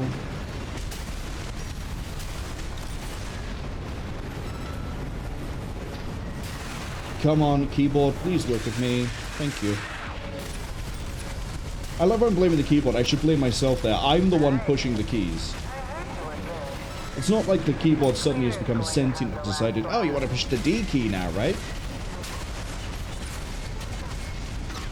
I'm just going to keep my distance when that attack happens. As much as I like to, like, maximize through the crit on the top. Have some missiles. They love you too. I knew it was going to be this attack, and I did nothing to deal with it. Not so sharp after all. What a letdown. We can do it. If we haven't done it by the ad break, I might have to concede and just equip a second gun, because that would deal with a lot of the issues here.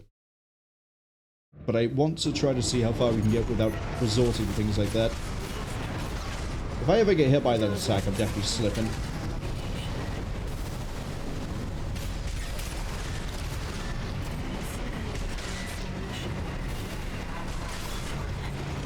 Excuse me, I would like to be able to hit a weak point, please.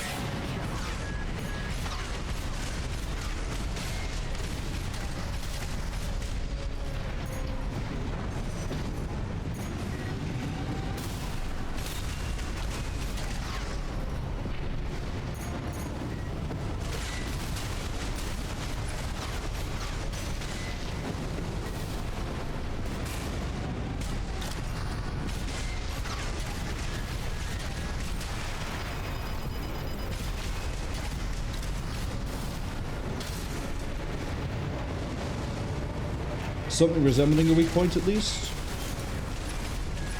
Oh, we're getting that. We're getting that. We're getting that. Almost. I'm going to risk it for the front.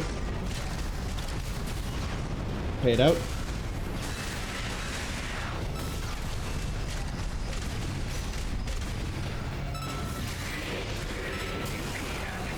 I'll take that. I wasted a heal because I thought it was my R key.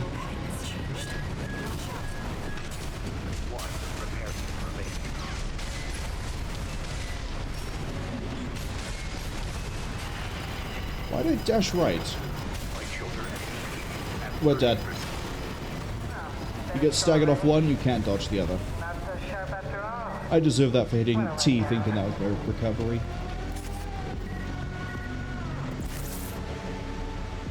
I might change that to Y so that it's not next to the R so then I don't accidentally heal when I don't want to. But we'll go. We're fine.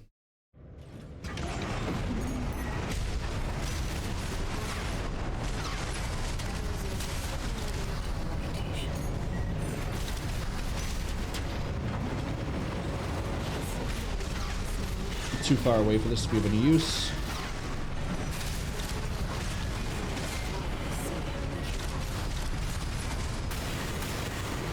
Bro. Get away.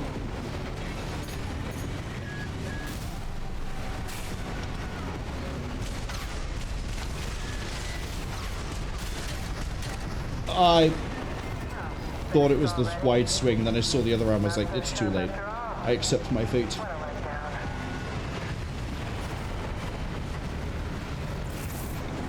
That's right, just run the numbers again.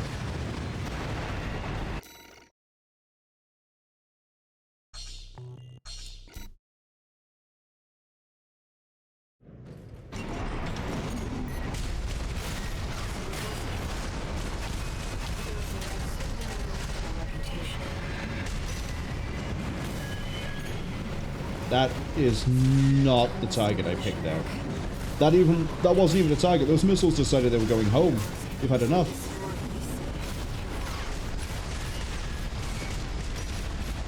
Too far away.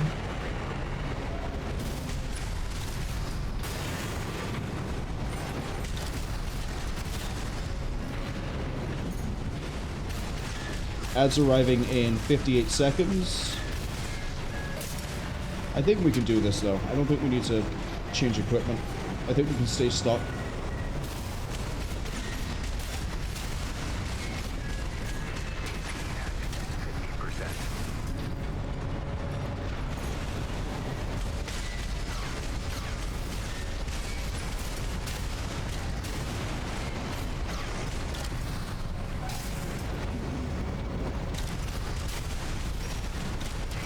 That's way too risky.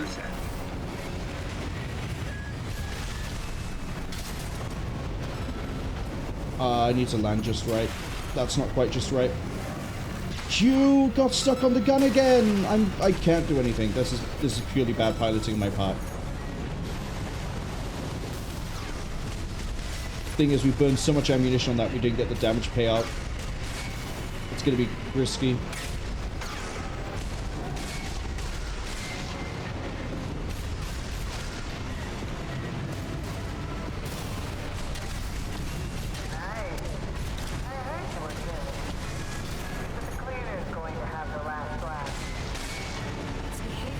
Let's big swing.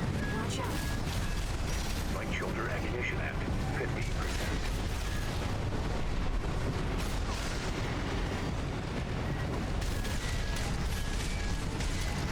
We're okay.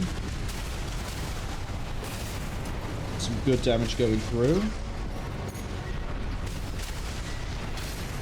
I ideally need you to not get staggered on top of a giant molten slag pile. So, no we don't.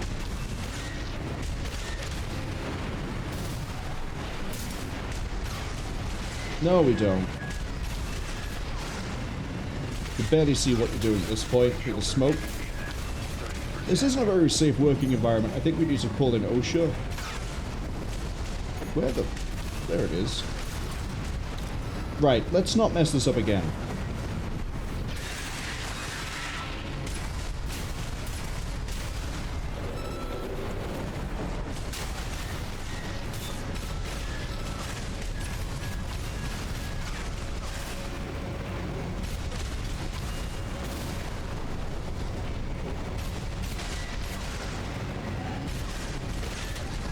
It feels like sometimes I try to send missiles and I don't actually get missiles. How do I have this much health after I messed up? Oh, missiles are almost out. That's not good. I mean, is it going to be pulse blading this thing?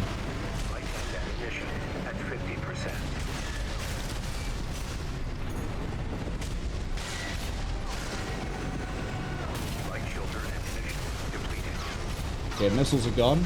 We have just a gun and a pulse blade.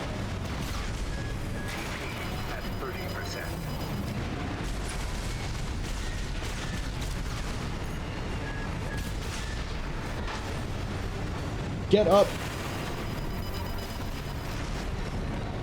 I've got no repair.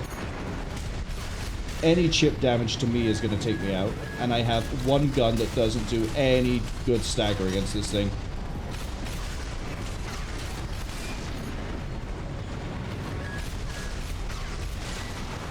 Yeah, we wouldn't make it through that one. Not so sharp after all. What a letdown. Losing that first stagger wouldn't have made a difference.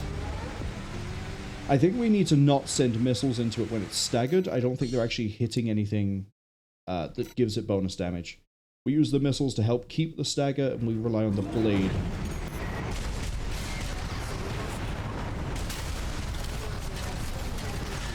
Missiles there are fine. Missiles there are kind of okay.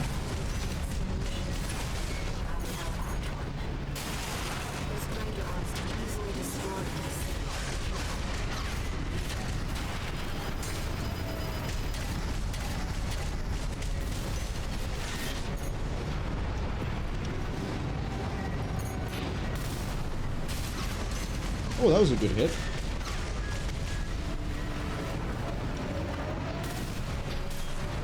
Gonna reload the main gun. This thing is going to do its best job to try and get away from me, which admittedly it does a really good job of that. It would win gold medal.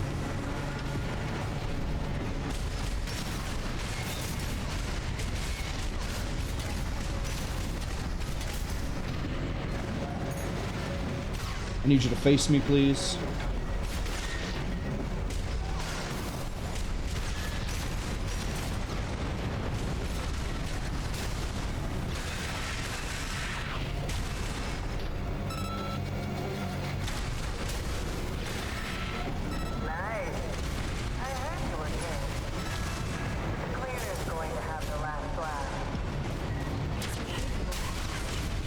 Uh-oh. 2 repair kits remaining. No! 50%.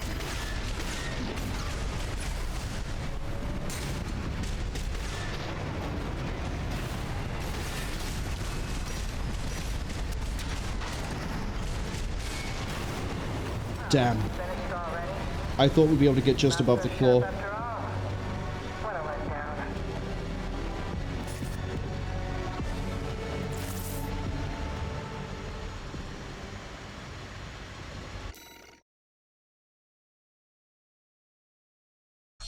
Alright.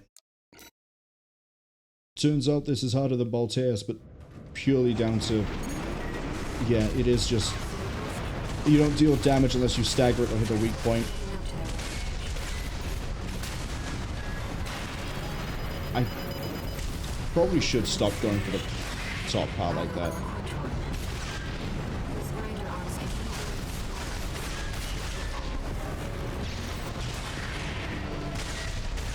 I'm just gonna sit here and apparently have issues with the animations because I hit the melee, we were in melee range, and it still tried to boost towards it.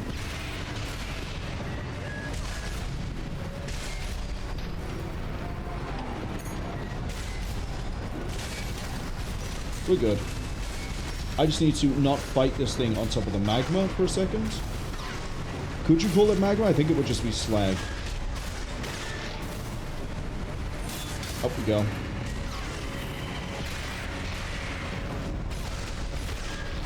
I've given up on trying to hit the weak point. We're just sort of dealing damage any way we can get it.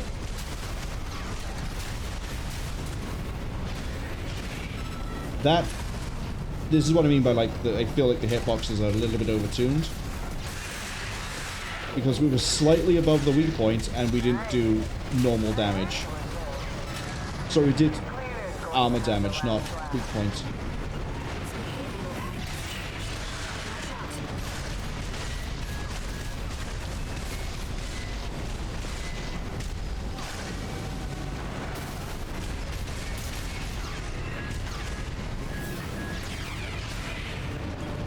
Honestly, I think bullying it without going for the weak points is working out better for me.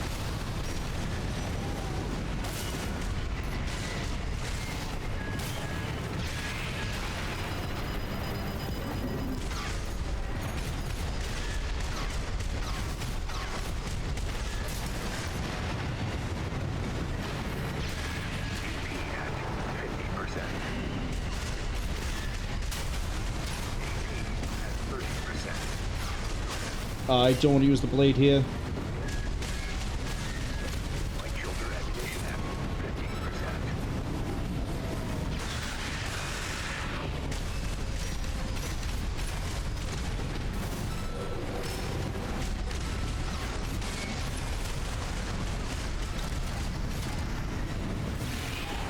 Move away.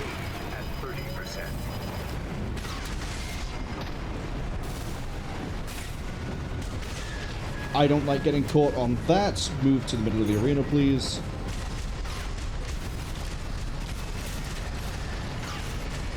I'm gonna kite it a little bit, because at the very least the missiles will deal some damage. Not a lot. Get up.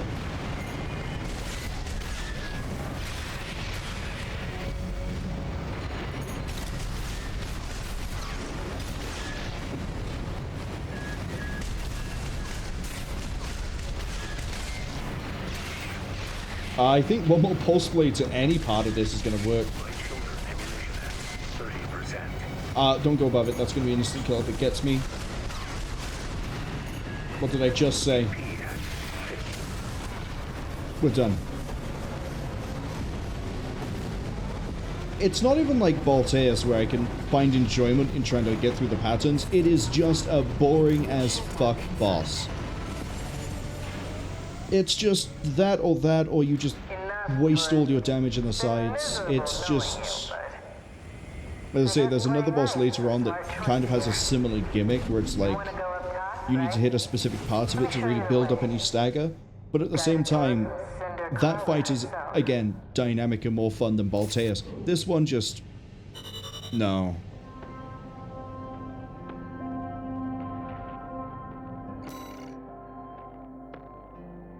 Not even that amount of money. Not even that amount of money makes me want to do that again. But hey, we don't need to until the next run through because we've obtained all 4 parts. And another part.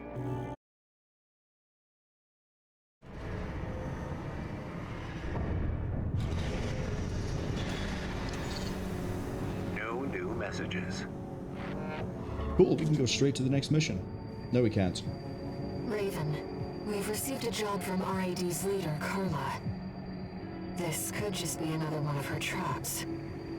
But after the impression you left on her last time, I think it's unlikely. Let's take a look at the briefing. Hey, I'd love to point out that you just told me exactly what I already knew, which is we're going to get a job, I'm going to go look at the job, I'll go do the job. And yet you felt compelled to get in my way and tell me, hey, I think this might be a trap. I don't really care. This is a nice, quick mission.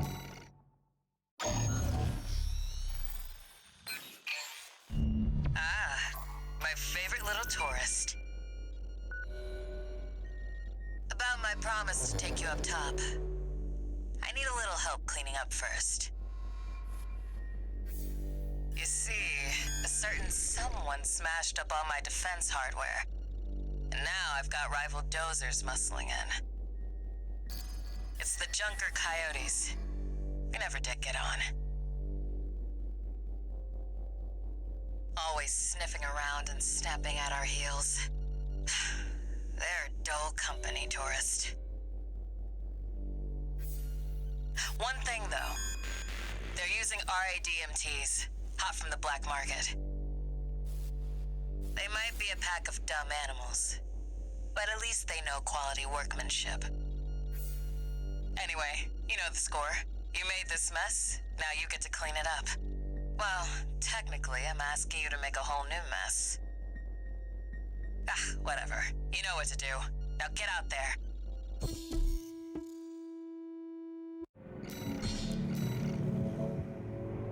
Your handler didn't authorize this sortie either.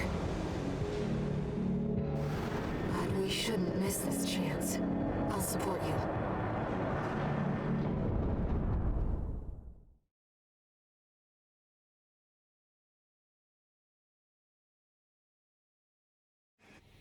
Main system activating combat mode. Alleged man, hello. Welcome in. Let's get rolling, tourist. Good to see you. I did drop by for a little bit of your Final Fantasy VII remake. I remember you bought Big Bertha. And then I think you were dealing with some thieves. Or at least you were dealing with like the maiden of, or the angel of the slums, or whatever she's called. Welcome in. Let's go through this pretty quick so we can go do the... I'm pretty sure there's only like 3 missions of Chapter 2, so we should get the last mission next. Hey, we got an AC! Never seen one like that before. They got a sweet deal from Carla. Send in the puncher. Yeah, I'm not too worried about you guys. Even though like you all jump around, you do kicks and things, that leaves you all in my range. I can just handle you all. Send missiles after you because I can't be bothered to send the last shot. There's one that's one shot over here. There it is. Excuse me.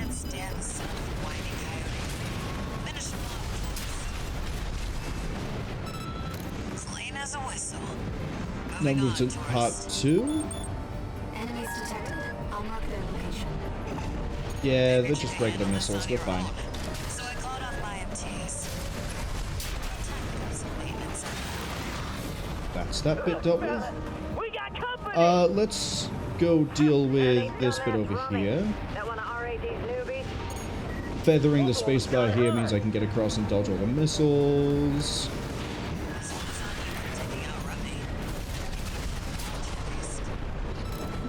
And then we can do the same thing to here.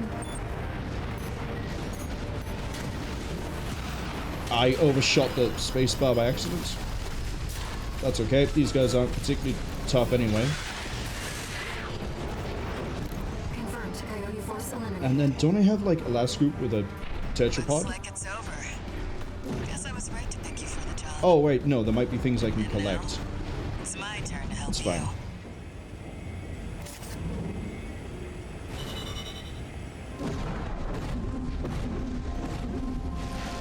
Ledgerman says, yes, and her daughter. I guess I'll have to find out who the daughter is when I play. Ledger also says, thanks for the shout out, as always. They salute me for using keyboard and mouse. They couldn't do it this way. I find controller way too slow for how this game is to be able to do it. Otherwise, I'd probably use controller. But the way that some enemies move... Hold on, I gotta shut up a second. New message.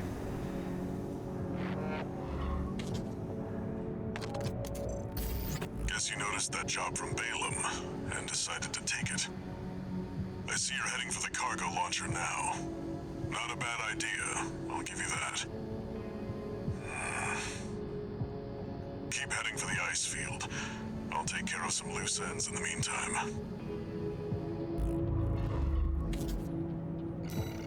Okay, cool. I thought Air was going to chime in there as well. For me, controller is way too slow. Keeping track of targets, being able to zip around, move the camera around at the speed I want with the precision I want, much easier on mouse and keyboard. You might be able to get something similar from controller if you ramp the sensitivity up, but I prefer the fine control of keyboard and mouse for this. There are some games that I will prefer controller over. For example, when we get to Metal Gear Rising Revengeance, I don't like the control scheme for that game, so controller's the way to go. Zone of the Enders 2 as well is another one I prefer with controller as opposed to keyboard. That one just doesn't translate well. That's 2 for 2 on Konami games that don't translate well to keyboard. We did basically all the Metal Gear games except 3 with controller as well. 3 has decent enough keyboard and mouse that plays better with that one for me. But yeah, mouse and keyboard I can much quicker to handle things. Yeah, it is just 3 missions for Ocean Crossing. Cool, I believe there's a part hidden here as well.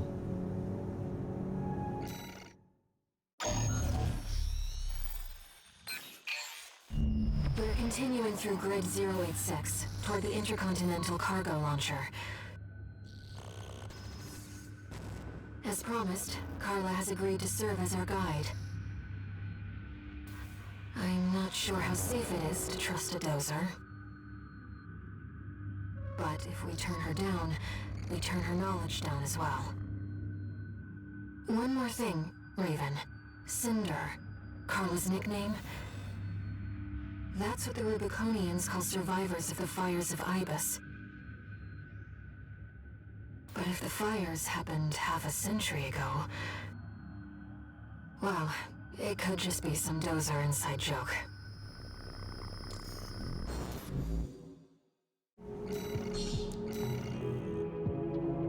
This will be our 3rd sortie together, Raven. I'm quite enjoying the routine.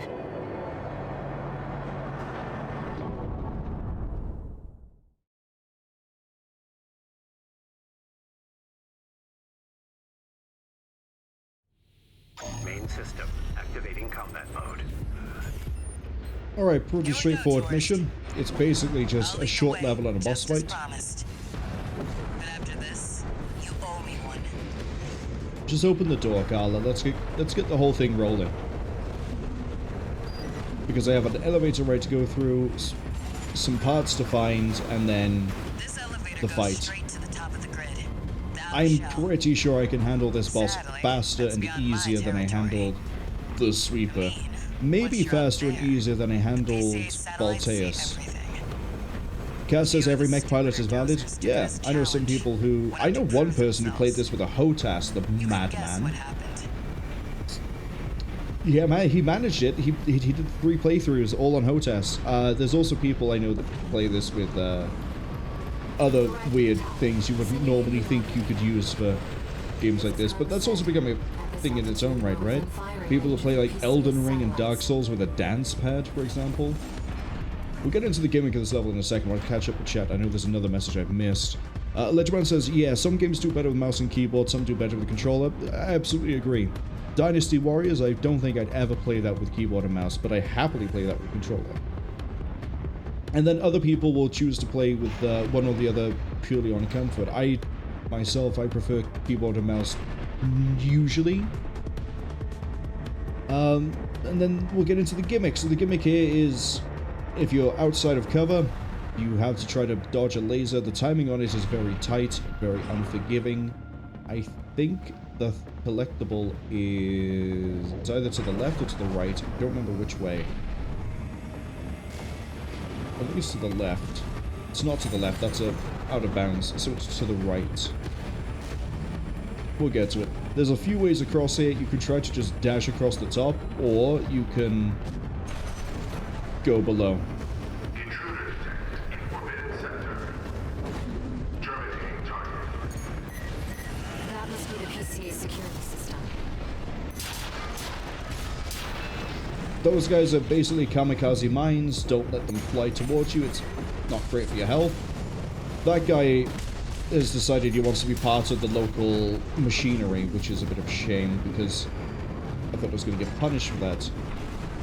Looks like we've dipped down, and then it's what, through here? Is it just combat data?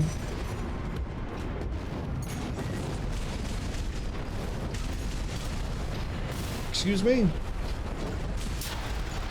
Dipping around all over the place. Let's see, and then it's... I thought it was...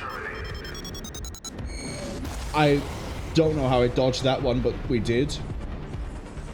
But yeah, if you're above that line and that sees you, have fun. Oh, there it is. It was over here somewhere.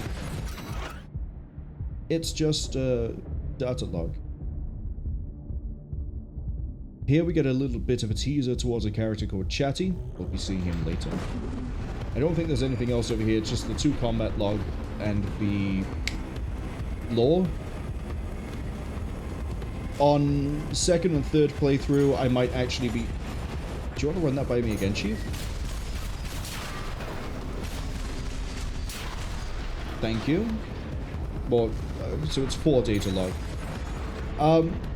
Other playthroughs, I might actually do the thing where you just boost over the top and perfectly timed dodges, but if you're playing this normally, the best bet is to actually just fly across here and land on the struts. And then when you get to about here, you can combat boost, Don't get fried. Nice move. get you through to here. And then once you get to here, you want to zoom under here, and you're fine.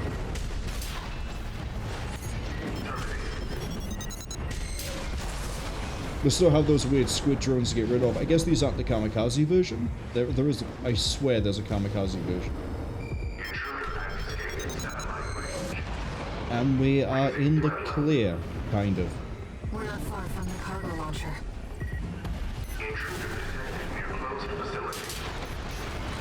I'm just gonna let missiles handle this. Never did care for the upstairs neighbors.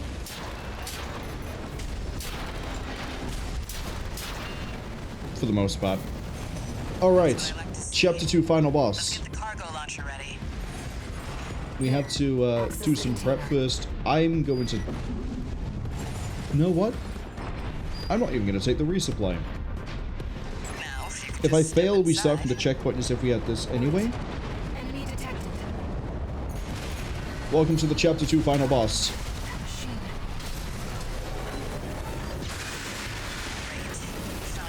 It is probably the best case for you must be mobile that we've had so far, outside of maybe Balteus.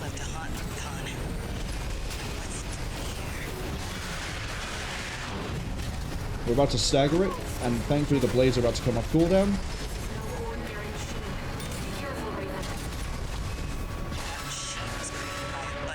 It's durable, don't get me wrong. But we can still bully this thing thanks to the use of the blade.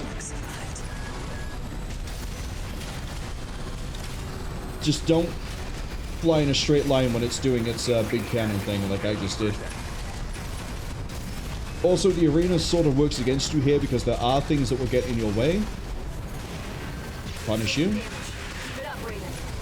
And then we should be getting a stagger pretty soon.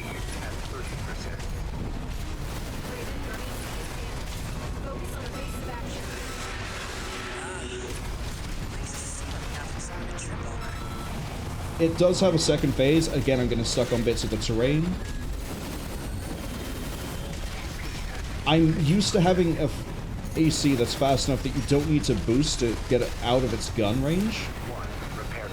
So that's on me for being too lax.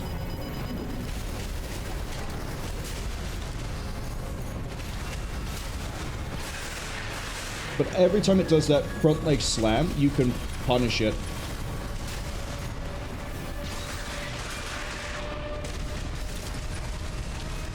The legs themselves don't take damage, only the core does.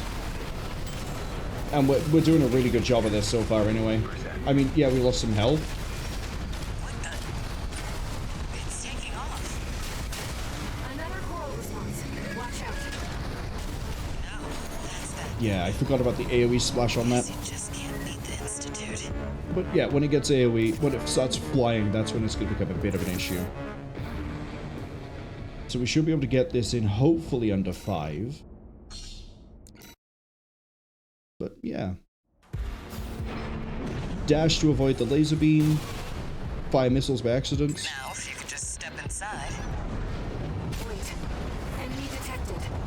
And yeah, try not to get stuck on bits of the arena. Great. Found a sea weapon. That tourist is a sea spider. One of the Institute's relics left to haunt Rubicon. Now what's it doing here?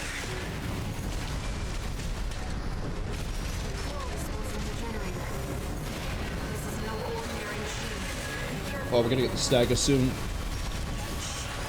And it's stag... Excuse me? Guess you just can't beat the Institute. I shouldn't have eased up there when I thought we were about to get the stagger. That was completely my fault. I thought we'd stagger it and that it would have interrupted the attack so we didn't go for the dash. Now, if you could just step inside.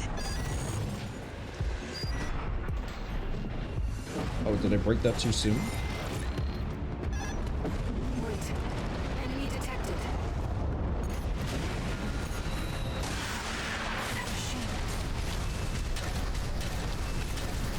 Great. Found a sea weapon. That tourist is a sea spider. One of the Institute's relics left to haunt Rubicon. Now what's it doing here? Coral response from the I have no weapons, so we have no damage output. That machine was created by a bunch of mad scientists, tourist. Fires of Ivys maintain the Institute. I'm being overly aggressive here for no good reason.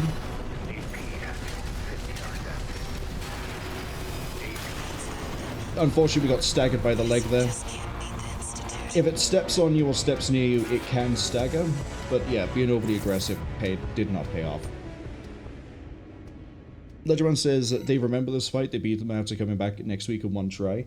It's after the annoyance just because of how the boss is of the Sweeper and Balteus. It's an easier boss. But let's say this first run we're sticking with Now, if you could as just much step as we can. inside. We haven't modified anything yet, but we're sticking with the build you have at the very start of the game. So because of that, we can't rely on things like changing parts for faster speed or dealing more damage or any of the OS upgrades, none of the arena. Now what's it doing here? coral response from the generator. No ordinary machine. Be careful. It's stuck on the arena, let's just pivot the other way. Was created by a bunch of mad scientists, tourist. Fires of Ivys maintain the Institute. Come on. I need anything to connect and stagger. It's not me. I should probably just not try to hold the blade back too much. We don't have the up time for attack damage that I'd like.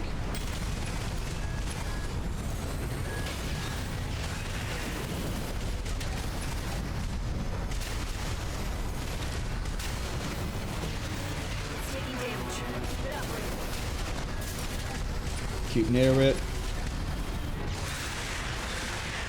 Okay, we're doing better this time round. We're not doing better, we've used a health kit already, but compared to the last few...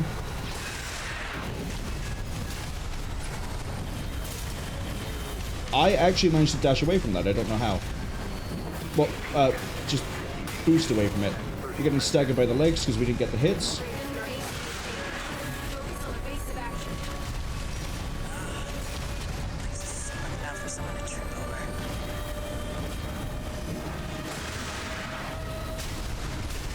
Not good for us because it's already losing stagger. It's trashing the arena quite nicely for me though. Right, let's try and get as much damage through this as we can. I'm going to use the heal now because it's safe. We got iframes.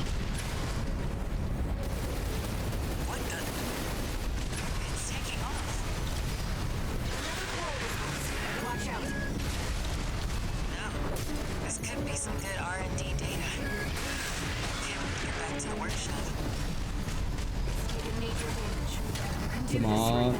We're good. Yeah, we've got it.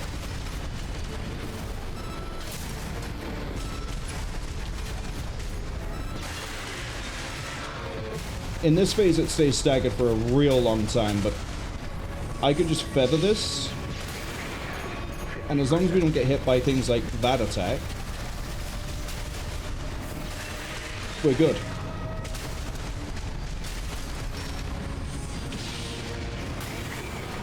Don't get greedy, don't get greedy, don't get greedy, don't get greedy. The generator's going to explode.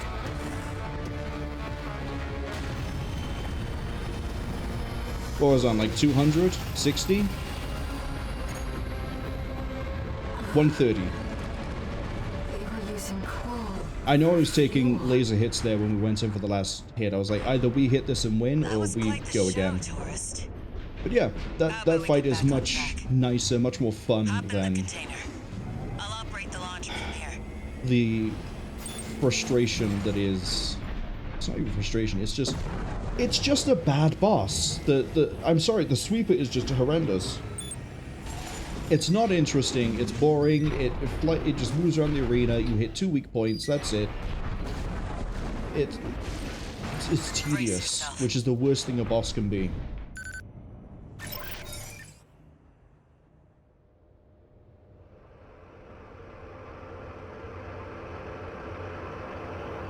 By the way, tourist, you're Walter's hound, right? Well, I guess a dog can't choose its master. But still, tough luck. I feel sorry for you, I really do.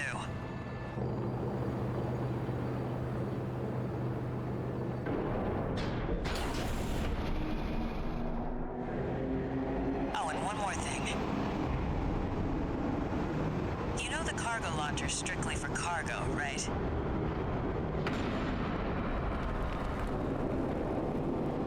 No one's ever used it to launch themselves before. At least not in one piece.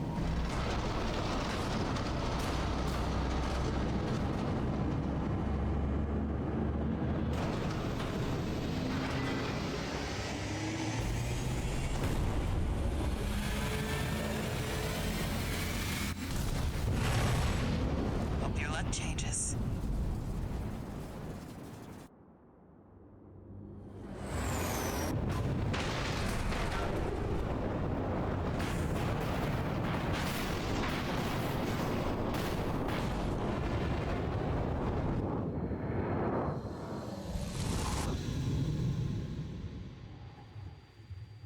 Raven?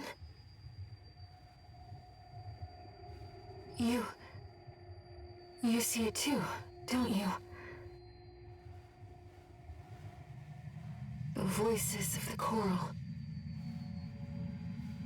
Currents coursing across Rubicon.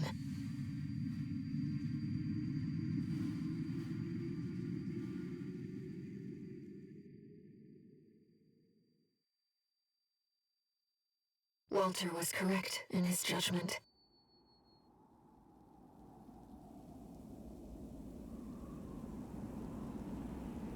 The coral. It's here, in this desolate place.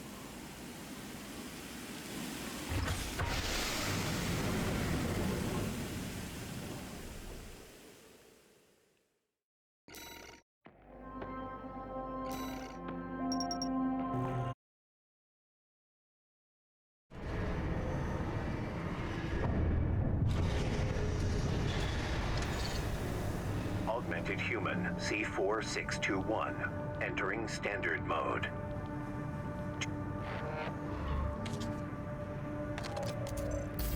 Looks like you've made it to the central ice field, 621. Good. I'm done tying up loose ends. Arquebus found their own way in and are ready to deploy survey squads. And it looks like Balam's come running after you scoped out the place too. You know what's going to happen. Business as usual. But you can make it work for us.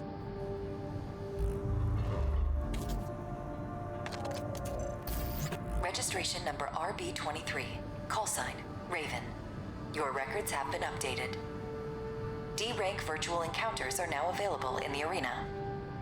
These correspond to the middle ranks. We invite you to further hone your technique.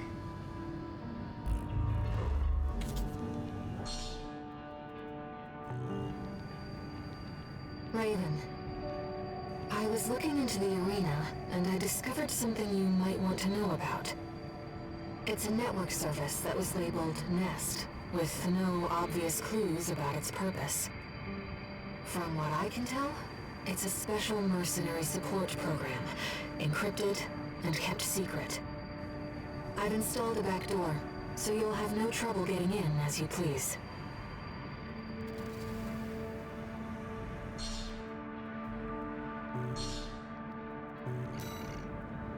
So by clearing Chapter 2, you now unlock the ability to play multiplayer. I've not really bothered with this.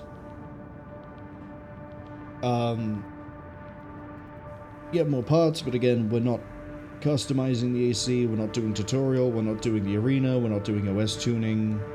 We're doing none of it. Again, all of it is still not done.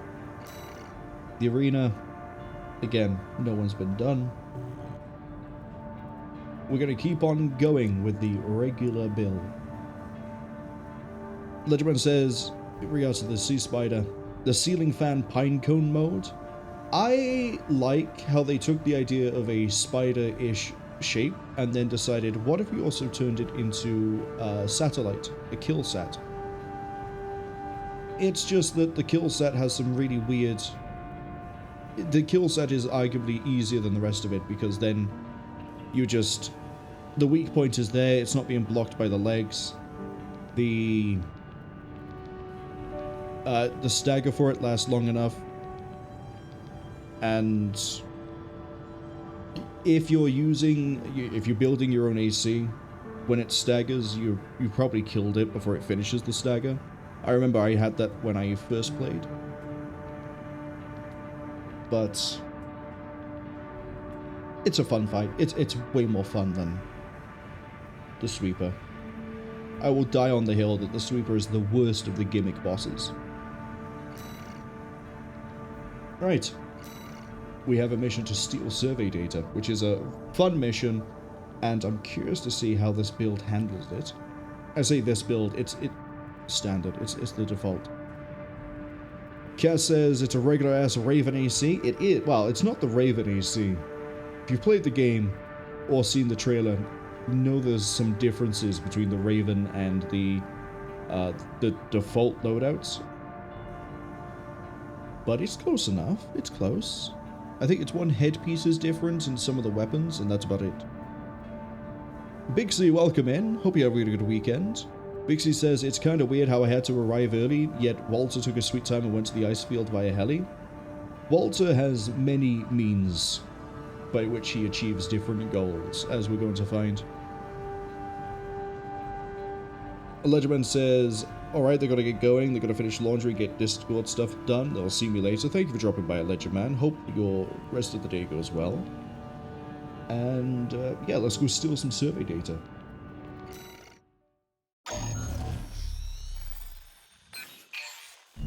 Got a job for you, 621.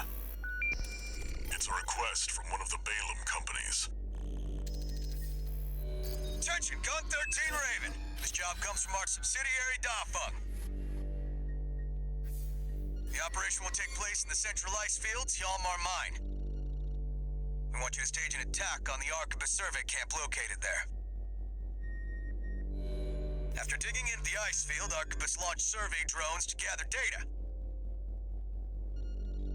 Whatever they found is sure to contain clues as to the whereabouts of the Coral Convergence. Put simply, your job is to seize the data. We're counting on you, Gun 13.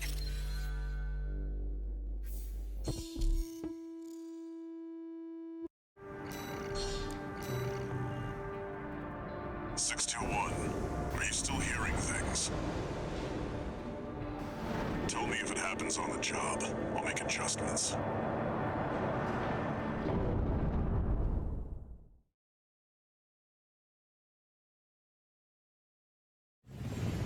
Main system activating combat mode. Commence mission. Extract the data from the birth survey drones, then get out. Ledgerman says, survey data? Don't you mean a survey in your mech's extended warranty? I would not want to be an insurance company that insures ACs. That sounds like it'd be a very, very quick way to bankrupt yourself. And everything else, and the investors.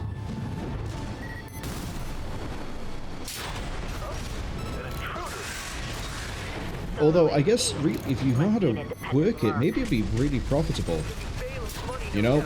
Sorry, we didn't quite cover your AC for gunfire damage. It's only natural wear and tear. Yes, we're aware that it's a wartime vehicle, but still, doesn't mean you're allowed to get it shot up. Commence retrieval, 621. So this is it's an odd mission, we'll say. Basically going to learn more about Coral. But the crux of the mission is not this.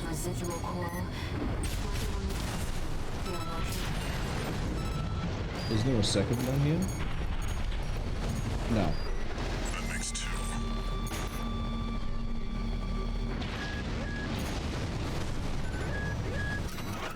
Send all the missiles you want. Massive cavity under the sheet of ice. Like that's ever going to become plot relevant. Just gonna head over here.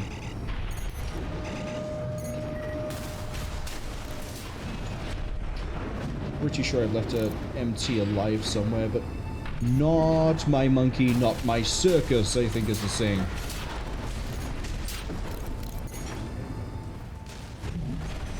Whoosh. Right, let's go get that last survey drone.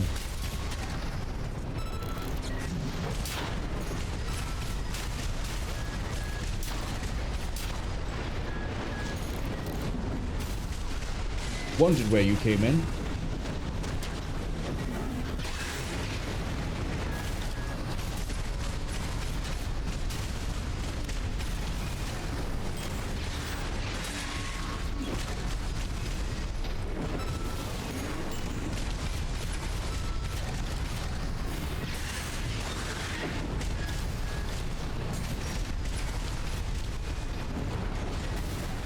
Come on.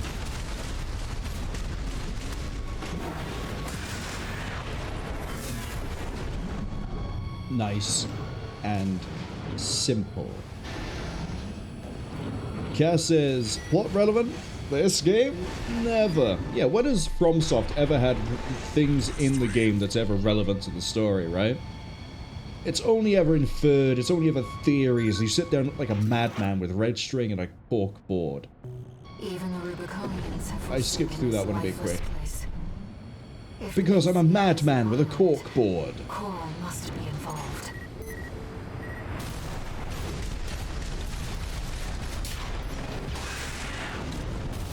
I love how the decision was either I was going to be playing this Sunday and maybe next Sunday. Hold on. I had a feeling I was going to hiccup there. Either I was going to play, yeah, this today, or it was going to be Abe's Odyssey, or it was going to be MechWarrior 5 Clans, or it was going to be Ready or Not, but we trashed the idea of Ready or Not until they fixed the CS gas at the very least. Next Sunday, it might be this again, or it might be the new DLC for Terminator Dark Fate Defiance, which is adding a campaign map mode where you sort of take territory and win prizes.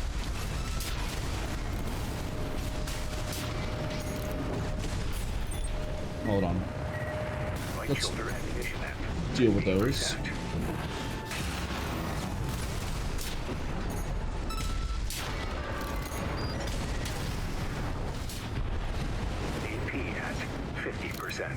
Yeah, we're okay. It's not the worst time I've ever heard my AP drop down. That would probably be at the end of, I think it was Nexus? Whichever the last of the Armored Core 3 games was. There's an ending you can get where all you hear is AP 50%, AP 40%, AP 20%. And it's harrowing. Probably my favorite of the endings though, just because of everything that leads up to it and the ending itself. Who knows what's out there? So a bunch of drones are disappearing. There's a hole in the ice. What are you doing here? Looks like their MTs just got to shut them down.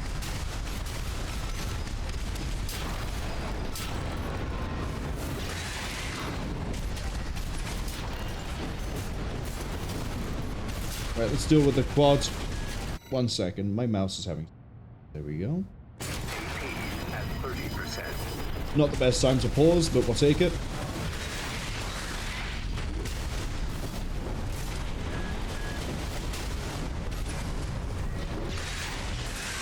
This is functionally the same AC, the tetrapod. It's functionally the same as the one we fought at the wall. So we've had that one for practice.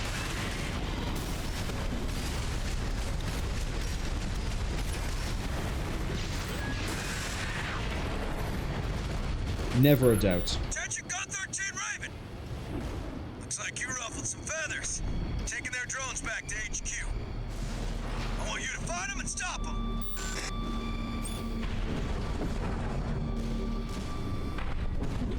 This is where the level gets spicy.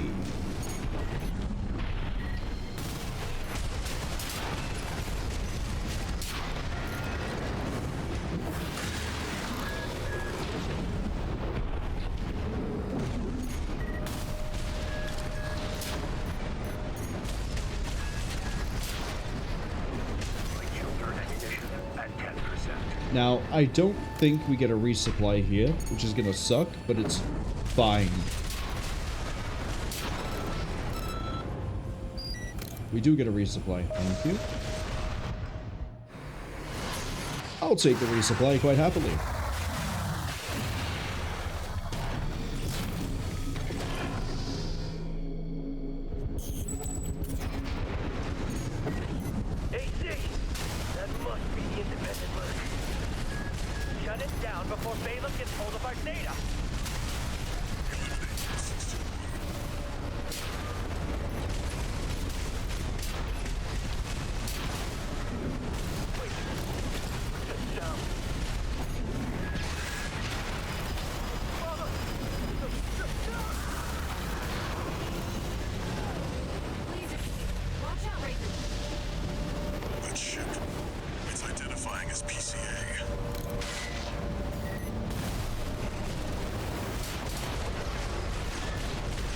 I'll fight a giant warship, who cares? I got bullets, I got missiles, I got spite and a blade. What more could I need?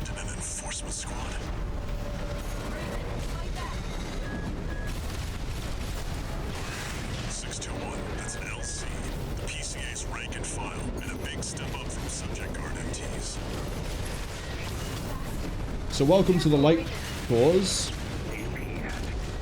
They move more like an AC, but they're not quite an AC.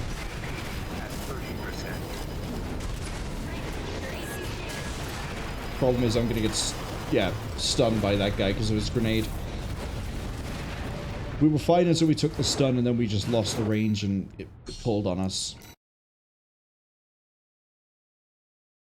This bit, because of how LCs move, if you have a weapon that uses a lot of travel time, like lasers, plasma... Lasers, I think, are fine. Plasma missiles, missiles in general, bazookas, we're going to run into lots of fun problems across the board. I'm just going to go this way.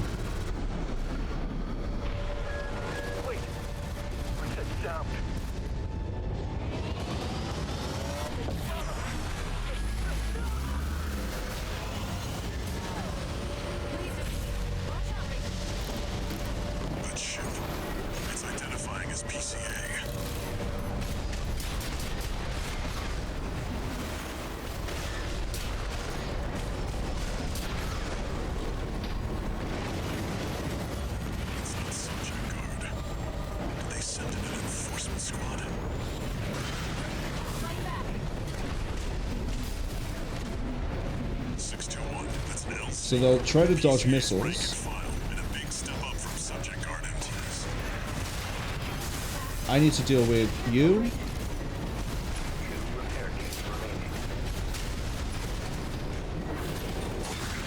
That's another one out.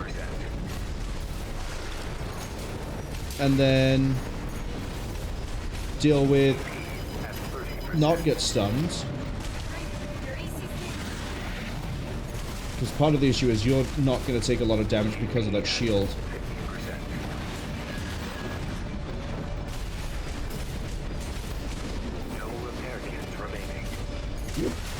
Why are you still above me? Oh, you hit me out of the blade. Have I finally destroyed your shield? I think I have.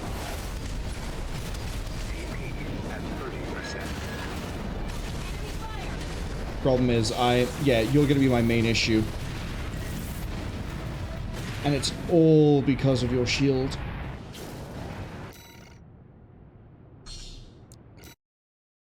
I need to... How are we gonna handle you? We can try to go for 2 swings rather than 1. 1 swing didn't really break his shield. Even with the extended damage, or the enhanced damage. Kill me.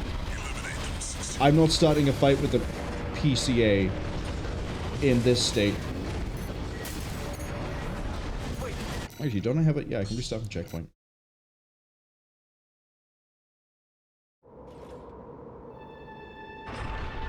Bixie says it's also odd how vulnerable the battleships are.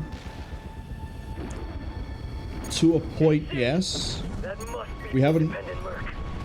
after we defeat the LC, we have to then go deal with the battleship. But in a weird way, it makes sense that they're as fragile as they are, because the idea is you're destroying the bridge, and rather than having a CIC that's inside of the ship itself, they have an exposed bridge because they're dumb. So when you take out the bridge, you take out everything that's critical that isn't the reactor. So the whole thing just sort of goes up in flame.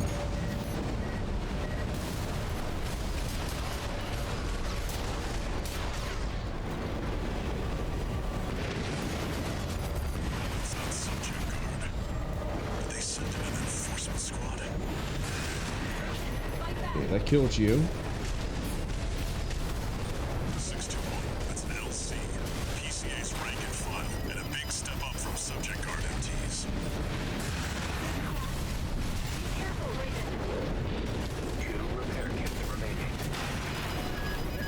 I hate it because it boosted away like 3 times in a row there.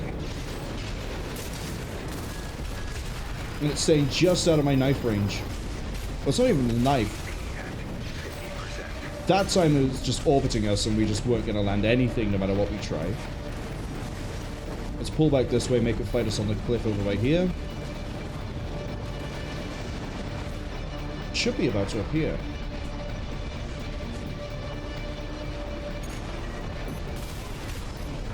There it is. I might be able to just go for the... Go for you? That's not the button I pushed. There was no charge on there. I didn't have a locked target, that's my fault. And then we got wrecked by the laser fire from the PCA MTs. I don't know if you can just survive and then deal with the ship and it ends the mission. That might have to be what we do. AC! That must be the independent merc. Shut it down before V.VII gets hold of our data. We've taken 1 damage. Eliminate them, 621. Guarantee that was ricochet damage as well. But yeah, shield LCs, they're going to be a problem going forwards. Big problem.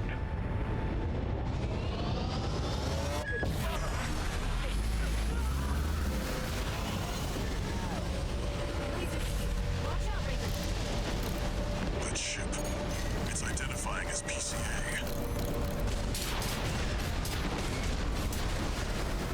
I don't want to be down here. I want to be dealing with the sniper first. That's not subject guard. They sent in an enforcement squad. Okay. Next, desperately need to have a drink of water. Give me a second.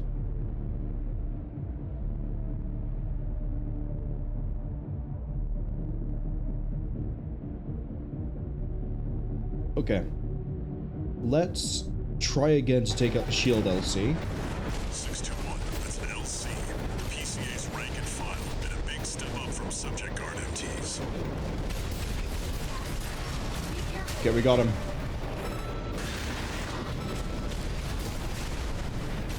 Yeah, you just have more health than the other guy. It turns out a can break your shield with gunfire.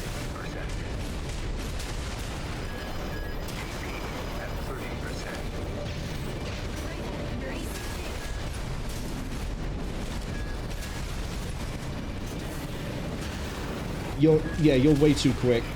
Even a regular AC wouldn't be this mobile, which really confuses me with the LCs.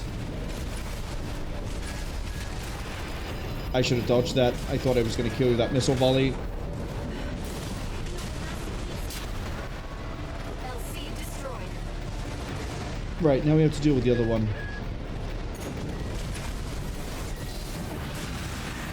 Dealt with him. As his body just flips around all over the place.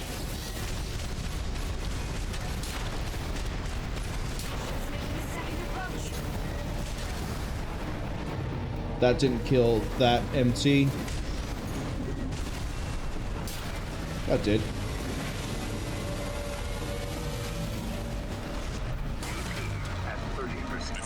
I don't have any health. We gotta help we get that bridge. Got it.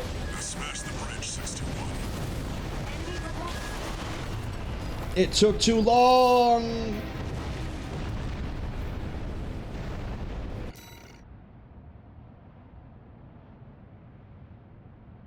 We destroyed it, but the mission didn't complete. Big fan. Okay. Now we know we can gun down the LC.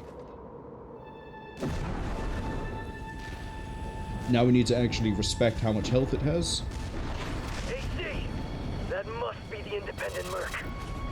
Wait, by here. Shut it down before V.VII gets hold of our data. Eliminate them, 621.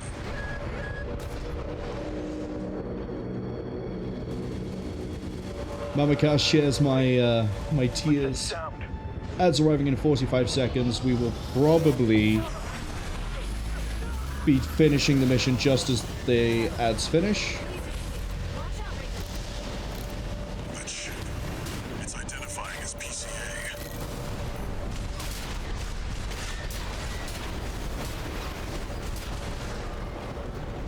Okay, drop the sniper off, please.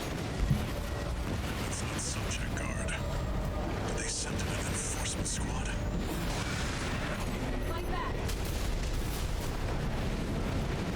Problem is, the only weapon I have that can tag this is the bullets. And a big step up from subject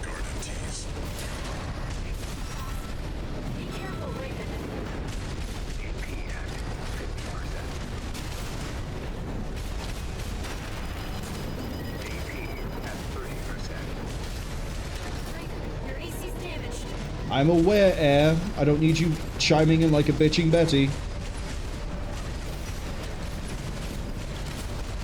One repair kit remaining. Oh.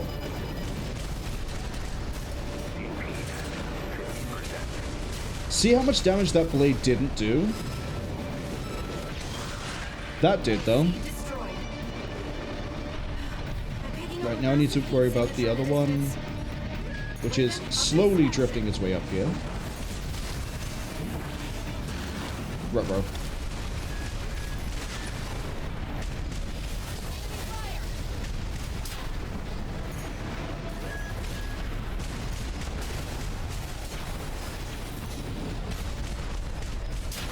See, the ads have just popped.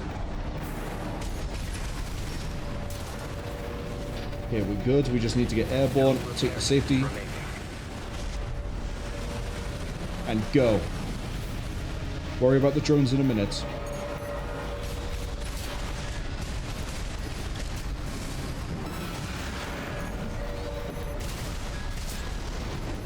Pull back. AP at 50%.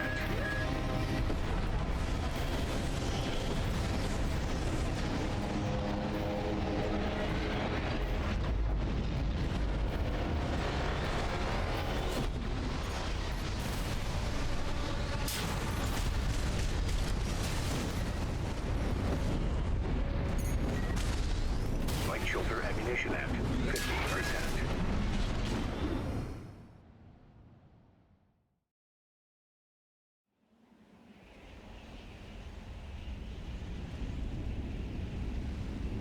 Looks like the coast is clear.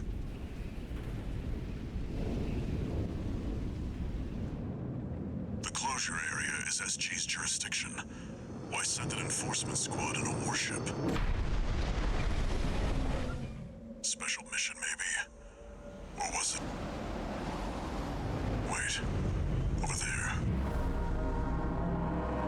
Trespassers to Rubicon, this is your warning. Disarm and withdraw from the closure area immediately. Resistance will be regarded as a declaration of war. And you will be marked for termination. The PCA makes no exceptions. The PCA. They're coming. Looks like we got a little too eager, 621. Us and the corporations both.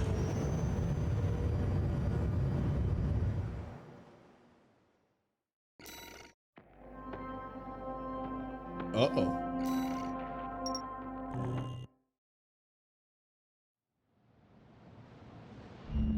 Hey, Raven. It's me, Rusty. Your old buddy from the Vespers.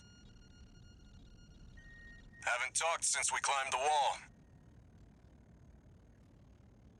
I'd love to catch up, but I'll cut to the chase.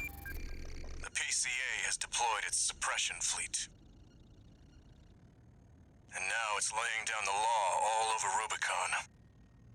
We've already lost several survey bases, and Balam's in a sorry state too. For their part, the Rubicon Liberation Front sees this as an opportunity. If you ask me, they're counting their eggs before they're hatched. At this rate, the Corps, the Rubiconists, and the independent mercs will go down together. I'm sending you a request from the Archibus group. We could use the Wallclimber's help.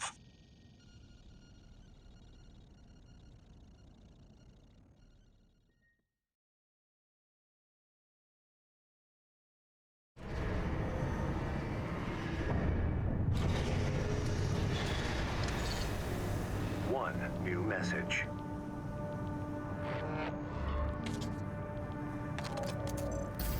I see you got a call from V.VII. I've been contacted as well, by the Balam group. Seems both sides have been forced to halt the coral survey. Check the briefings, 621.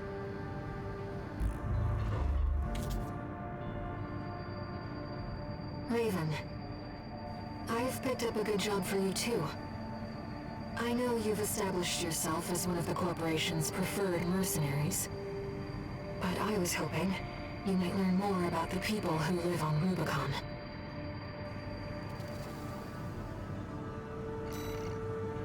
I like how the mission selection is going to be Balaam, Arquebus. Would you like to learn about the planet?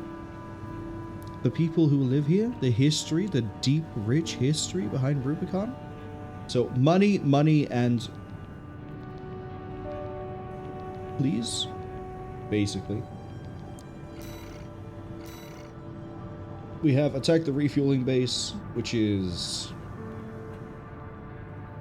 probably going to stonewall me the same way Balteus did, in that we'll do it and then we'll probably struggle near the end.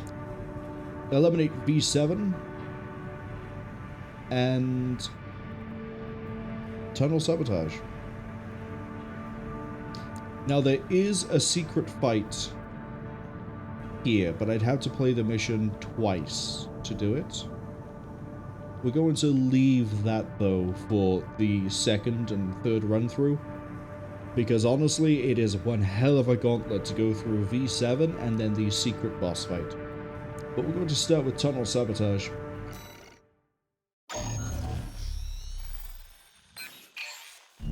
Got a job for you, 621. The Balaam group sent us a request. Attention, Gun 13 Raven. This request comes from our affiliate, Dafeng. We will be conducting a diversionary operation to attract the PCA's attention. You are to report to the Engebret Tunnel in the Central Ice Field. It's a derelict watchpoint, slated for restoration by the PCA in the near future. Infiltrate the tunnel, then find and destroy the sensor they're planning to repair. The objective is to distract the PCA and divert forces from their local base. Briefing over. Counting on you, Gun 13.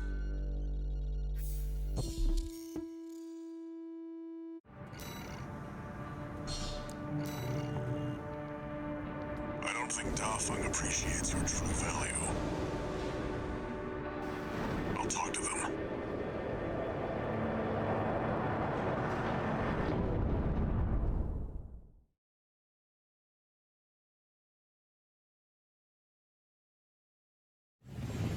Main system activating combat mode. Commence mission. Destroy the old sensor at the end of the underground tunnel. This place may be derelict, but it won't be left undefended. Keep your guard up, 621. So this is a nice mission. The reason we're doing it first is I believe there are 2 things I can get here. I think there's a log and I think there's a part. Cass says this is a classic invasion, and if only I got some heretical powers to help deal with that boss. Well, I don't think the heretical powers would help much. I guess maybe I could make him fuse into his machine and he won't be able to fight back from the agony. Although, mentioning heretical things, it does remind me yesterday with the Rogue Trader stream.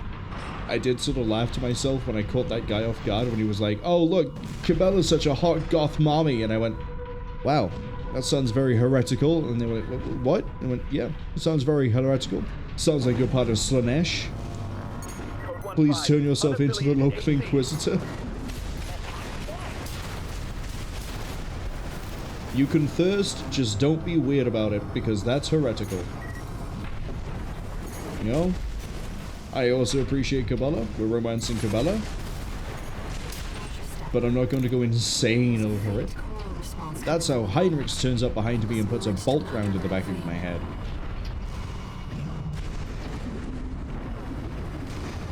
We have to be reasonable. Similarly, we have to be reasonable when we're pushing down here. I'm trying to shoot the thing in front of me. The fire control system in this game is pretty reliable for the most part. Walter, please shut up a second. I'm getting shot at. You talking to me is revealing my location. Never mind the fact that I'm in a 14, 15 foot tall machine with guns. Probably giving my own location away. The fire control system in this is fine for the most part, but sometimes it won't pick a target you want. Also a big fan of sometimes I won't shoot because I'm too busy turning the AC. But I want to go this way for a part. And things.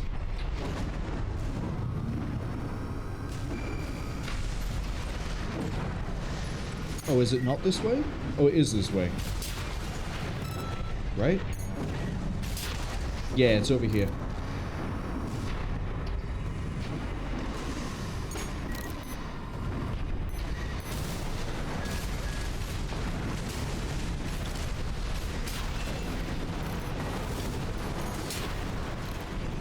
So another one nose down. Another view down. Oh no, it's not a part, it's just the log. No, there is a part.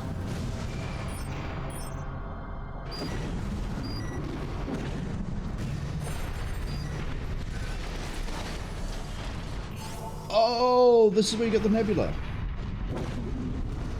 I say that like I immediately recognize the weapon, but I'm pretty sure this is one of the Marwol weapons? Maybe? We'll find out at the end, because it will show it to me and I'll go, ah! Or I'll go, oh.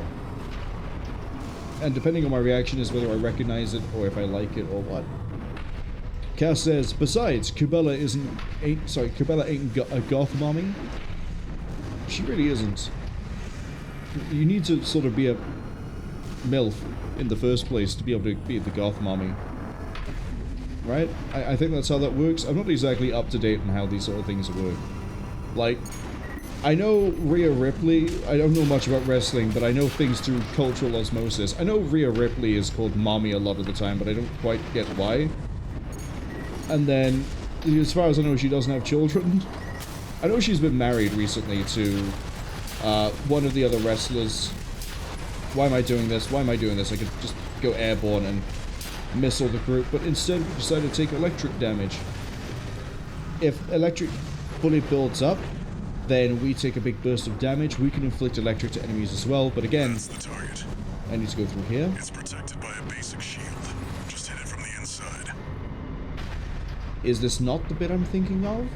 There's one where you have to go through the elevator shaft to get a collectible.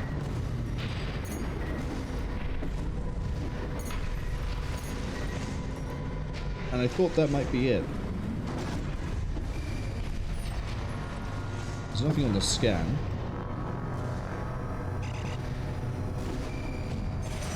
Once again, I'm gaslighting myself. Cass says Rhea called herself mommy. Okay, if you called yourself mommy, I can understand other people calling you mommy. But to have somebody else who's out of the blue go, yeah, she's totally mommy energy is like, if she doesn't have kids, how is she a mother? We talk about like an immaculate conception type thing over here, like the kid doesn't exist but does exist. Like what's the deal? Target destroyed. I like how this is where the discussion is currently gone while we're playing Armored Core 6, is what is and isn't a mommy.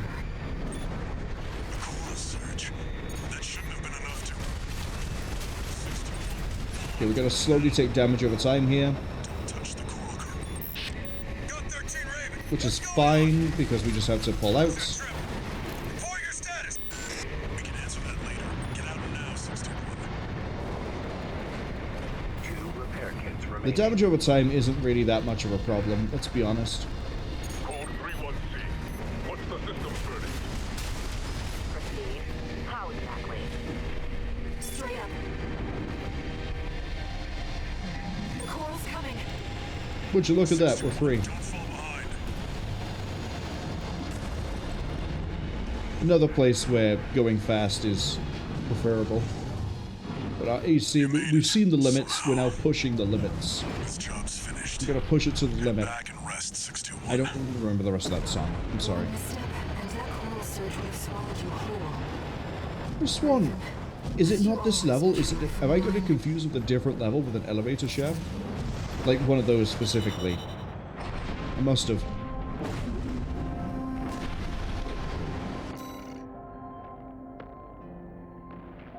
Cass says that it's a nod to Eddie Guerrero's I'm Your Papi, since Dominic Mysterio kind of borrows some stuff from him. I see. I don't know too much about wrestling. Like, I know Hulk Hogan's died. I kind of know who Hulk Hogan was. I kind of know who Randy Savage was. I know Randy Savage more than Hulk Hogan, really. I know who The Wall is, but only because I've seen that Dark Souls meme where someone took his music and they became The Wall. I know Dominic Mysterio is the son of someone else who's called Mysterio, and that his whole thing is he wears a mask, hence Mysterio. Undertaker apparently likes wearing large cowboy hats and rising out of coffins. So I know some things, I just don't know very much. Blixie asked, was Coral a thing in all the EC games? No. Coral is new to this game. Each numbered part of the Armored Core series is functionally its own universe. There are themes, there are things that carry across different games. For example, 9-Ball. 9-Ball is a big thing in Armored Core 1 and Project Phantasm and Master of Arena, especially Master of Arena. And then there are things that are references to 9-Ball or are straight up 9-Ball with a different name in other Armored Core games. Knowing 9-Ball and the whole deal with 9-Ball sort of let me figure out there are things in this game that are going functionally the same way as 9-Ball. And then there's other things as well, like Armored Core parts will look like other Armored Core parts. There are some FromSoft things that appear in all FromSoft products that appear here as well. For example, the Moonlight. I think it's called the Moonlight. I can't remember. I might have just confused that with something else called the Moonlight Butterfly. I might be wrong. There's a weapon that appears in all the FromSoft games that also appears here in the entirety of the Armored Core series. It's a laser blade. Then there's other things as well. The Nebula. Oh, I know this. Yeah, this is a really fun plasma rifle. Which lets me now talk about the third weapon type. So I mentioned near the start of this. Hold on. One new message. Okay, Walter. Attention, Gun 13 Raven! Oh. I have a message for you from Commander Michigan, following your success at the Angerbred Tunnel. Sounds like you stared death in the face when all that coral came rushing up. That's one way to light a fire under your ass. Keep it alive for the next field trip. Over and out!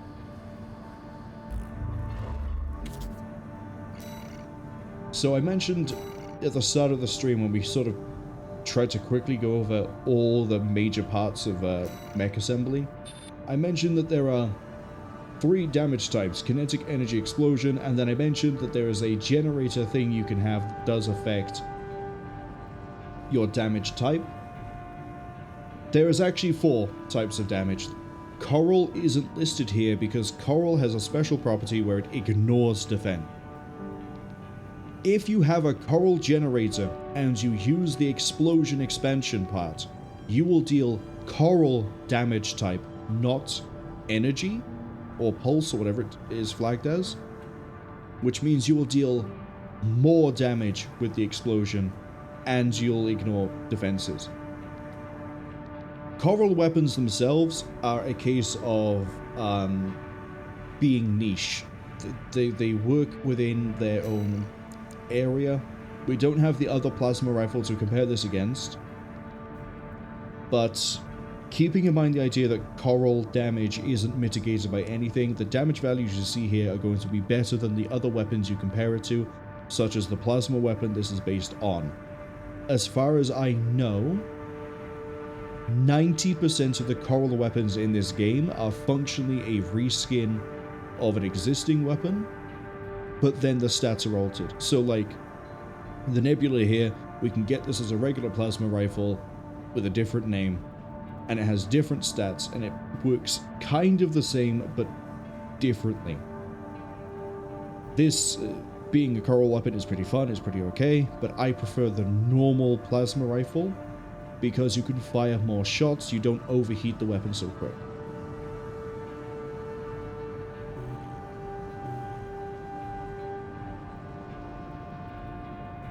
Mamaka says Rey Mysterio is a luchador. That's what I was trying to think of. I knew he wore a mask for a reason, but I couldn't quite remember. Yeah, no, luchador fits. Luchador fits.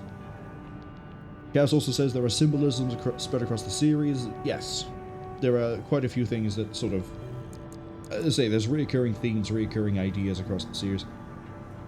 I think the first 3 Armored Core games, specifically when I say first 3, I don't mean like 1, 2, 3, I mean 1, Phantasm, and Arena. I believe they're now part of the PlayStation Store. I think they've been remastered and re-released to work on the PlayStation 5 and recent Sony things. I don't think they've come to PC yet. If you have a PSP or means to play PSP games, you can also play, I believe, pretty much everything of the first, second, and maybe third games are on PSP, which is how I played them, because I had them on PSP. My PSP library was really all over the place. I had like Metal Gear Acid, Monster Hunter Freedom, I had Armored Core, I had Death Jr., and I can't remember the full library of games I had on PSP, but they're surprisingly good games on the PSP. It just didn't have the staying power of the DS it was competing against. But enough of thinking about that. Let's go do a stealth mission.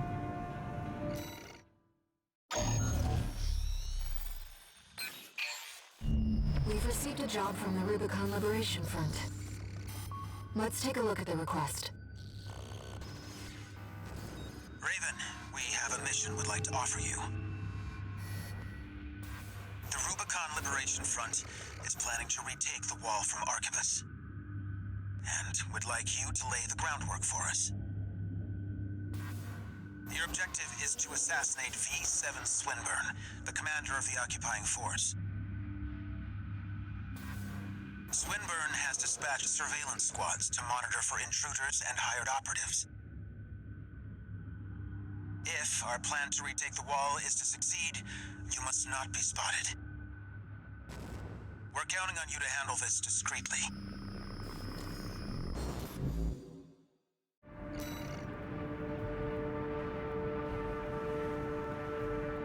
Cass says the Moonlight Greatsword in Kingsfield. I think that's the first place it turns up in any FromSoft game.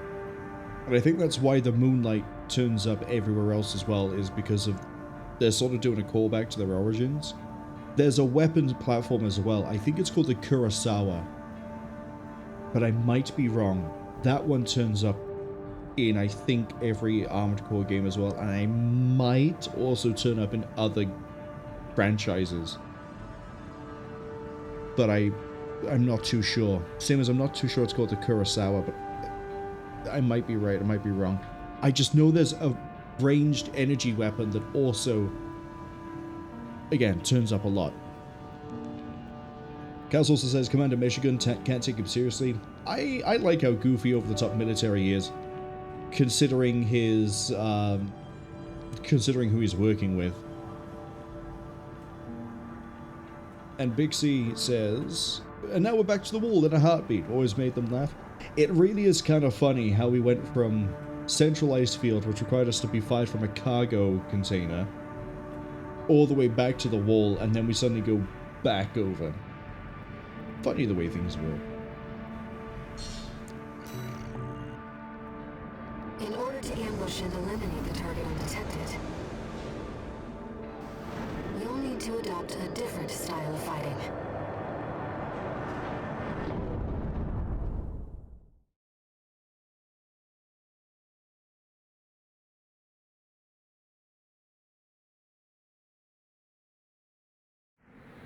Main system activating combat mode. Air thinks I'm going to adopt a different style of fighting. She's seen how I play. I know that there's a secret down here. Watch out for the surveillance MTs. This artwork is very important, but it doesn't make a lot of sense until you have most of the artwork and context of the story. This is one of the artworks. All the sketches, the STV sketches, important. I read on you. This operation is over. If you pick up a capture camera tracking you, take cover. Quickly. See? Stealth. So yeah, basically, the idea is you don't get seen by the enemy, but also if you kill the enemy before they can report you, who really cares? There's a lot of surveillance MTs. Raven, check to see where they're deployed.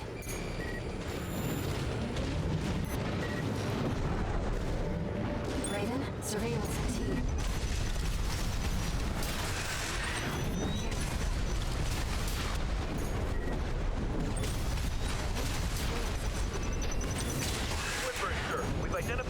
I didn't get to him in the flash in time.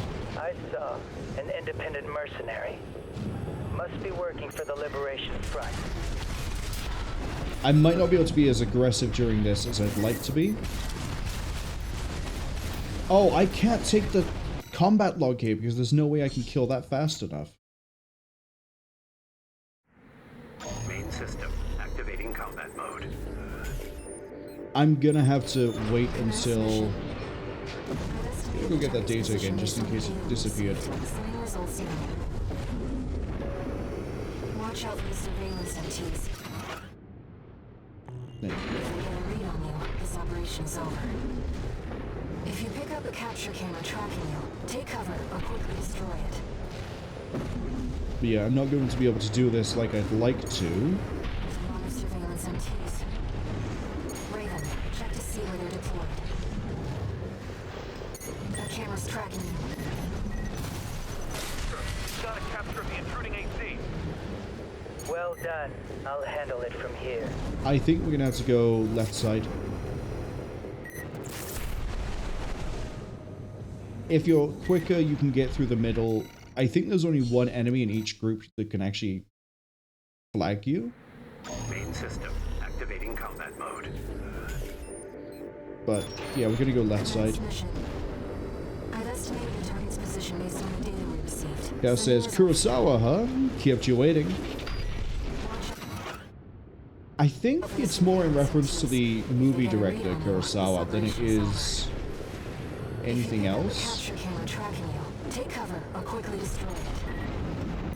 Right, let's run wide.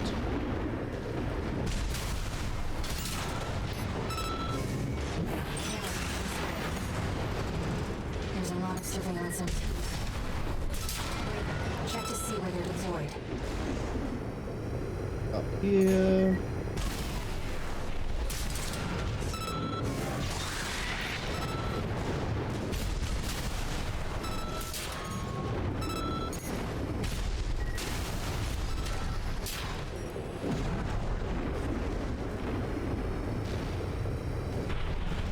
Yes, when we get to the part where the second playthrough, I'm gonna massacre this entire zone. Cass also says I'm 9-balling it. Wish I was.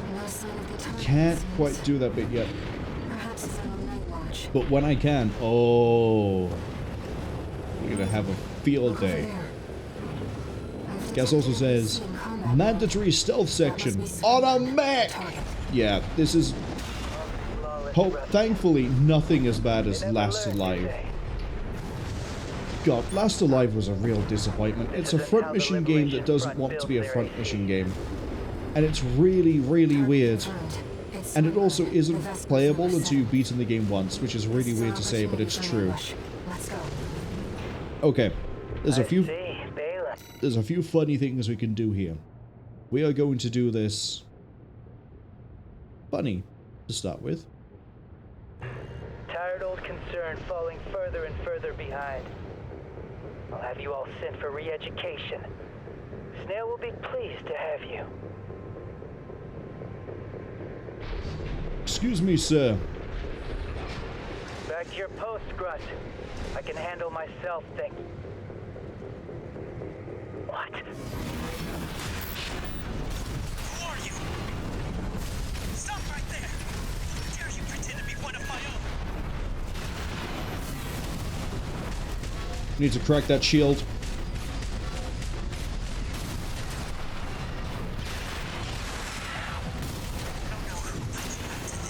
I need to pause because I'm in the middle of a fight that I can't really stop the thought and to read comments at the same time because every moves. Last on Light or Lost on Light? Neither. Last Alive. It's a, as I say, it's a front mission game. I think it's the most recent front mission game that isn't a remake. And it's really disappointing.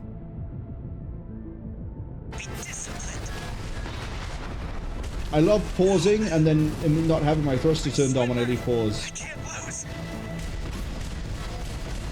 So Swinburne's whole thing is he tries to sort of keep you at range, and if you close the gap on him, he tries to punish you for it. Those electric weapons will do an absolute number on me if I'm not careful. Wait. Now the funny thing here is I'm interrupting him again, I realize it. Sorry about breaking the flow of the boss. I mentioned there was a secret fight. He is about to offer us money to leave him alive. If you take the offer, you then fight the secret boss. Now, we've only healed once. We still have 2 heals and most of our health. I'm going to run a quick poll. Very quick poll. Do we... That's not how that works. It's the wrong one. I got the wrong command. There we go. We got the right command this time. Do we fight secret boss boy? Yay? No, please make progress. There we go. We're going to do this for 1 minute. Let's go. If we do choose to fight the secret boss boy, then we will try to beat him as many times as it takes us to eventually beat him. If we don't, we'll leave it until the next run when I'm confident we could wipe him pretty quick. Now, just like with Nozak, this is a boss that you could play the entire game and never realize that it's part of it outside of the arena. Because why would he turn up anywhere else? Little bits of information I do know about him without spoiling who he is. He is voiced by Jamison Price, who is best known potentially for quite a few roles, but I know him as the original Nier from Nier. The Western release had a different main character and voice actor than the Japanese release. The Japanese release was the one that was redone recently as Nier Replicant, which is the name of the Japanese release. Let's see. Did anyone vote? We got 2 for yay. Let's do it. We're taking the money. We're doing the boss fight. Realize I lead the Vesper 7 squad, which means I hold the purse strings. Every single transaction goes through me. Let me go, and you'll still come out on top. Understand? We accept. You're quick on the uptake, aren't you? Splendid. I'm sure Snail will see you're properly honored for this. You're not like those savages. Keep up the good work. Get ready for a gimmick guy. The boss fight itself isn't a gimmick, but the character, you get to see his thing. I'll respect your decision, but I should tell you that... Wait, I'm picking up something. Incoming.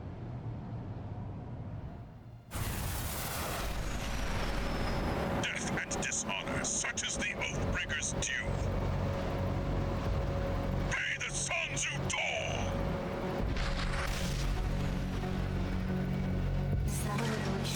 Hey, Jameson Price, how are you doing?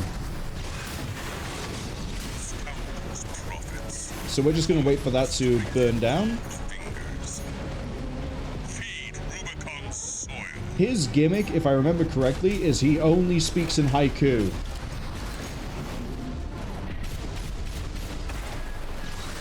He's also very high speed, and he has the same missile that gave us trouble from Sula.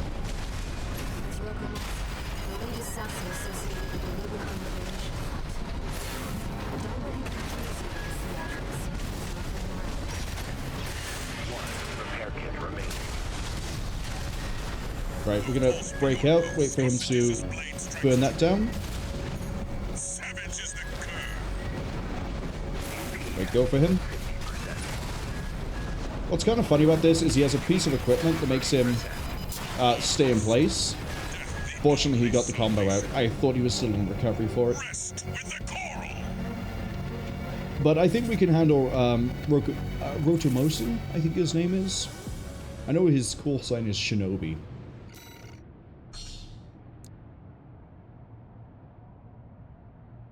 Cass says, so we are fighting Drakengard, gotcha.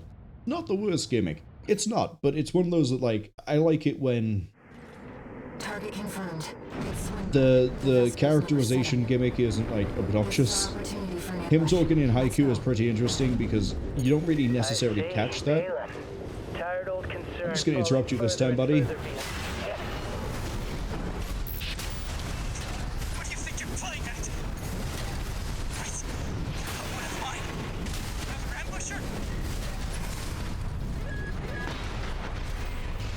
Oh, he didn't get staggered because he has his shield up.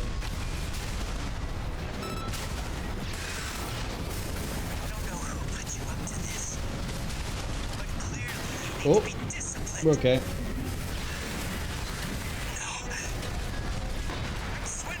I ate that damage.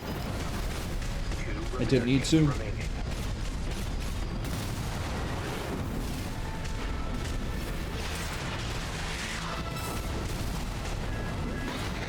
Should be healing himself pretty soon.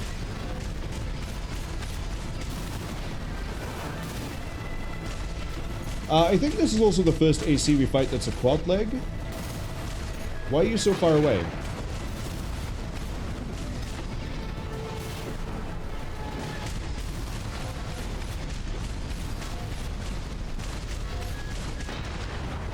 Stuck on the arena.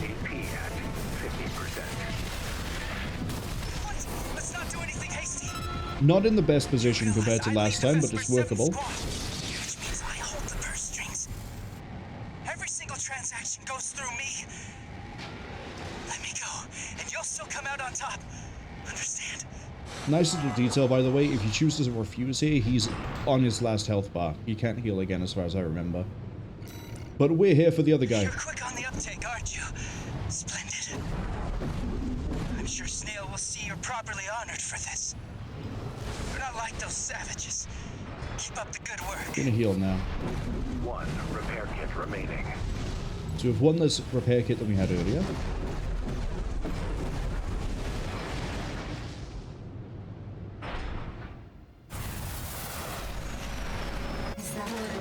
Rokumonsen, that's what it is. The scoundrel's profits. Coins slipping through cold fingers. Feed Rubicon's soil.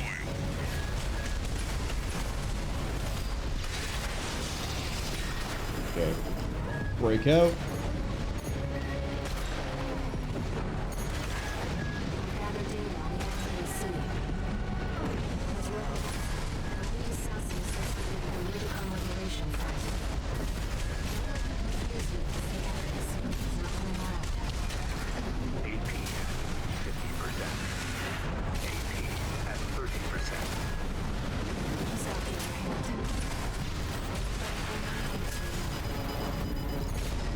Problem is, he similarly, because of his melee weapon, can zone us like Sula did. You should have got staggered there, my friend.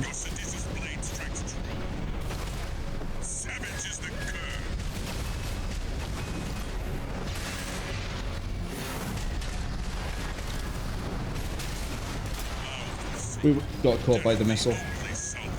I'm not sure how many heals Rokumonsen has. I don't know if it's 2 or 3.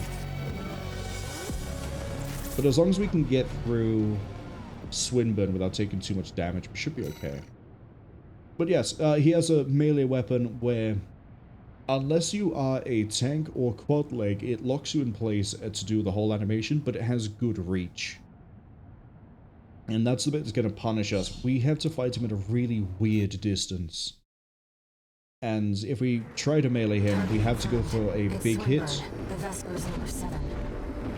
This is our opportunity But for an ambush. again, being let down by the rifle here. I see, Balin. Tired old concern falling further. What the? Stop that! Dare you attack me with my back turned? I'm trying to move my keyboard while I'm doing this. Let's do a restart. Let's actually get everything set up so I can use it, right? There we go. Target confirmed. It's Swinburne. I was trying to like slowly nudge my keyboard with my mouse, and then it's like, no, I don't. I kind of want to buy here instead, actually. I see, Balin. Tired old concern falling further. What the? Stop that! Dare you attack me with my back turned?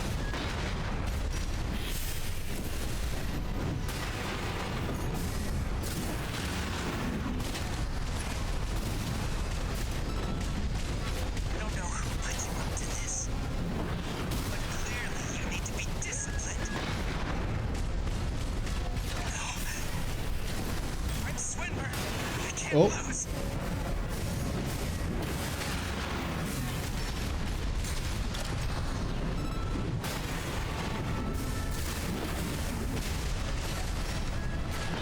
Shouldn't have gone for a melee hit there. I'm way too far away. You've got skills.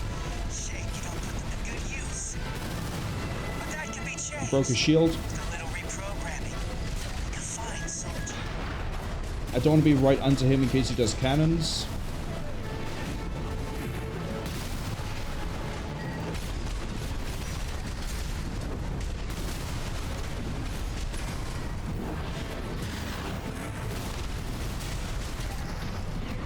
I got all things reloading and nothing up. What? Let's not do anything hasty. You realize I lead the Vesper 7 squad. I don't like the state of health we're at. Do that again. I'd like to have at least 2 heals and not need to heal to be safe. This is our opportunity for an ambush. Let's go. I see. Cal says Balin. Rokumonsen reminds me of Tired Genie. old concern falling further and further behind. I don't think I remember Genie off the top of my You head. all sent for re-education. There But will it be wouldn't pleased to surprise have me you. if Genie was also a Jameson Price. I'd fully expect FromSoft to keep the same voice actor if they're going to do the gimmick twice. What the? Stop that! Dare you attack me with my back turned?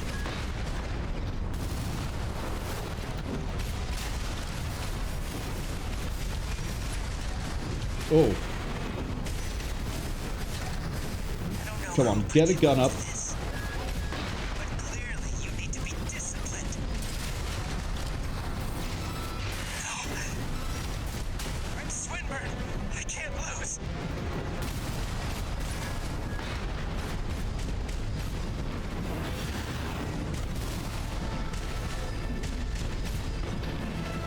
This is good. We're keeping him on the back foot.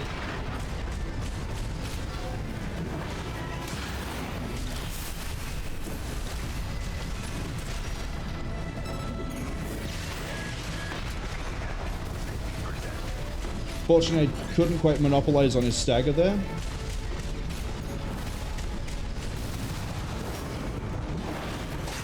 Let's not do anything hasty. Oh, we're in a really good spot. Realize I lead the Vesper 7 squad, which means I hold the purse strings. Every single transaction goes through me. The only issue with fighting Rokumonsen is sitting through this every time.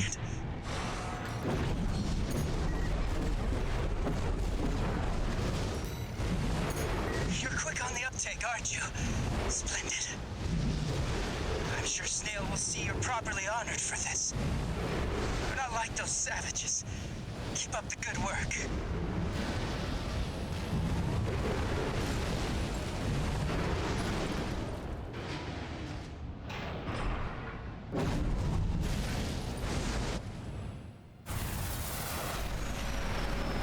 Death and dishonor, such as the Oathbreaker's due.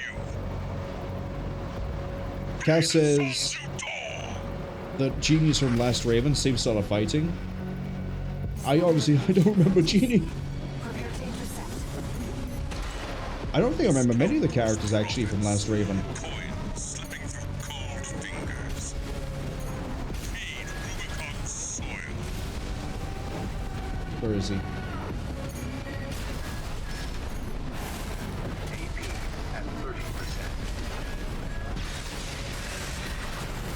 Okay. He's out. Castle says, you know you can also kill Swinburne while killing Roku. I've heard you can do it, but I've never done it myself. Get away.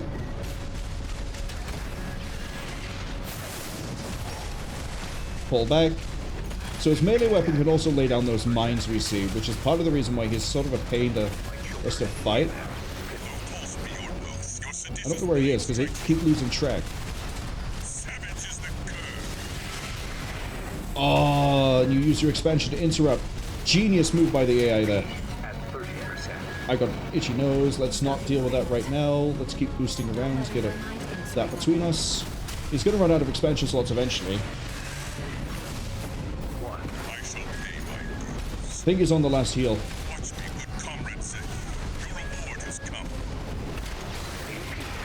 Oh, we've almost got the stagger.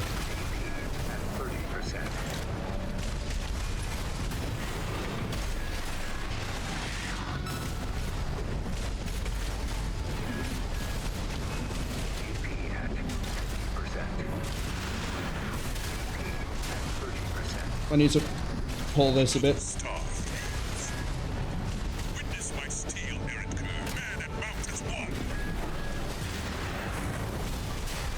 That was risky, and if he hadn't launched the missile, we could have crippled him. Close.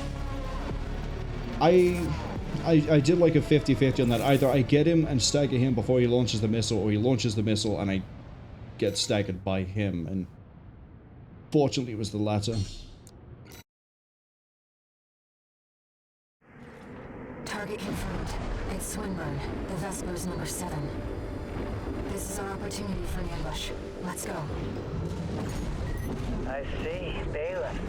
Tired old concern falling. What the? Stop that! Dare you attack me with my back turned?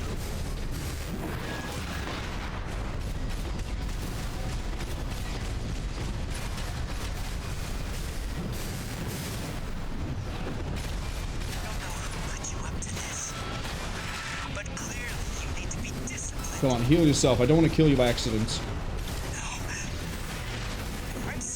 It's entirely possible to do that, by the way. If you deal enough damage before they hit their heal, you can kill an enemy AC. I dashed too late. You've got skills. Shame you don't put them to good use. But that can be changed with a little reprogramming. What? Let's not do anything hasty. Not the best place to start. We might be able to do it. I hold the purse strings. Every single transaction goes through me. Let me go, and you'll still come out on top. I think I eased off too much when I realized I was going to kill him by accident. You're quick on the uptake, aren't you? Cass says, you don't fight Roku, but it is a nice way to kill Swinburne without wasting too much stuff. Oh yeah, no, you can kill him while he's giving you the offer, but I thought you meant as in, like, kill him while Rokumonsen is around. Swinburne has left the combat zone. Which, I wasn't quite sure how that bit was done, but if you say you accept the offer, then kill him, yeah, you can do it. If you kill him, if you hit him hard enough, you can kill him before he retaliates. That one I've done.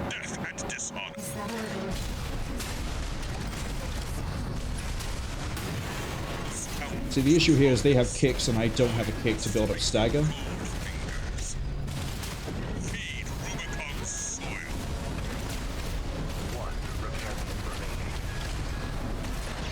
That's too far away.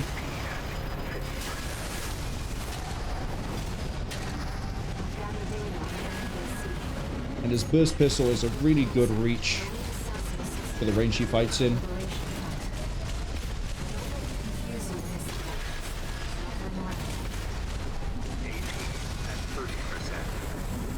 No expansions, no kick is really going to be where he wins out on this one.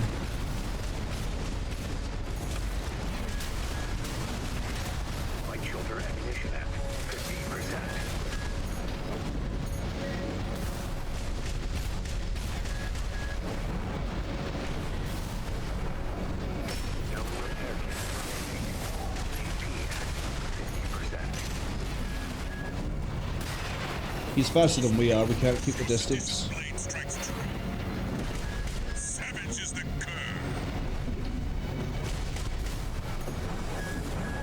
I don't want to fight him near the docking area too much because we can run into buildings and that's a problem.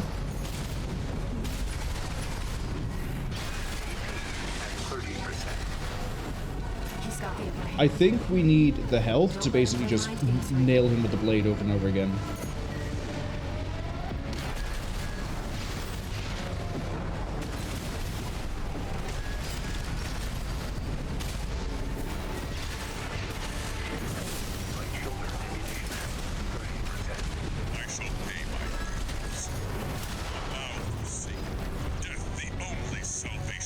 Yeah, we need to basically disrespect his ability to use the plasma whip and just hit him with the blade, because it's basically a damage race. We can't go for stagger. We can't go for the expansions.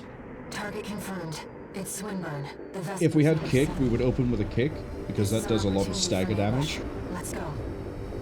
But there's a lot of things we could do, but again, we're stuck with this, so at least we have Swinburne basically down.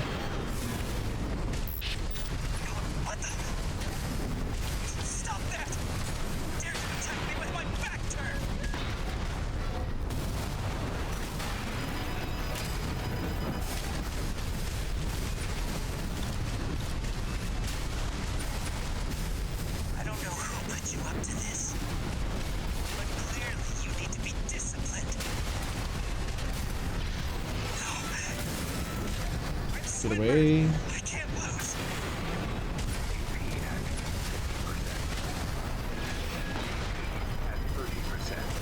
That sucks. I can take one hit from his cannon, can't afford to take two. Target confirmed. It's Swinburne. The Vesper's number. You can also see how useful the kick is because Swinburne and Roku are doing it. Every time they do, we get knocked out of whatever we're doing, which is why I keep trying to pull away from him. Why'd I shoot?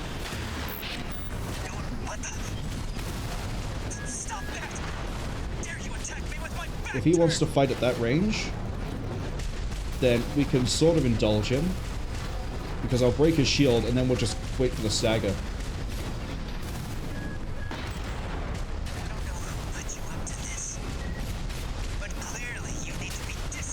He's not that durable.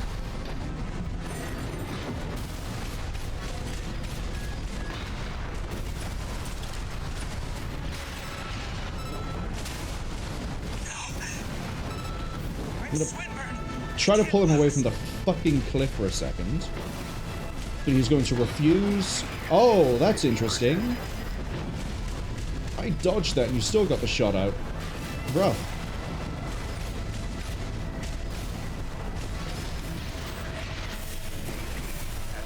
I deserve that because I went for a melee hit and we've taken too much. Swinburne's cheating with the input reading, says Cass. Really was. I dash and he still managed to get his cannon on to land. It was like... I see. To be fair though, I was confused as to why I opened this with a gunshot, not this.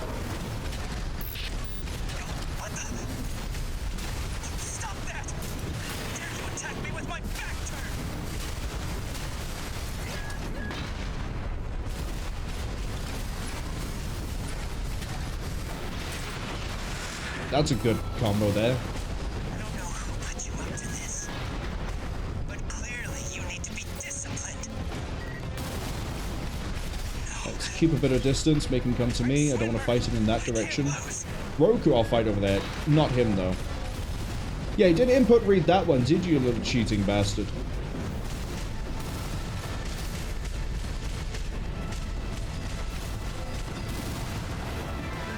I'm gonna wait until the next time he does his cannon.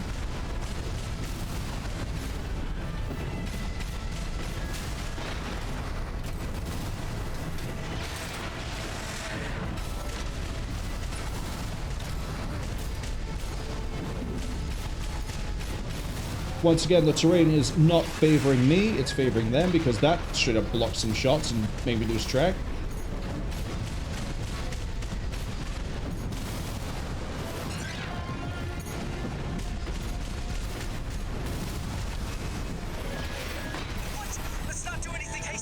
I got lucky. You realize I lead the Vesper 7th squad. I'm pretty sure he just chunked me for damage, but I'll take that. Transaction goes through me. Let me go, and you'll still come out on top. Understand? Yes. You're quick on the uptake, aren't you? Splendid. I'm sure Snail will see you're properly honored for this. You're not like those savages. Okay, Rokumonsen goes open with his missile. We need to go in towards him. He's going to try to go for a kick. I need to either dash away from it or eat it and then punish him. I respect your decision. I should tell you that. I'm picking up something. Incoming. Let's get most of that out of the way. Is that Yeah, there's the kick.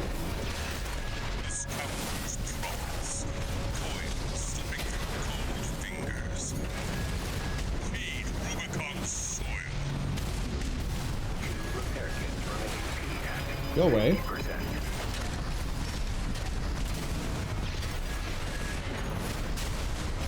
We're missing both the hits of the knife.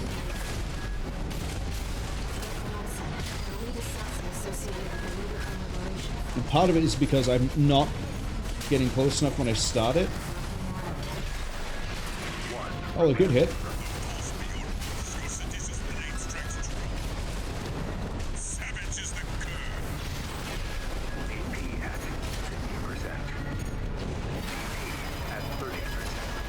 Come on.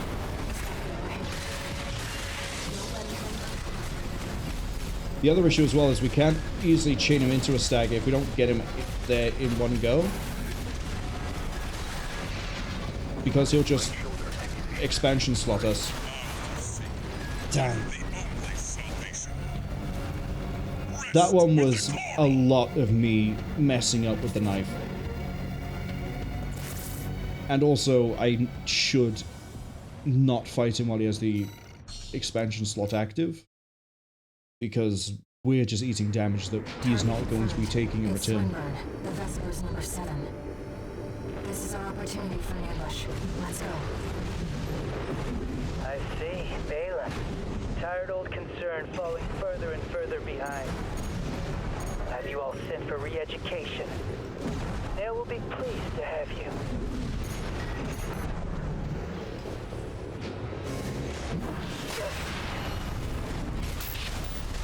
What the?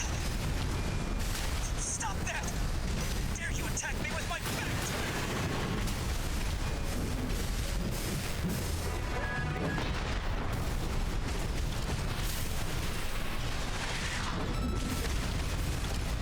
I don't know who put you up to this, but clearly you need to be disciplined.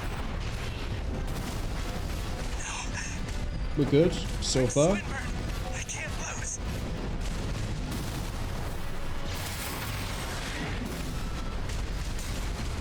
He's on his last heal.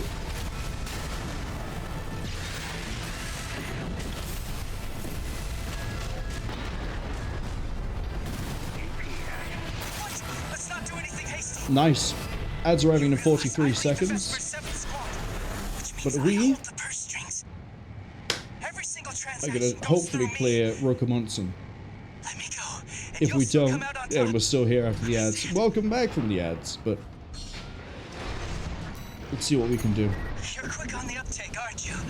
Splendid. It's great because Swinburne is clearly an easier foe for me to fight compared to Rokumonsen. And I think part of it is down to the build we have, let alone the fact that he relies on his shield and doesn't have a lot of mobility, so we could just pressure him if we break the shield. Raven, I'll respect your decision. I should tell you that. Wait, I'm picking up something. Incoming. Is that what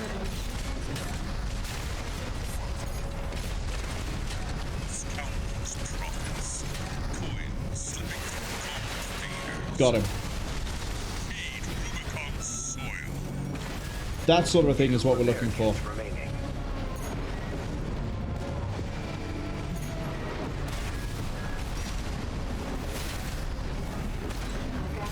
No, stop.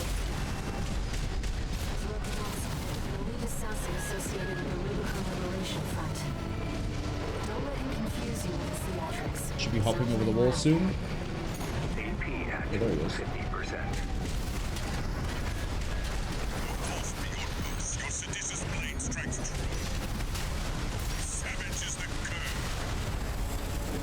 Keep him behind.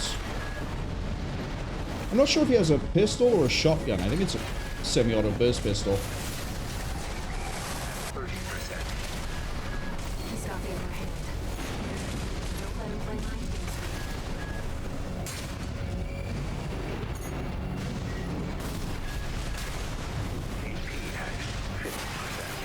games. Heal up. Be safe. No repair kits remaining.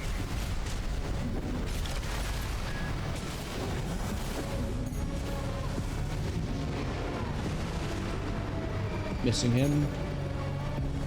AP at 50%. I shall pay my dues. Watch me, good comrade say. Your reward has come. Yeah, we're gonna try to ease him off a bit in terms of health from afar, because either weapon he has, pistol or burst pistol. Not if I hit the edge of the arena. I shouldn't be doing that. I can see the white line.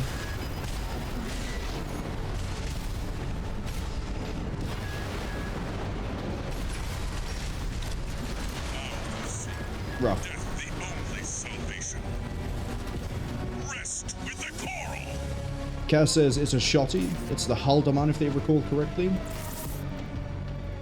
Shotgun tracks with how he's running it. Let's see if we can get him onto what I think is his last, as in he's used his last repair kit. We can try to wear him down a bit from range and then go to try to finish him off. I see, Balin. But Tired old concern we can do falling this. further and further behind. What the? Stop that! Dare you attack me with my back turned?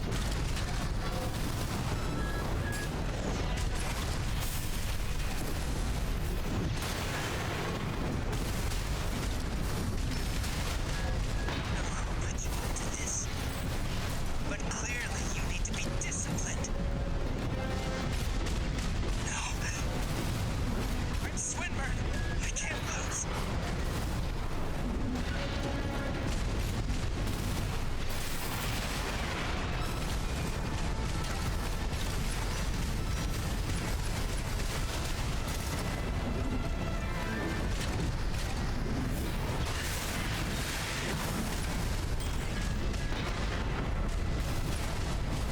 What? Let's not do anything hasty. I think that might have been our, Realize I lead the Vesper not our 7th best, squad. but amongst our best runs at Swinburne so far.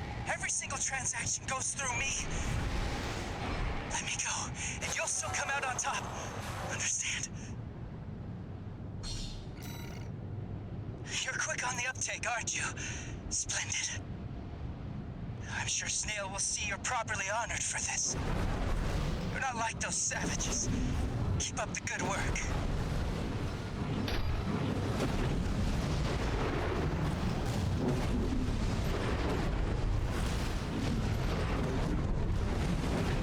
Swinburne has left the combat zone. Raven, I respect your decision, and I should tell you that... Wait, I'm picking up something. Incoming. Is that Scoundrels promise. Coins slipping through cold fingers. Feed Rubicon soil. No, he's definitely got a burst pistol. He has to. Because I'm seeing 3 distinct bullets coming in.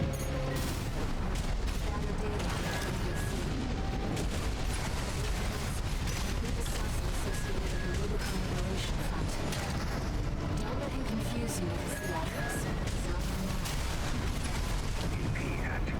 He's not from Your seditious blade strikes true. Savage is the cur.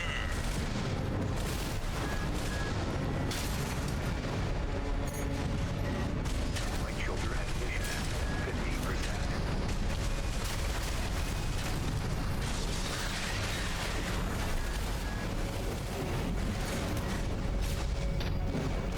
I think we got him.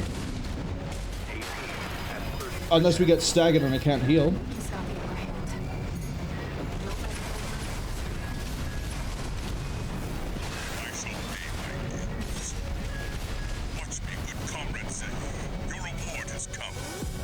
Hit and run, that's what's working here.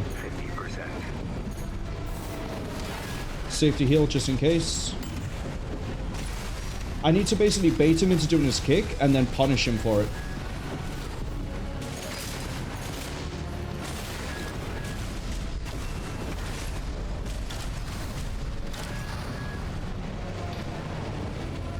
Come on, do the kick. There we go.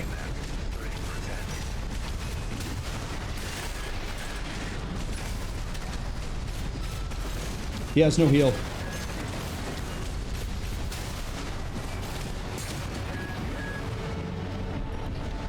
We've got this.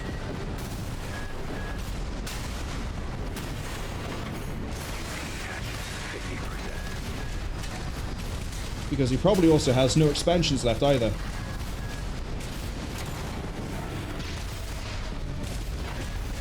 Don't get overly aggressive just because we have this.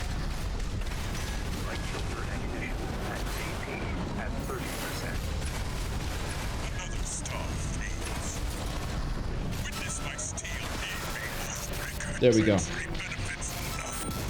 So yeah, we had to change it up. We had to bait him into the kick and then punish him for it. That's what it was. Confirmed enemy AC destroyed.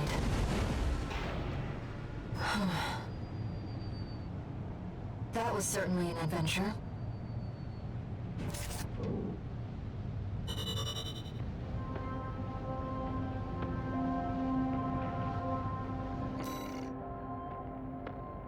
I would say easy.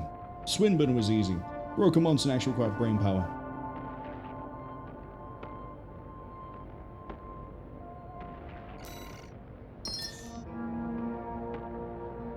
We'll kill Swinburne on the other playthrough.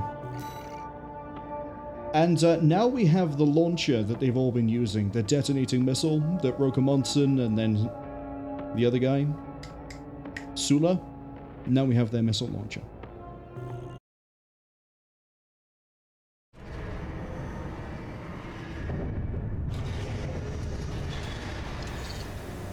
One new message.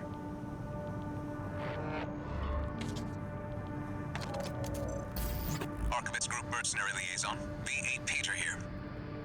I understand you spared V.VII and destroyed a Liberation Front AC. The company has allocated you an appropriate reward, as I'm sure you've noticed. I hasten to add that Swinburne's shameful conduct has dishonored the Vespers. He has now been sent for re-education under the orders of V2 Snail. That is all. The Archivist Group expects much from you.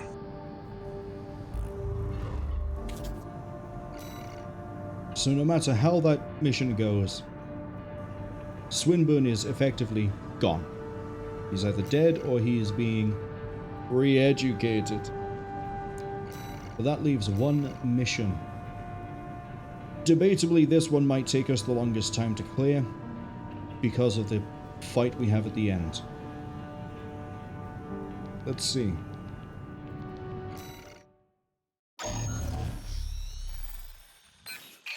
Hey, buddy.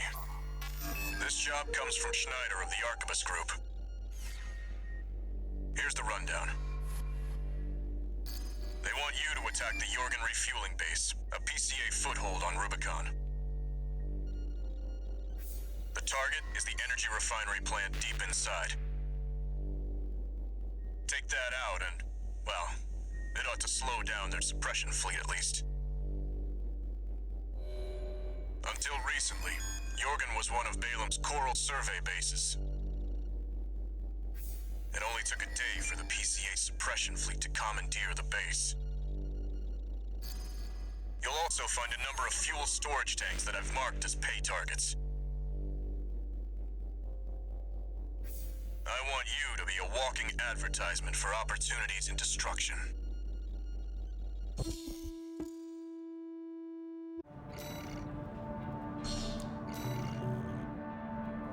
A walking advertisement.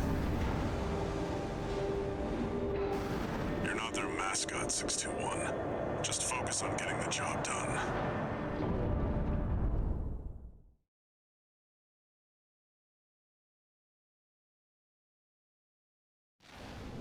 Main system activating combat mode. Commence mission. Take out the PCA forces and head for the energy refinery plant. So we're fighting PCA here, which means we're going to be dealing with some pretty dangerous MTs. Terminate immediately. But worse, we're going to be dealing with LCs as well. There will be bonuses for destroying the fuel storage tanks along the way. We should do our best.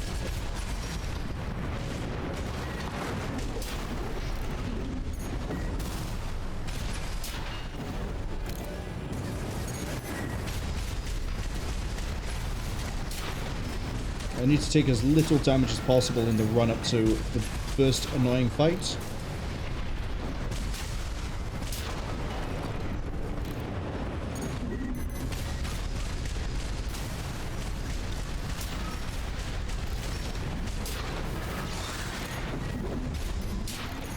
Confirmed. Fuel storage tank is full. There should be more. Okay. Let's earn some extra credits. We get a lot of good money from this, but it's still not a great mission for money making, in my opinion, just because of how long it is. Unaffiliated AC.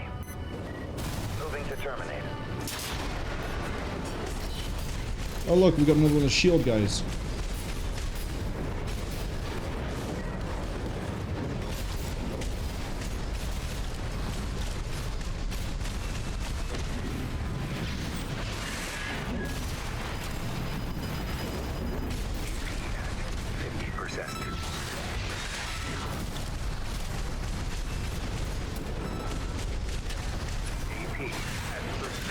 A lot easier to hit you when you haven't got a cliff to hide under, is it? Isn't it? English is hard. English is hard.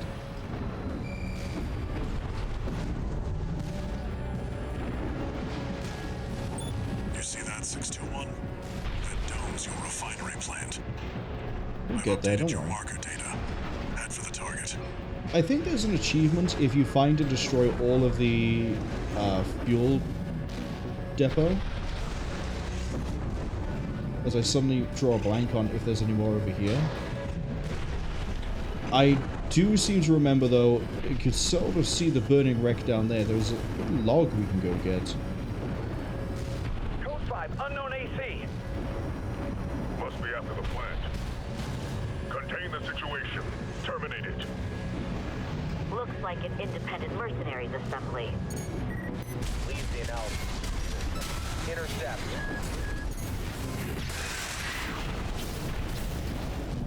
So we've got combat logs here, and then we have an actual scannable lore piece in a minute.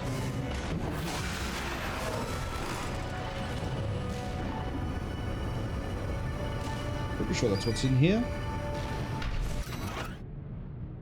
It is. We have Branch to thank for causing this mess. Foreshadowing is a literary device used by the writer. I thought there was a second combat log.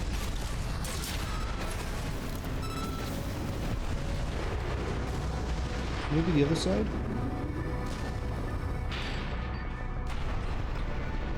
Something down there is very angry. Oh, it's you. Well, now you're no longer angry because you're very dead.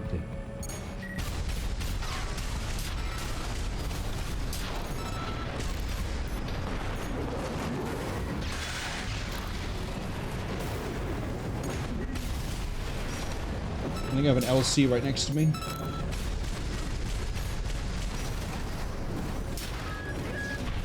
I do. No, I don't. Those are aircraft. Oh, I do. It's right there. Didn't have the altitude. Why'd I try and push that?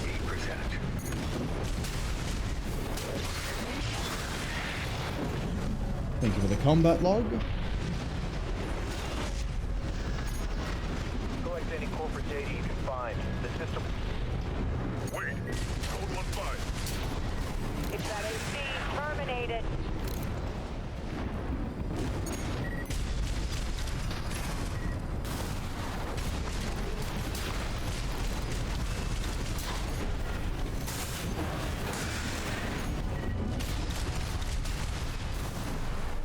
We haven't destroyed a stationary transport helicopter in a while. Thank you for the memories. Another easy 20,000. Okay. Let's go blow up some more fuel. Because that's funny and we're not footing the bill.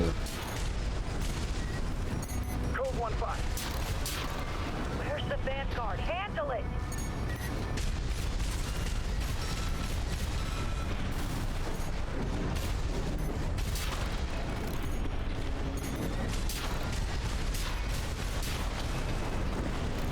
There we go.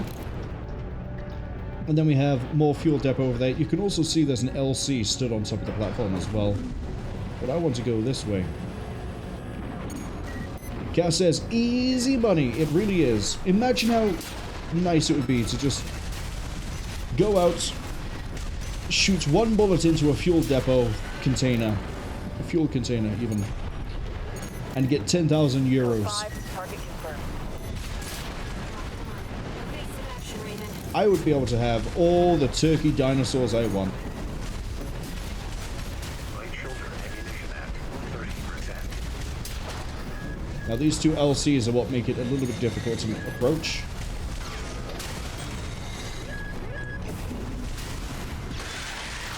That's what we're going to do with that one. We're going to hop down here. We're going to wait for everything to come off cooldown, everything to recharge. And then we're going to push towards the seconds.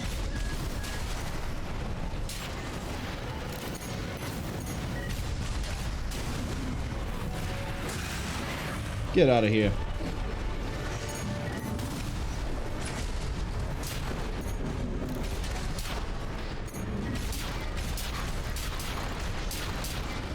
All fuel storage tanks destroyed. This should be a nice catch, Raven. Now, let's deal I with don't know if there's anything else here that I can scan in terms of like resources and things, but we'll operate under the assumption there isn't. And we'll just go continuing our merry path of advertising destruction, or whatever it was that Rusty said.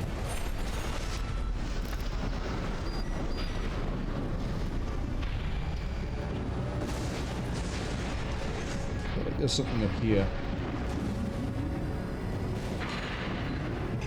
Or maybe that's a different mission?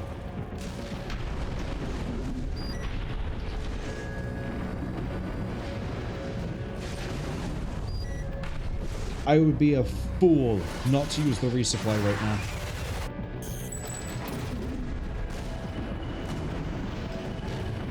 That's the refinery plant. Do it, 621. Maybe not yet. Requesting backup from the system. Code 7-8.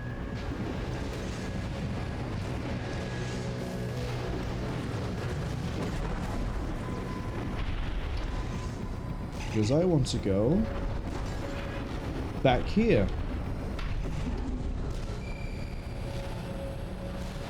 Oh, come on, is it not? There it is.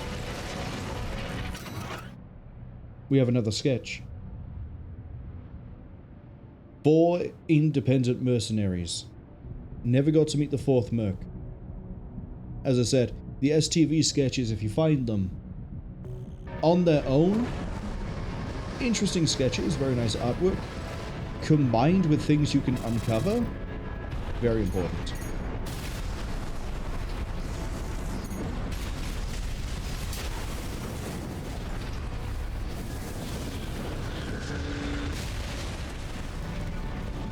All right. Target destroyed. Our work here is done, 6-2. Let's go home. Raven, I'm picking up something in the stratosphere. It's approaching fast. Code 2-3 attending scene. Watchpoint report checked out.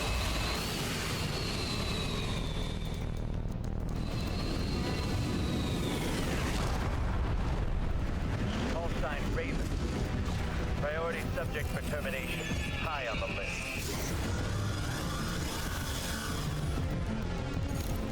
I've identified Ekdromoi. One is melee, one is ranged. Pick one, stick with it. Do not try to swap target too often, or you'll just wear yourself down. How we're going to handle this is, whichever one decides to pick a fight with me, we go and deal with first.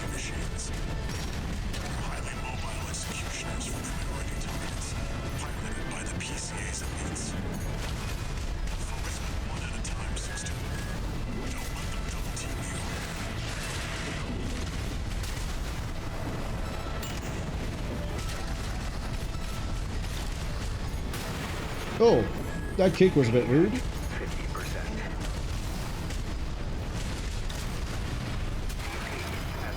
I don't know what hit you managed to whip out there. Come on, you're the melee one. Melee me. Or those are, I'm going to decide to fight the other one. Where are you getting these big hits from? You have a machine gun.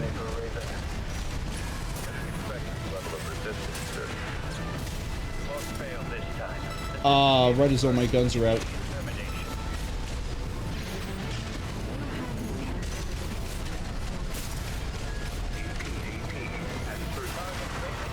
That's fine. We almost got one of the Ekdromoi. If he was a bit more aggressive with the melee weapon, we could have killed him, but he kept pulling away weird, which meant that I couldn't get the timing down to use the knife. Debatably, it is easier to go for the ranged one first, as long as you can avoid the spear charge of the melee. I've identified PCA SP, Special Forces. We can't afford chances. Case in point. So the reason why it's easier to go for the other one first is because then you usually are dodging the splash zone for his plasma attack. This is why I like the plasma rifle. We can't afford to take chances. 621. Eliminate them. I don't know where he is. There you are. PCA SP machines. Highly mobile executioners for primary targets, piloted by the PCA's elites. Focus on one at a time, 621. Don't let them double team you.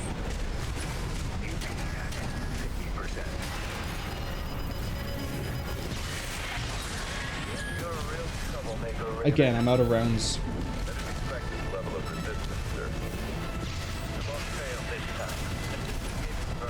We've almost managed to deal with the melee.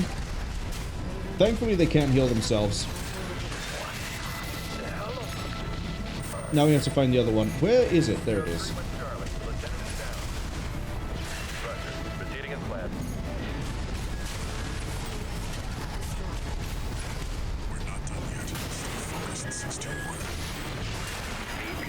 Problem is, he has kicks, so he can stagger us on a moment's notice. We just have to be very careful.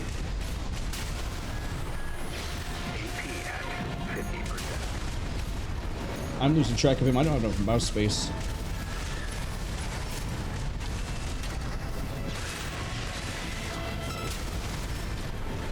Oh, come on. My shots are being eaten by the environment, but we still got him.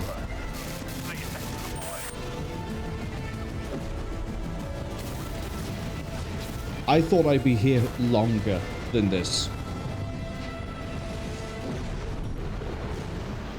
But yeah, this is... The rifle has a lot of downsides. It doesn't do a lot of impact, it doesn't do a lot of damage, it doesn't have great range. But at the same time, it's average, I guess. It just really sucks when you're trying to fight something and each shot you fire in this lethargic fire rate is being eaten by destructible terrain. Because the AI doesn't care. But we're still making progress. Cass says, told you, input reading. I'm pretty sure there is some level of input reading that goes into the AI. But hey, we got 2 logs. And we got a sketch.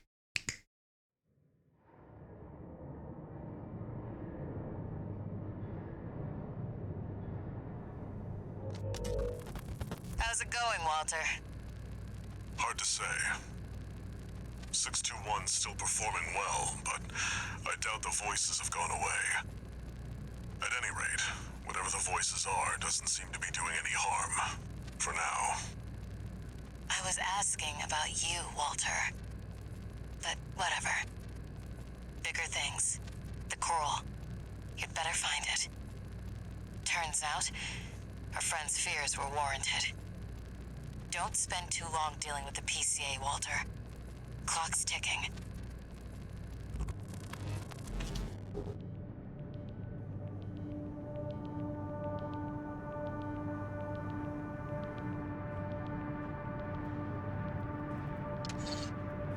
2 new messages.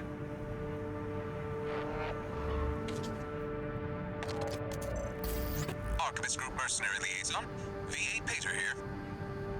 Impressive work on the refueling base assault. V4 has left me a message addressed to you, if I may. I knew you could do it, buddy. I've got my eye on you. That is all. We at the Archivist Group expect much from you.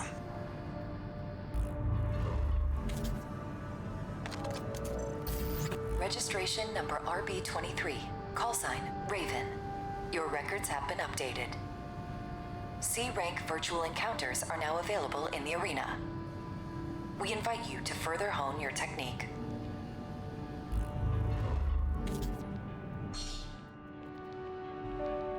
Making good progress. I'd like to finish chapter 3 before we end the stream. I think we're relatively close to it, but I could be wrong. We are nowhere near it. 1, 2, 3 missions, because it's one of these 2. Then I think it's you attack the outpost, then I think there's more after that.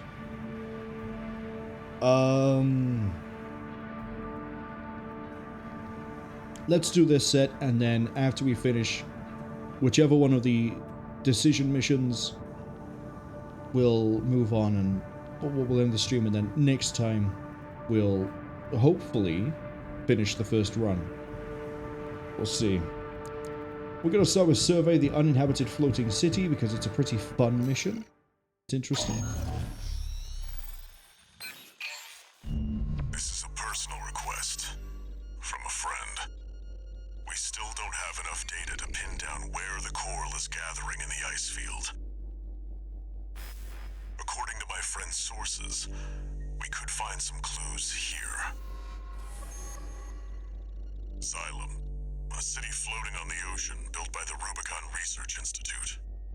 Ever since the fires, that place has been abandoned.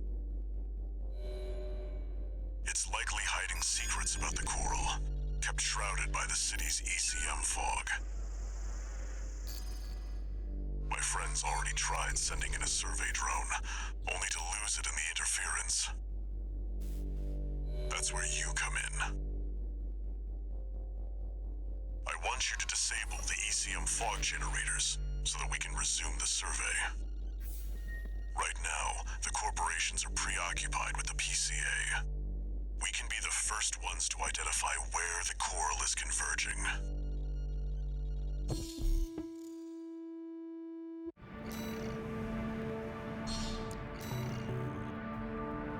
The ECM fog is going to interfere with comm until it's disabled. Follow the beacons left with the survey drone.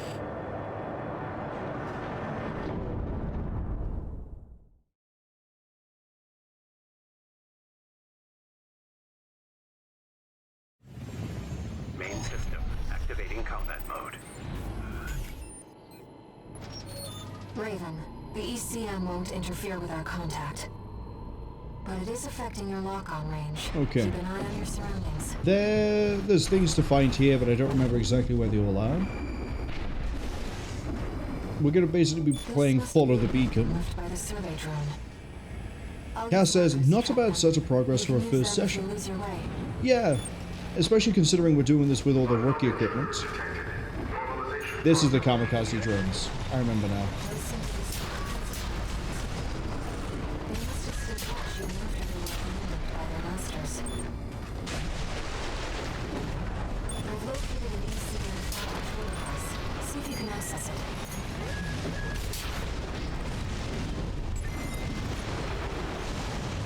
But yeah, especially considering I've been trying to adhere as much as I can. I say that like we haven't adhered to it this entire time. Should we go that way and then we go right, but we're going to follow these beacons anyway.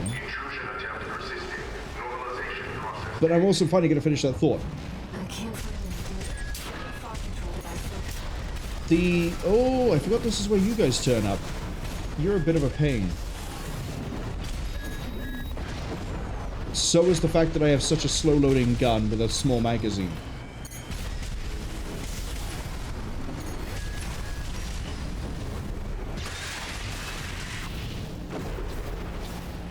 what I was trying to say is, we probably would have made more progress if I wasn't doing this weird challenge, but I'm happy with the progress we have made during it. Especially since, you know, Rokumonsen, if we didn't do the Rokumonsen fight, we'd probably have done this level and the next one by now. So it wants me to go up there, but I don't want to. I'm just going to go this way. We can see all the dots.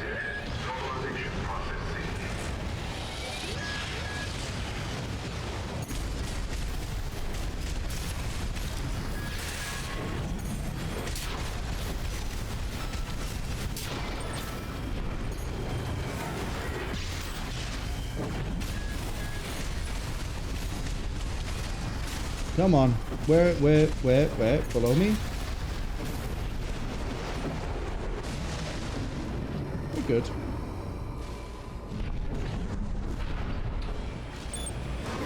I like these little, like, transforming enemies.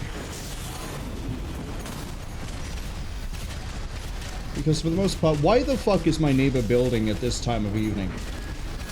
I can hear them hammering away.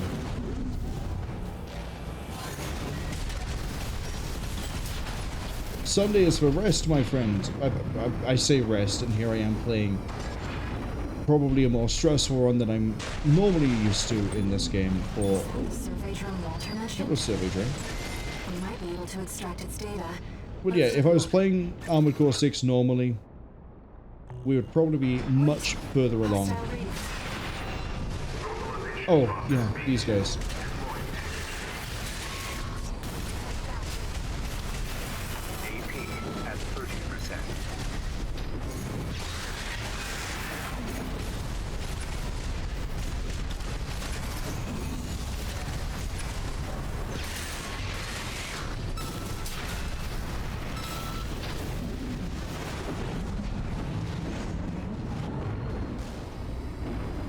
And then I think we go... we get ambushed here. There's another one.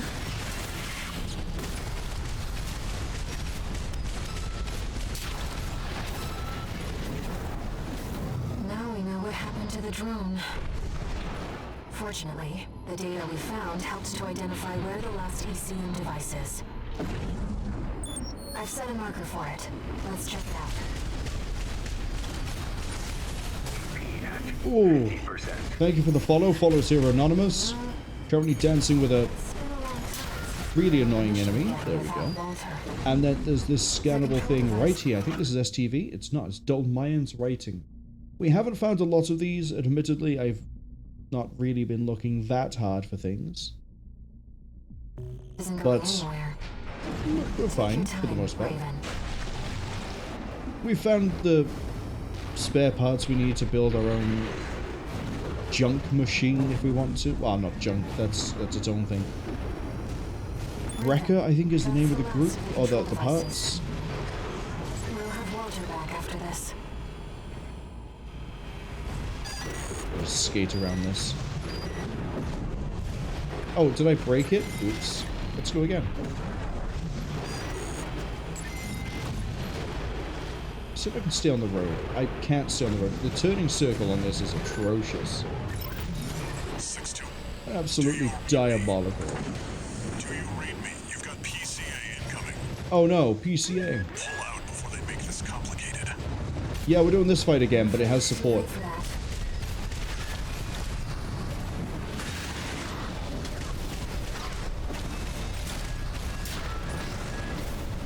As we're complicating things. So much for subtlety. You'll have to fight your way out now. Take them out, 61. Clean up the mess. Raven, I've identified some Xylem defenses we Right, can call out. we're going to use the defenses just to target saturate, because I kind of need the help.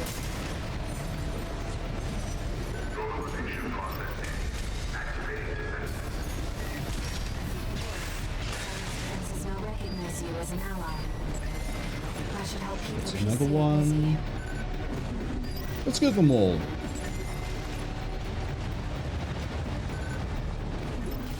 They're not going to last long against the helicopter, I'm going to admit. But we'll do some good damage. Well, it won't do some good damage. It'll be fun. we get to look around and explore, and turn them all on, and then they all get destroyed in like one volley.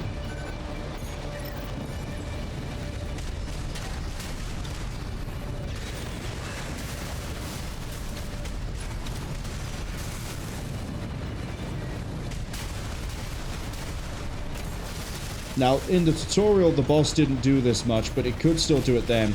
There's a chance that the helicopter can just go outside of the arena, which is really frustrating when you have a mediocre assault rifle, a pulse blade, and missiles.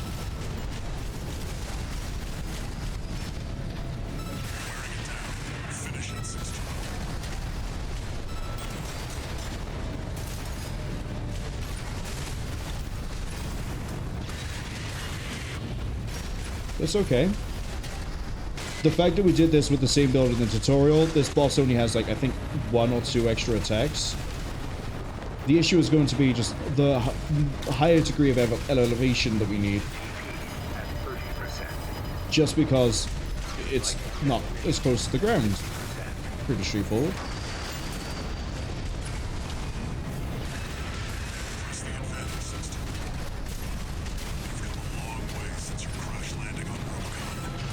Have I? I mean, I'm in the same AC I came here in. If it ain't broke, don't fix it, or whatever that adage is.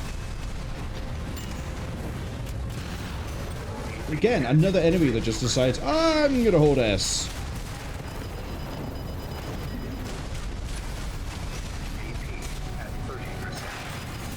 Please.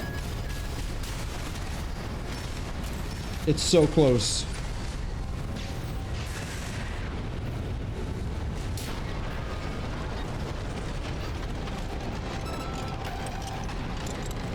I say, here the main problem is just the fact it stays higher than the other one does. And also, if you aren't fighting it on this raised area, that's a higher distance again to go. But it's okay. We now need to make a decision.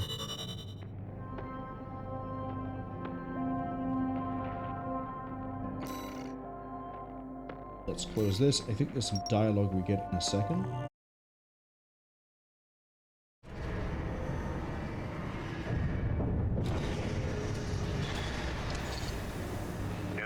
Messages.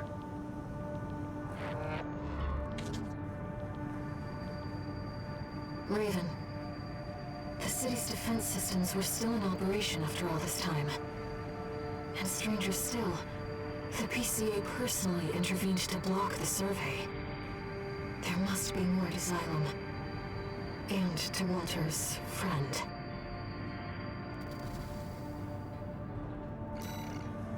Okay. We now have a choice. I'm going to set the poll up now, but we're going to run through. We have a choice between eliminate the enforcement squads, which has some things we can find, some nice collectibles, or just a boss fight against the Cataphract. So, as I say, we'll have this going while we go through the next mission. We're going to have this poll up for, well, we'll call it 5 minutes. I don't think heavy missile launch lasts longer than that. We'll start the poll. And we'll do this in the meantime.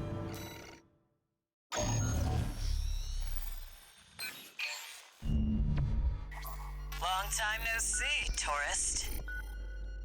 I've got a job for you. The PCA's show of force has finally started to affect my own business. Those spineless coyotes jumped at the chance to become their lackeys. Now they're feeling ambitious and sniffing around RAD territory again.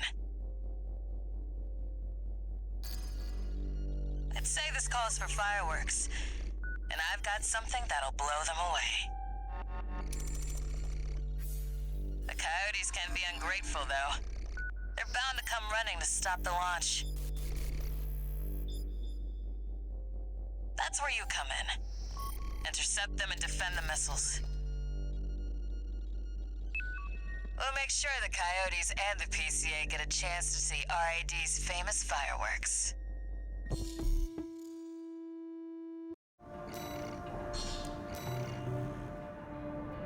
It's almost time, Raven. Let's head over. Hopefully the dozers won't be too dosed up on coral to make an appearance.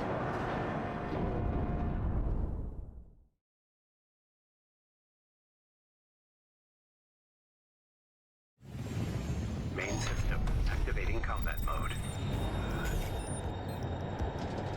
We started without you, tourist. Oh no. Get to your position. It looks like we're back here again. Memories of Balteus are somewhat fresh. There's a little bit of fun information about this mission.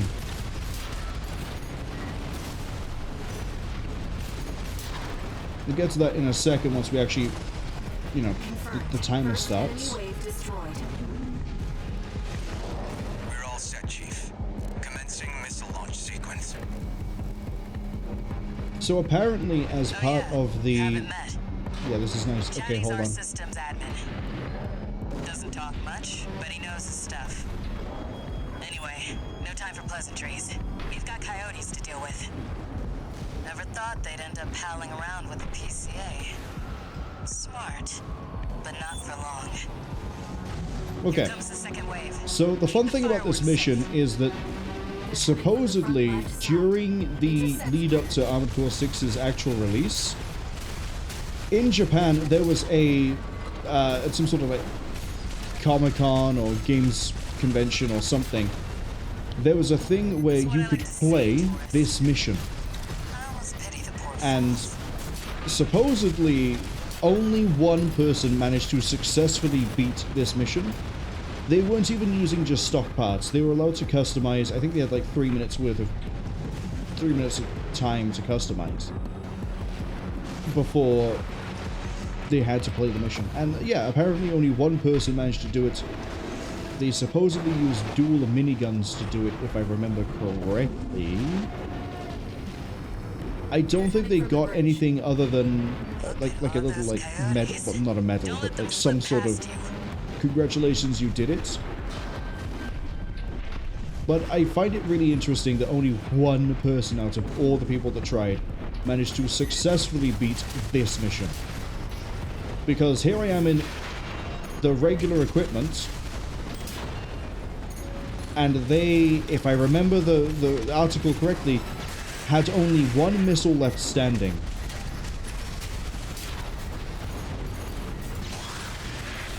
We are currently halfway through the mission, and because of a mess up by me, one missile has, like, most of its health disappeared. We have one missile at half health, but the rest are fine. Toy box Max. One of our spicier products. Take them out first.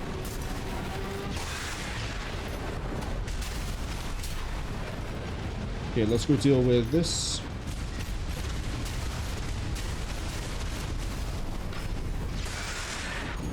And then we got... yeah, we're fine. As long as the minigun turret is still live, we're okay, because it will draw enemy fire. Hyrule, hello! Welcome in. Give me a second. 2.5 minutes are in. The minigun turret over here doesn't have the depression it needs to shoot this. We got more toy box Max. Don't let any through. Interrupt flow just a second to give Hyrule a shout out. As their name implies, of Hyrule Fashion Week, they tend to play Legend of Zelda games. I think last time they were just sort of doing like a quick update of like, hey look, here I am. I think you were on holiday, showing a really nice view of like from a villa or something. But if you're a big fan of Legend of Zelda, go check them out. I'm not a huge fan of this toy box over here.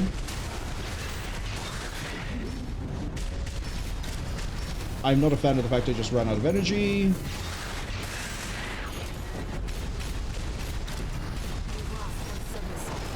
Yeah, if I didn't slip up with those MTs earlier. There's someone behind here? There is.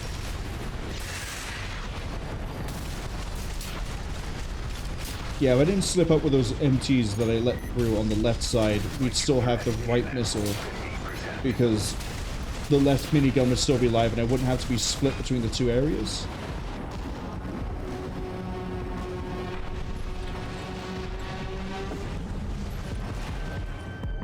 And now we're waiting for the big thing.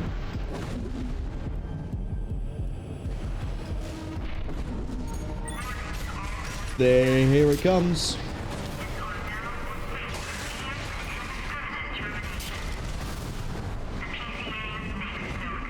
Let's get over this way.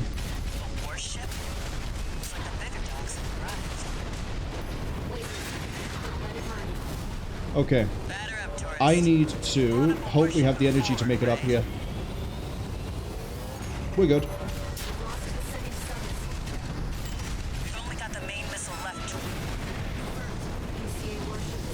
Mission complete.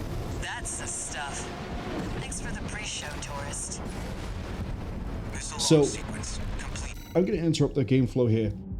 Me in stock configuration. No upgrades, no modification, nothing. We had one missile at half health. We had one of them pop.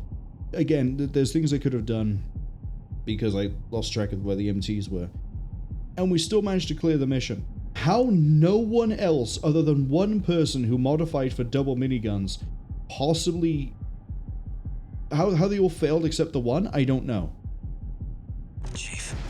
Because even if you run like the rule of statistics and everything else, at least some people who would have taken part in that would have been fans of Armored Core or would have played games like this or other games where it's like you've got to be like on it.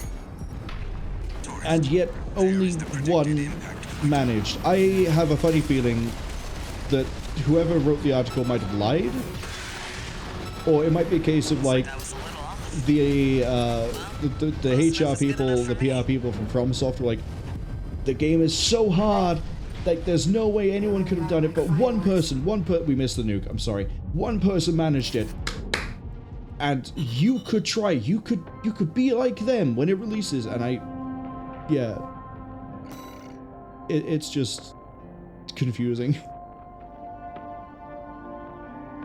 Hyrule says, "Ah, so sweet," and it wasn't a villa, it was just a humble home in a medium-sized village in Greece. It was much cheaper to make a big veranda than build out the rest of the house. Ah. So I wasn't sure if you were on holiday or what, but it was a very nice view of the, I was going to say of the trees, but that doesn't really describe the view. I can't really describe the view other than, yeah, it looked like Greece. It doesn't narrow it down for anybody who doesn't know what Greece can look like if you're not in an urban area. Kaz says they know how they lost. They lost the AC ways. They must have. Right, the poll finished. I'm pretty sure the result was Cataphract, which means we're dealing with another gimmick boss, but first, One new message. I have to be quiet.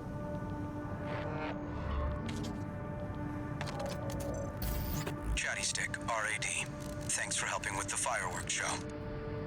The Chief loved working with you, so don't be a stranger. That's all I had to say. Later.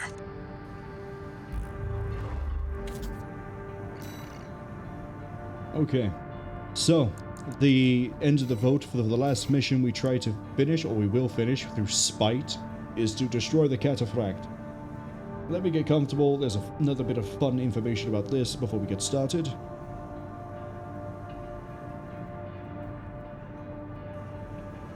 I mentioned earlier that there was a trailer and then there was like a cinematic story cutscene thing that was released that isn't in the game itself.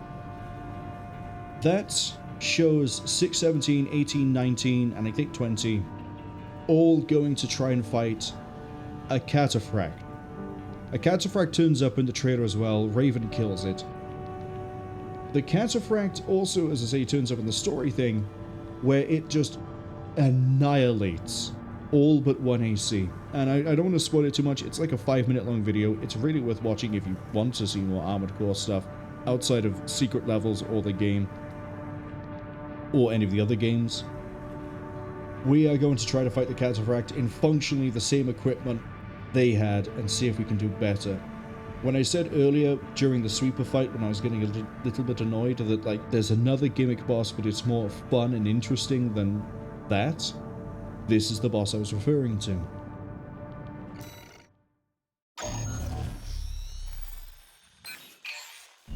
This comes from the Rubicon Liberation Front.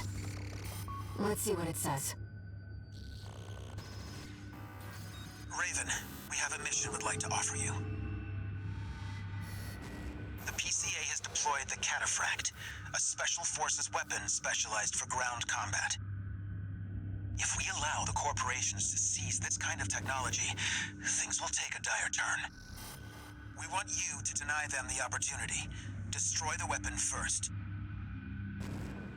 The Cataphract is a moving fortress equipped with almost impenetrable armor.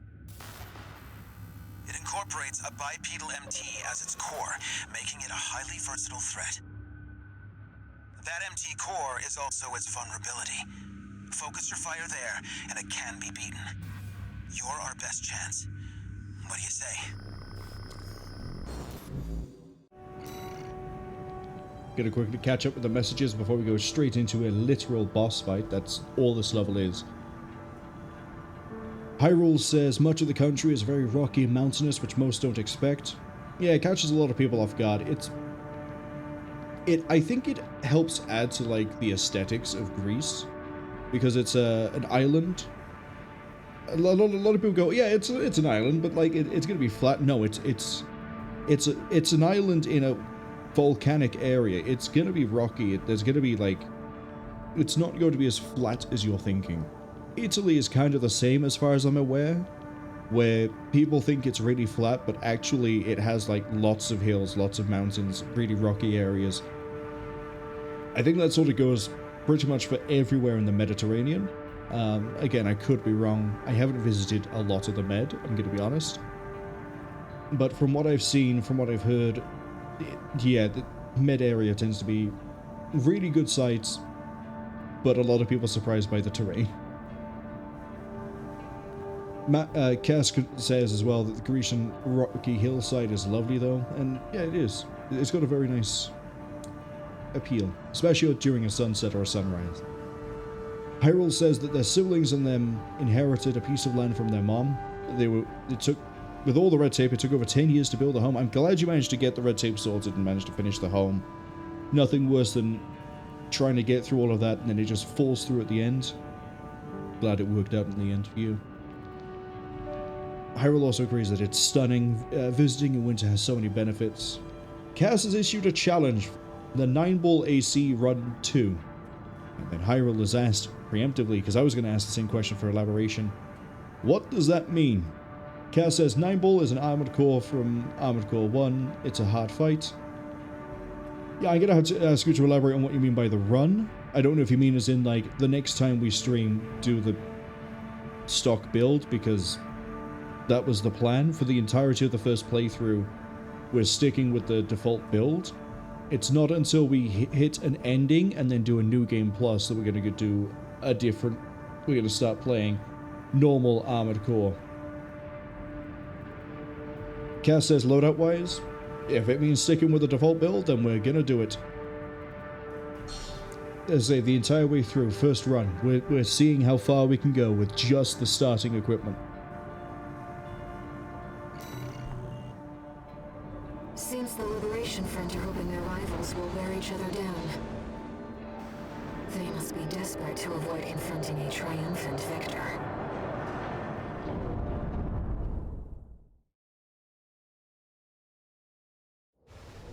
Main system activating combat mode.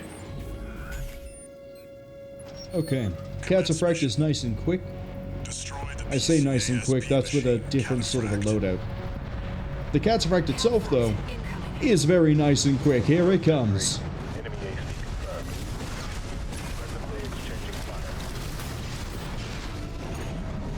So the idea is, don't shoot anything except the central bit, but unlike the horrific sweeper, the hit zone on this is much nicer, and we can use all our weapons.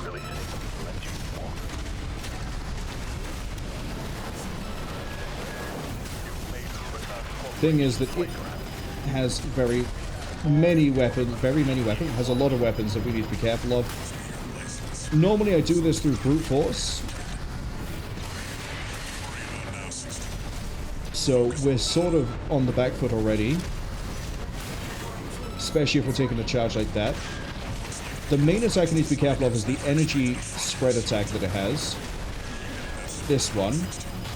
Which I think I need to go up as opposed to the sides because it is a spread.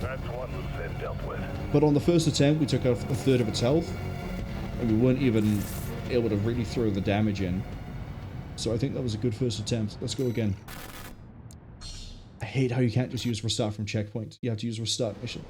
Main system activating combat mode. Commence mission. So I think what we'll do is we'll try to build up its stagger to about halfway, then we go with the pulse blade. Unless we get an opportunity to pulse blade, in which case we knife it when we can. Case in point. And that's why we want to be careful about when we pulse.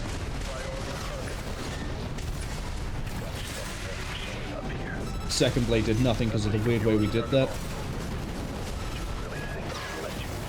Up. That's how we deal with that. Except when we're too close. We're too close.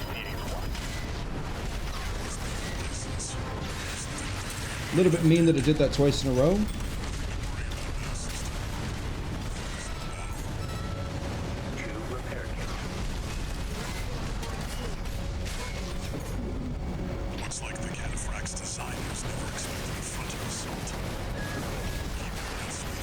We can't quite dodge out the way. We might not have the speed. Oh, if we're up close, we can dash it.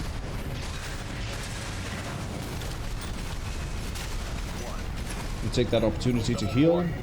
It's down to a third.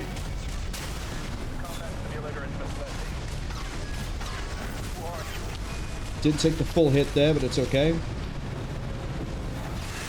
As long as it isn't doing the thrust dash forwards, we can sit in the front like that and just get a free hit. Which is also the safest place for us to be. And we're out of dash, which really didn't help there. I'll take the reset. Adds arriving in about 50 seconds. We probably won't beat the cataphract on the next go through. But yeah, we want to try to save as much energy as we can for when we hit second phase and it pulls away to do the big beam. That one we need to time. But if you're in a build that's high aggression, you can easily rip through the cataphract without anything to worry about. Destroy the PCASP machine, Cataphract. Stops around here, I think.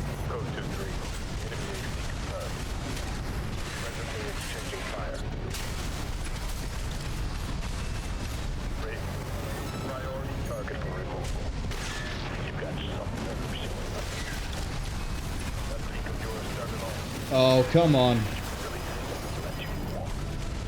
It pulled away just as we were trying to close that gap. And then I stopped boosting.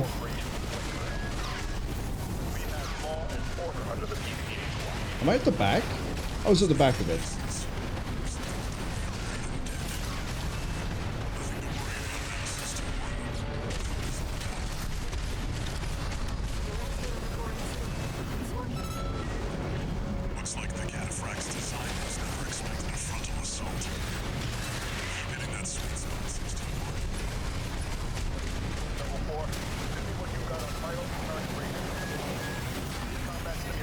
Maybe I need to go under the gun. At the moment, we're just getting chain staggered, which really sucked. I'll leave it to the system to identify the corpse. But yeah, without a better boost to clear the distance, without reverse legs for a longer jump, there's a lot of things here that plasma spread is going to catch me on. All these, it's an energy spread. The spread gun is going to get me on a lot of things. Going up can work, but at the same time I think the time and the distance away from it to do it, but the aggression is paying out. It's just, we need to make sure we're A, at the right end of the thing, and then B, we need to make sure we don't get caught by the charge. If we could abuse not taking contact damage when it's just rolling forwards, we can really try to use the blade for the stagger damage, not to build stagger itself.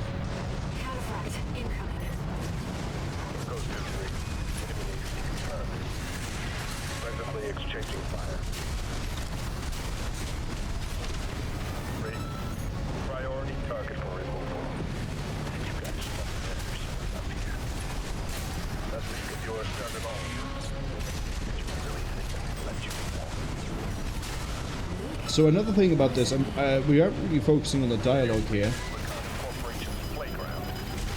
but they're mentioning a lot of things about Raven. Please stop doing the plasma spread.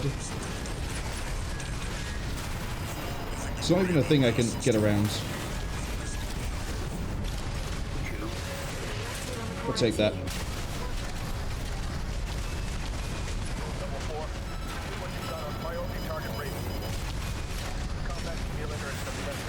Ooh, that was...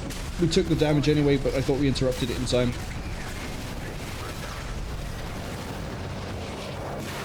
Big beam. Dodged it. There we go. Oh, and then it does the charge afterwards. And that's the bit we need to worry about. Okay. Hyrule says this is the first they've only heard of this game. This is the first time they've watched it. Admittedly, the experience normally is a little bit more than this. We're deliberately using the build you start the game with and not messing around with the customization. The second run through, that's when we'll probably do the customization. Because then we can do things we would not necessarily be able to pull off with this run. Destroy the PCASP machine, Cataphract. Say that laser spread is going to be the thing I need to try to nail down dodging. Uh-oh. That was badly timed. Just across the board. Guns, please? I'll take the restart right there. I say, we haven't got a lot of the ways to do this. Hyrule asks, how long do I usually stream for? About 8 hours seems to be the average, but it can go anywhere from like 5 to 10. For this one, after we clear Cataphract, I'm going to call it, because then that means the next stream might be next Sunday for this game. It might be something else. For the next stream, we'll be in a good place to maybe do some more progress.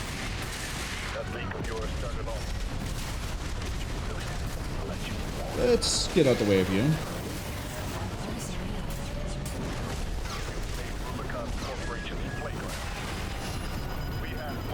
I really don't know how you're supposed to get around that.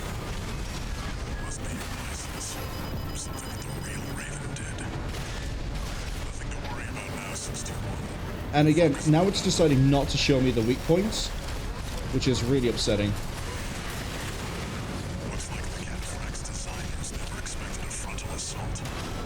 I dodged wrong there. I hit space and then dash, not dash.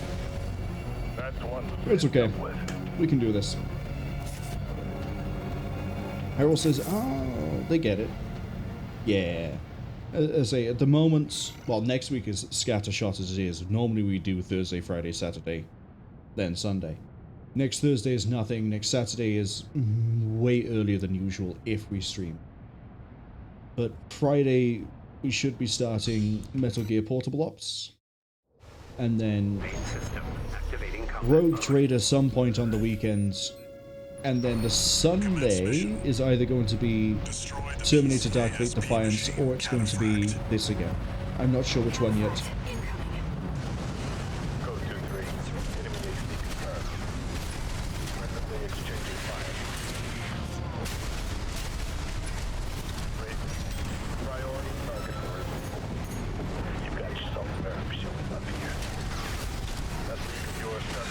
Uh-oh. That's good for us and bad for us.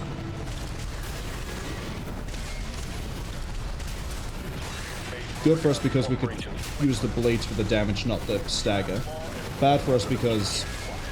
okay, we just have to hug this thing. Hug it better than that, though.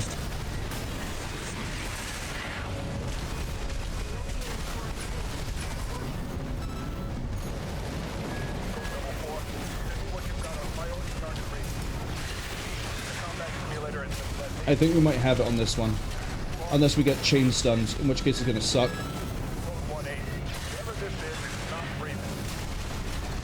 I tried to stagger that and it didn't want to go through.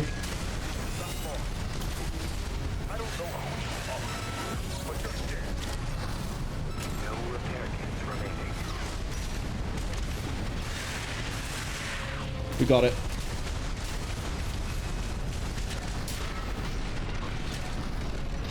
That's one dead cataphract with a default stock. No upgrades. Let's go. I think that was actually going easier than the alternative mission we could have done. The cataphract has been destroyed. The other mission would have been PCA squad, and that one has a special fight in it. Borrowed licenses are always trouble. But yeah, cataphract done. I think it was faster than Balteus. Might have been about the same amount of restarts as Balteus, but I think faster. Off we go. We did it. We won. Now we have to wait for all our messages. The voicemail is probably full of them. I've got so many friends. You again. I'm a busy man, far too busy for the likes of you. So I hear. Must be a tough time to be the Vesper's deputy commander. Get to the point. The plan to raid the PCA. You're going to need more pawns on the board. Of course. You're here to hawk your services again. Very well. I'll consider that mutt of yours part of the effort. One more thing. Show my hound some respect. Gen 4's as good a pedigree as any other.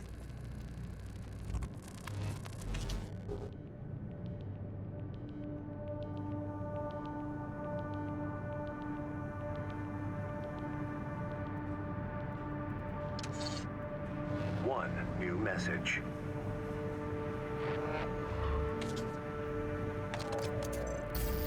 Raven, thank you for taking the cataphract mission. Uncle Flatwell was pleased. He called you a valuable asset. With your help, maybe we can beat the corporations and the PCA. No, we need to stand on our own 2 feet. That's how we'll win.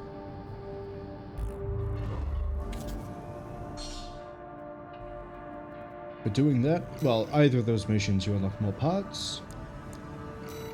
And yeah, there's like this mission, I think there's 1 or 2 after this. Yeah, there's at least 1 after this because you then have to go get the railgun. Without spoiling too much. Yeah, so there's at least 3 missions past this one. We'll end it here. So we have attack the old spaceport. I'm probably going to take a while to like get spooled up, warmed up, and clear that one because I remember the boss fight at the end of this is risky. Not risky, but it can be rough, especially if we're going to be running stock, which will be. The 2 missions, or at least the mission I know of after that one, should be fine. And then the Chapter 3 final boss is, it's fun. It's another gimmick mission, but it's fun. It's fine. It will be the only time we will not be... I say this. There is a way to beat that boss without using the weapon it gives you, which we might try. We'll see. But that's going to be it for today. As I say, I'm not sure if we'll be doing this next Sunday or if we'll be doing Terminator Dark Fate Defiance. We'll find out. I'll get the DLC and see what it's like, and then decide. If I think it's not really going to have the legs to do for a long stream, then we'll just do we'll finish the first run of Armored Core 6. Simple.